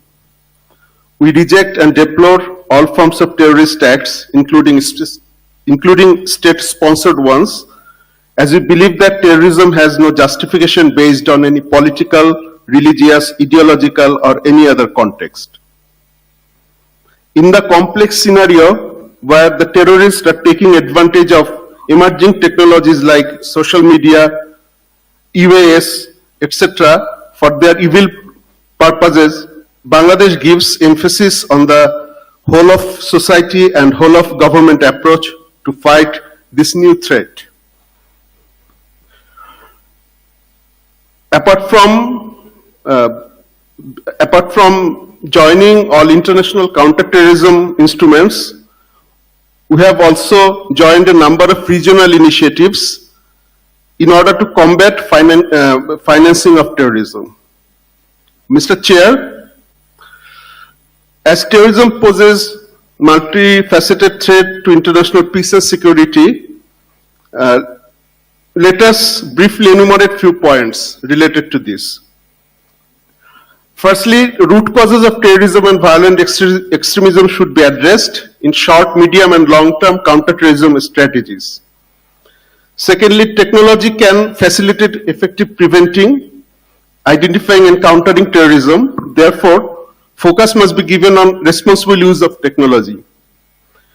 Thirdly, the UN should further scale up its efforts to forge partnership among the states for innovative technological solution, capacity building, awareness raising, and sharing the best practices.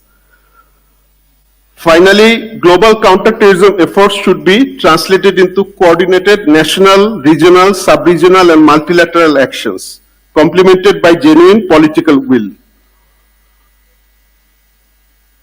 In conclusion, Mr. Chair, let me state that reiterating strong determination and unflinching commitment of Bangladesh. Let me conclude by reiterating strong determination and unflinching commitment of Bangladesh to fight terrorism in all its forms and manifestations, including those using emerging technology. Let us renew our commitment today to unite against terrorism with the view to save the succeeding generations. I thank you all.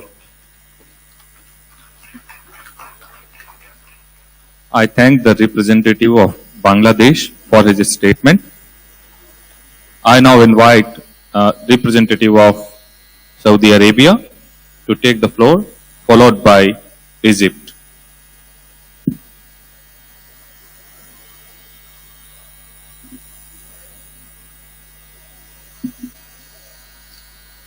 Is representative of Saudi Arabia present in the meeting? If not, we move to the next speaker. I invite representative of Egypt to take the floor, followed by Republic of Congo.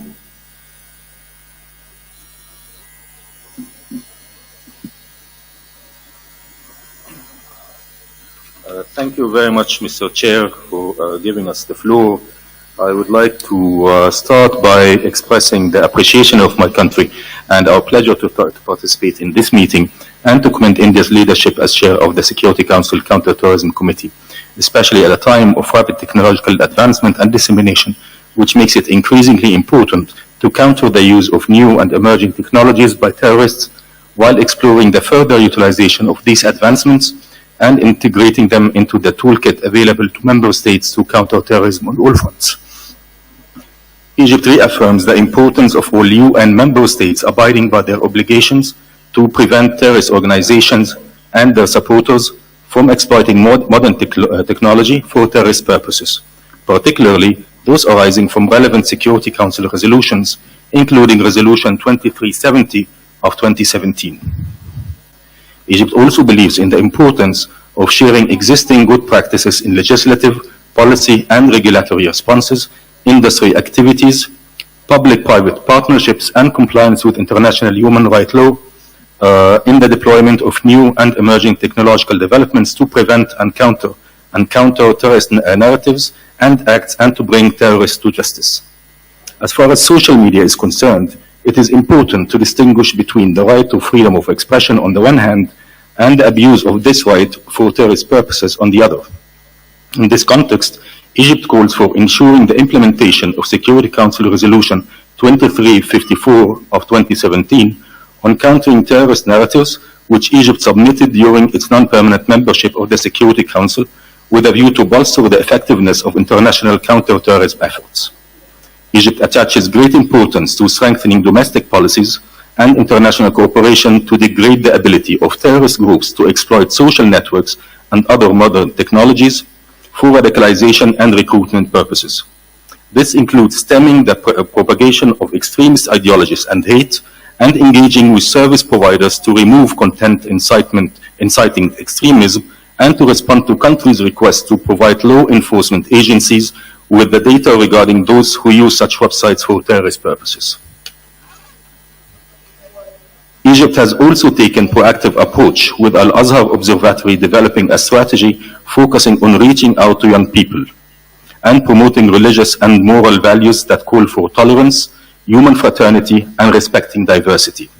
In the same context, in January 2020, the Ministry of Endowments launched the online endowments portal, which now has more than 30 million followers and seeks to promote moderate Islam and discredit misinterpretation of religious texts by terrorist groups and hindering the recruitment of new members. The ministry has also established the online preaching department in May 2020 to supervise its strategic communication program. In the same context, Egypt implements effective measures to address the new methods and emerging trends of financing terrorism. In particular, Egypt has undertaken measures to counter the increasing use of virtual or encrypted currencies in financial transfers for the purpose of money laundering as well as financing of terrorist activities. The Egyptian Money Laundering and Terrorist Financing Combating Unit is playing an important role in this area and is also regularly updating its legislative and regulatory framework to cope with emerging trends and relevant international standards. On the other hand, the government has also implemented a raft of measures to encourage the use of digital tools to lessen the risks of cash transfer in the context of civil society organizations. NGOs are encouraged to adopt digital transformation policy, use banking channels, and scrap cash interaction due to the intrinsic risks therein. This also includes advising non-profit organizations and citizens donating to them to use bank transfers in receiving donations and providing audiovisual resources to raise awareness of the risk of misutilization of non-profit and non-government organizations by terrorists and terrorist entities. At the end, I would like to reiterate our appreciation for the Government of India for holding this important meeting and to thank you for giving me the floor. Thank you very much. I thank the representative of Egypt for his statement. I now invite representative of Republic of Congo to take the floor, followed by Israel.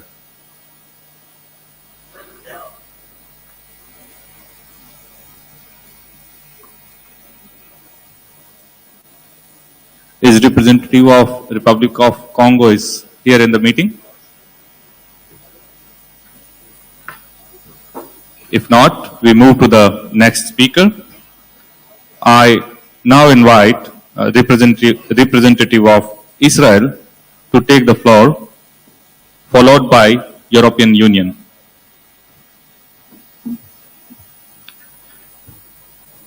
Thank you, Mr. Chairperson.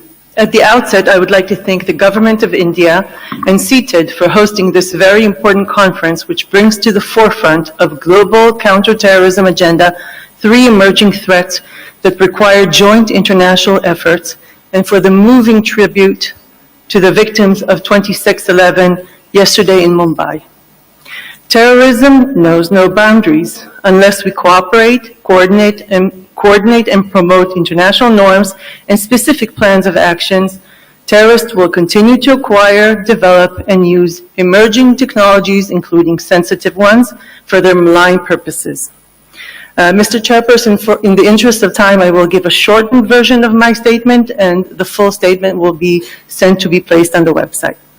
Regarding the field of ICT, Israel shares the concern that terrorist organizations and countries who support them make use of digital platforms to promote messages of incitement, radicalization, and recruitment. Israel is subjected to the results of such incitement on a daily basis, and for several years have been dealing with terrorist activity that is based on recruitment and incitement through social networks. ICT companies that own these platforms must carry out and enhance the continuous close monitoring of hate speech and incitement that is conducted on these networks and take concrete steps for immediate removal in appropriate cases. This must be done with the necessary respect for the freedom of expression. Regarding the financing of terrorism through cryptocurrencies, Israel is concerned by increased measures undertaken by terrorists to circumvent supervision and sanctions, which is spreading around the world. in the Middle East, declared terrorist organizations such as Hezbollah and Hamas are supported by Iran with hundreds of millions of dollars every year, with an increasing use of virtual currencies. This activity is interconnected to drug smuggling and other criminal activity, which together creates nefarious, complex network of crime and terrorism. Strict adoption and implementation of international rules for the prevention of terrorism and money laundering must be ensured, first and foremost, the compliance with FATF standards. Finally, regarding UAS, the world has witnessed during the past several years hundreds of terrorist attacks carried out against civilian and military targets through the use of UAVs. This has been prevalent both in the Middle East and outside it. This phenomenon is only expected to expand as UAVs are relatively cheap and easy to produce, proliferate, and use. Only in the Middle East, both Iran as well as terrorist organizations serving as Iran proxies have launched UAVs attacks against urban areas, civilian infrastructure, commercial ships, and even against elected officials. Terrorists' use of UAVs is not limited only to small drones bought on the internet turned into small and crude attack vehicles. Iran manufactures UAVs that are significantly more dangerous, both in terms of range as well as payload, with the aim of transferring them to terrorist organizations. In addition, Iran transfers technologies and operational knowledge to terrorist organizations with the aim of building indigenous manufacturing capabilities. The Hezbollah, for example, has UAVs ranging thousands of kilometers, reaching way beyond the Middle East. These UAVs include warheads larger than 70 kilograms. Unfortunately, currently there is a lacuna in terms of the international response towards this threat. There is no prohibition against the transfer of UAVs by states to terrorists, except as it relates to WMD in the context of UN Security Council Resolution 1540. There is no coordinated international response toward those states supplying such weapons. It is necessary to think together how we can bring about an international norm that will prevent the continued proliferation of UAVs to terrorist organizations and mitigate the effects of this proliferation when it occurs. It is therefore necessary to tackle this threat across the board, from financing and supply chains through the perpetrators of proliferation and the terrorist organizations who use them. Above all, there must be a clear international norm as well as focused action items. As the UAV industry progresses and develops, UAVs will become cheaper and even more common. This will increase the likelihood, amount, and range of UAVs in the hands of terrorists. The international community must act now if we wish to prevent further escalation of this threat. I thank you.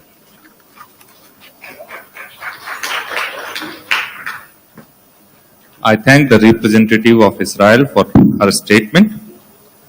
I now invite representative of European Union to take the floor, followed by Parliamentary Assembly of the Mediterranean. Thank you, Chair. Let me at the outset pay tribute to all the victims of terrorism worldwide and notably of the Mumbai attack, the horrific Mumbai attack in 2008. And let me also thank the government of India for organizing this event. New and emerging technologies offer great potential for the future of mankind, but clearly also present the risk and challenge of malicious use, particularly by violent ideologies and terrorists. It's a matter of time before terrorists discover the opportunities offered by cloud labs and other forms of disruptive technology. Terrorists and criminals have already used drones, and 3D printing has been used to acquire weapons. In the longer term, new technologies such as artificial intelligence will transform our societies and economies. And governments should be proactive in developing policies and legislation to optimize the benefits for our citizens and reduce the risks of malicious use by terrorists and other criminals, while protecting and promoting individual rights and freedoms. Countering terrorism and exploitation of ICT is a priority for the European Union. We strongly support the Christchurch call. The EU expects the tech industry to take more responsibility for preventing and countering the spread of terrorist content online, including by algorithmic amplification. The European Union has also launched the Digital Services Act most recently, and new regulations to remove terrorist content online. In their online activities, terrorist groups will continue to seek anonymity, to disseminate violent content, and to try to evade its removal. So we have to be aware of the fact that the young generation is becoming an increasingly significant group of consumers of violent online content. Their vulnerability is often linked with lack of capabilities and media literacy. And it is important to stress that freedom of expression is crucial in counterterrorism, as it enables the media, journalists, and the public to hold governments to account in their activity to protect from the terrorist threat. Countering the financing of terrorism is also paramount. In the European Union, we increasingly see that violent extremist and terrorist actors gather funds through new means online. Traditional counter-terrorist financing policies and measures do not cover these new means. So it is important that we develop strategies and strengthen private-public partnerships to share information and alert about malicious actors raising funds online for violent extremist and terrorist activities. In this context, the European Union is also running a global facility to counter money laundering and financing of terrorism, providing assistance to third countries. Ladies and gentlemen, terrorism is a global phenomenon. We need to work together to coordinate our response, to exchange best practices and lessons learned in line with international law. Respect for human rights and international law must form the basis for our fight against terrorism. Under no circumstances should efforts to combat terrorism ever serve as a pretext to violate human rights. And this fundamental principle lies at the heart of the EU approach in the fight against terrorism. Thank you very much. I thank the representative of European Union for his statement. I now invite representative of Parliamentary Assembly of the Mediterranean to take the floor, followed by Inter-Parliamentary Union.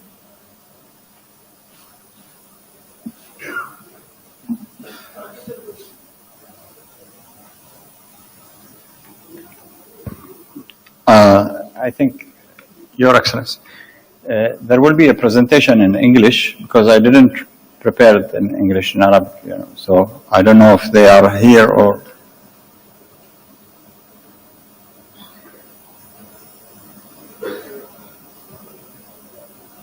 Technical team, do we have presentation?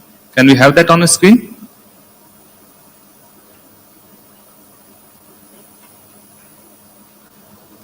My apologies, sir.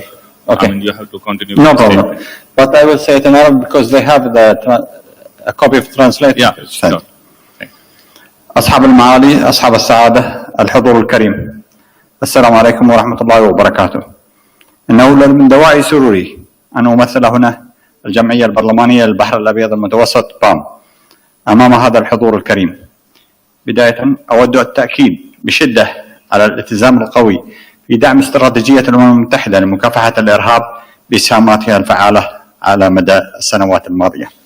فلطالما كانت للجمعية البرلمانية للبحر الأبيض المتوسط جهود طليعية في مواجهة التحديات الناجمة عن الإرهاب، سواء بإعادة الإرهابيين الأجانب إلى أوطانهم وإعادة تأهيلهم، أو بمواجهة الظروف الأمنية الغير مستقرة في منطقة الساحل، أو بمواجهة الجريمة المنظمة ذات الصلة الوثيقة بالإرهاب.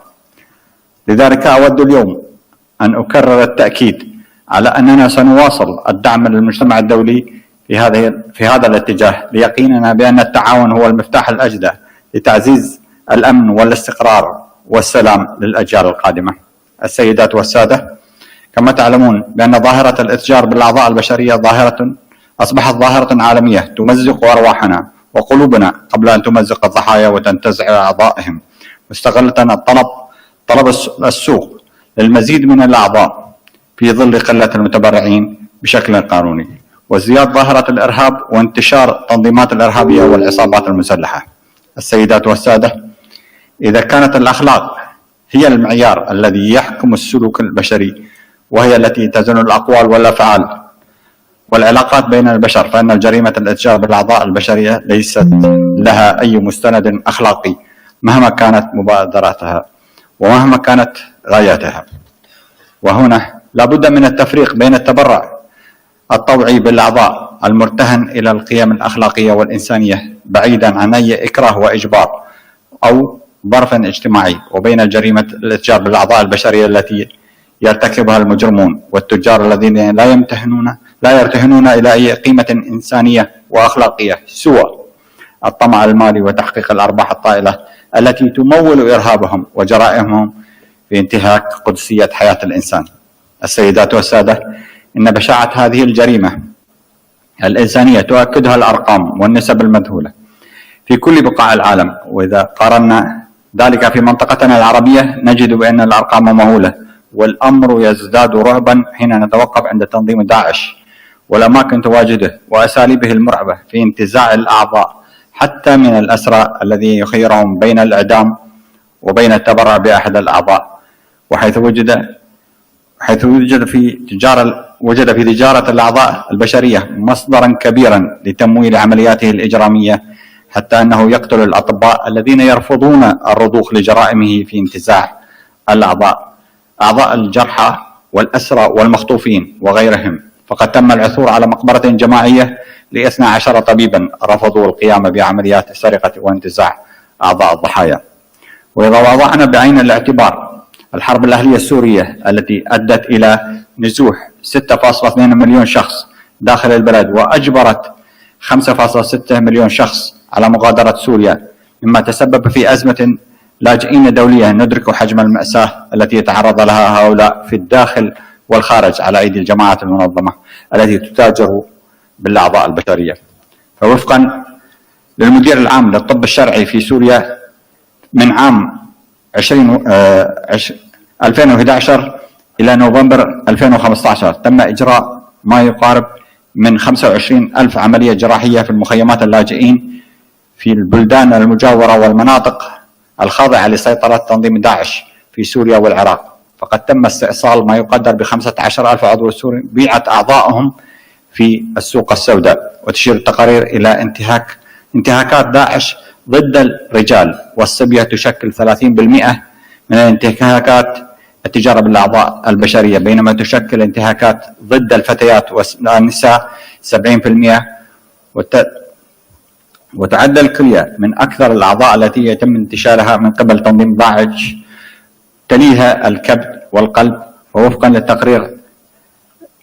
للتقارير تباع الأعضاء البشرية التي يتم جمعها بأسعار تتراوح بين 150,000 إلى 200,000 دولار، بينما تبلغ تكلفة الكبد 130,000 دولار إلى 140,000 دولار، حيث يعد الطلب متزايدا في المناطق الشرق الأوسط الغنية بهذه الأعضاء البشرية. السيدات والسادة، لابد من تجريم هذه التجارة أخلاقيا ودينيا وقانونيا وإنسانيا، ولكن السؤال الأهم: أين يكمن الخلل؟ هل في طبيعة العلاقات الإنسانية، أم في طبيعة تربية المجتمعات المختلفة، أم في المسافة بين القانون وتطبيقه، أم في ضيق الأفق الإنساني؟ وهل حقا يقف المجتمع الإنساني عاجزا أمام هذه الظاهرة؟ وما نحتاجه حقا هو مواجهة هذه الجريمة الإنسانية كي لا نكون ضعفاء أمام مواجهة الإرهاب والإجرام، وكي لا تكون التقنية والتطور والتقدم في هذا العصر نقمة علينا، بل نجعلها نعمة في خدمة الإنسان من أجل مستقبل أكثر أمانا وأمنا وسعادة وسلاما. والسلام عليكم. Thank you.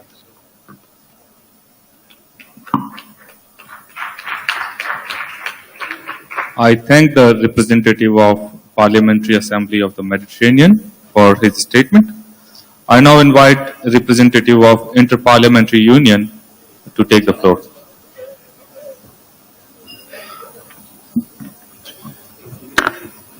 Thank you, Mr. Chair. Excellencies, distinguished guests, ladies and gentlemen, let me thank first of all the committee, the Counter-Terrorism Committee of Council of Security Council and the Indian government for the extraordinary opportunity to participate to this special meeting. And I thanks a lot the Indian government and the Indian state for the leadership in counter-terrorism and for the opportunity to have the moving experience of the tribute to the victims of 11/26. Today, I'm here as a representative of the high-level advisory group counter-terrorism of the Interparliamentary Union, and but also I was a former president of the Parliamentary Assembly of Mediterranean.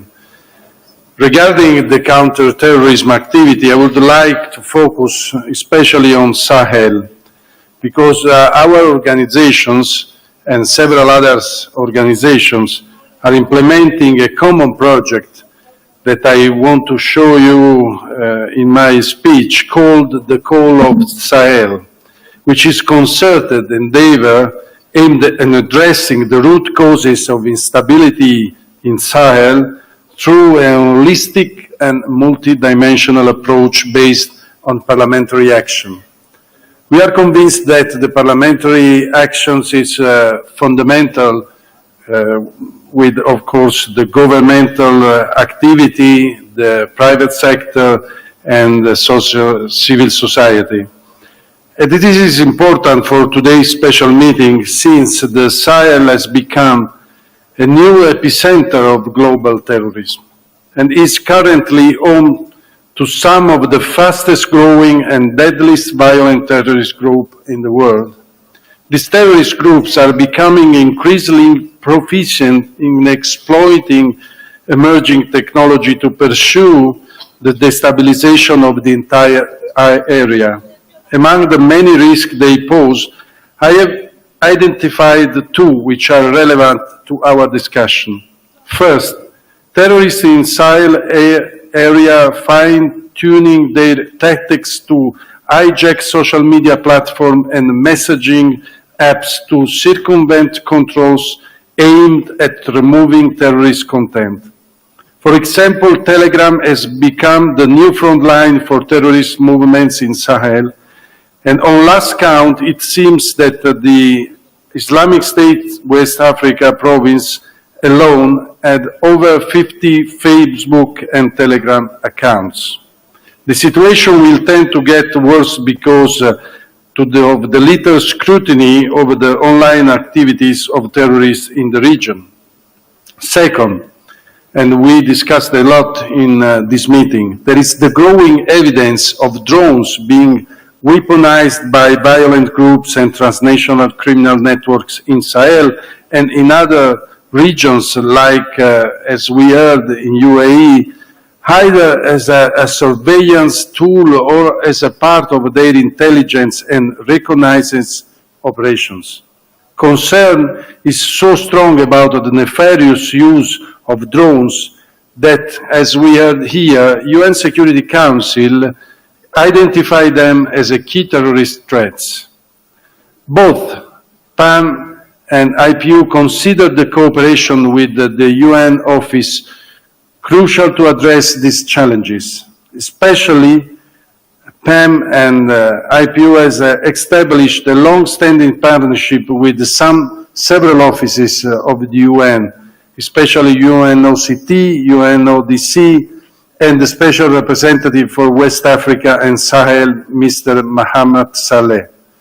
And I want only to recall that Mr. Saleh has been appointed Minister of Foreign Affairs of Chad, and we count to further to collaboration to guarantee a safer future to next generation. That's why we are convinced that this kind of activities, this kind of meetings are really useful if we are able to translate our vision in laws, our activity in common, in formal decision of parliaments.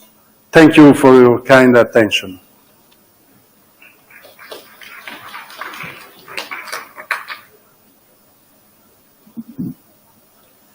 I thank the representative of Inter-Parliament Union for his statement.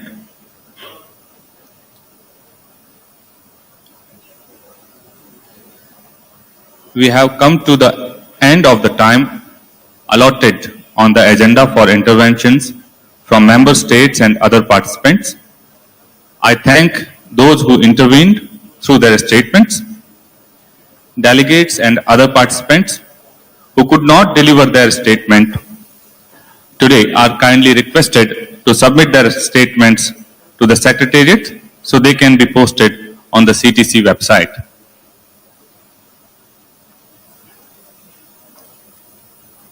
Excellencies, distinguished participants, we have had a very engaging day of rich deliberations with inputs from member states, United Nations officials, civil society organizations, representatives of the private sector, and global research network of the Counter-Terrorism Executive Directorate.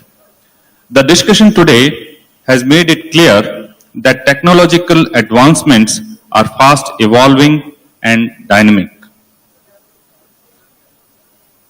In this landscape, terrorist groups are seeking new opportunities by exploiting new technologies for terrorist purposes.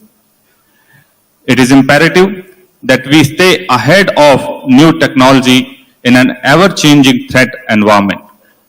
As such, our policy frameworks, international regulations, and national regulations need to adequately reflect the complexity of this challenge, keeping in mind human rights, privacy, and gender-related concerns and considerations.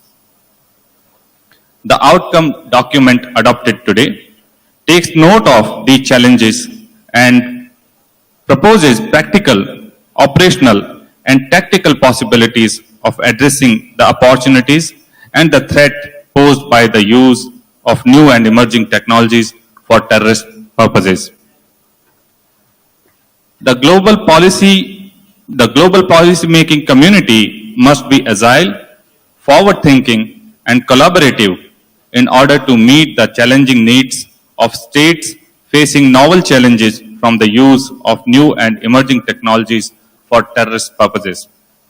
The CTC and CTED will continue to advance this work with member states, partner organizations, and key stakeholders to develop technical guidance, disseminate effective practices, and recommend way forward.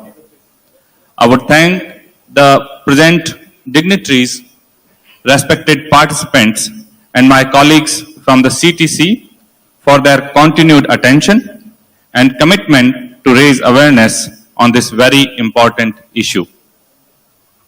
Finally, I would like to thank the Counter-Terrorism Committee Executive Directorate, CTED, for supporting the committee so ably and for the Government of India for hosting us. And now, in my capacity as Chair of the Security Council Counter-Terrorism Committee, it is my honor to bring the special meeting of the Counter-Terrorism Committee to a close. Please join us for a dinner. The dinner will... Please join us for a cultural program and dinner, which will be hosted by External Affairs Minister of India. The dinner will be hosted at Rani Bagh, beginning at 8 p.m. I thank you. The meeting is adjourned.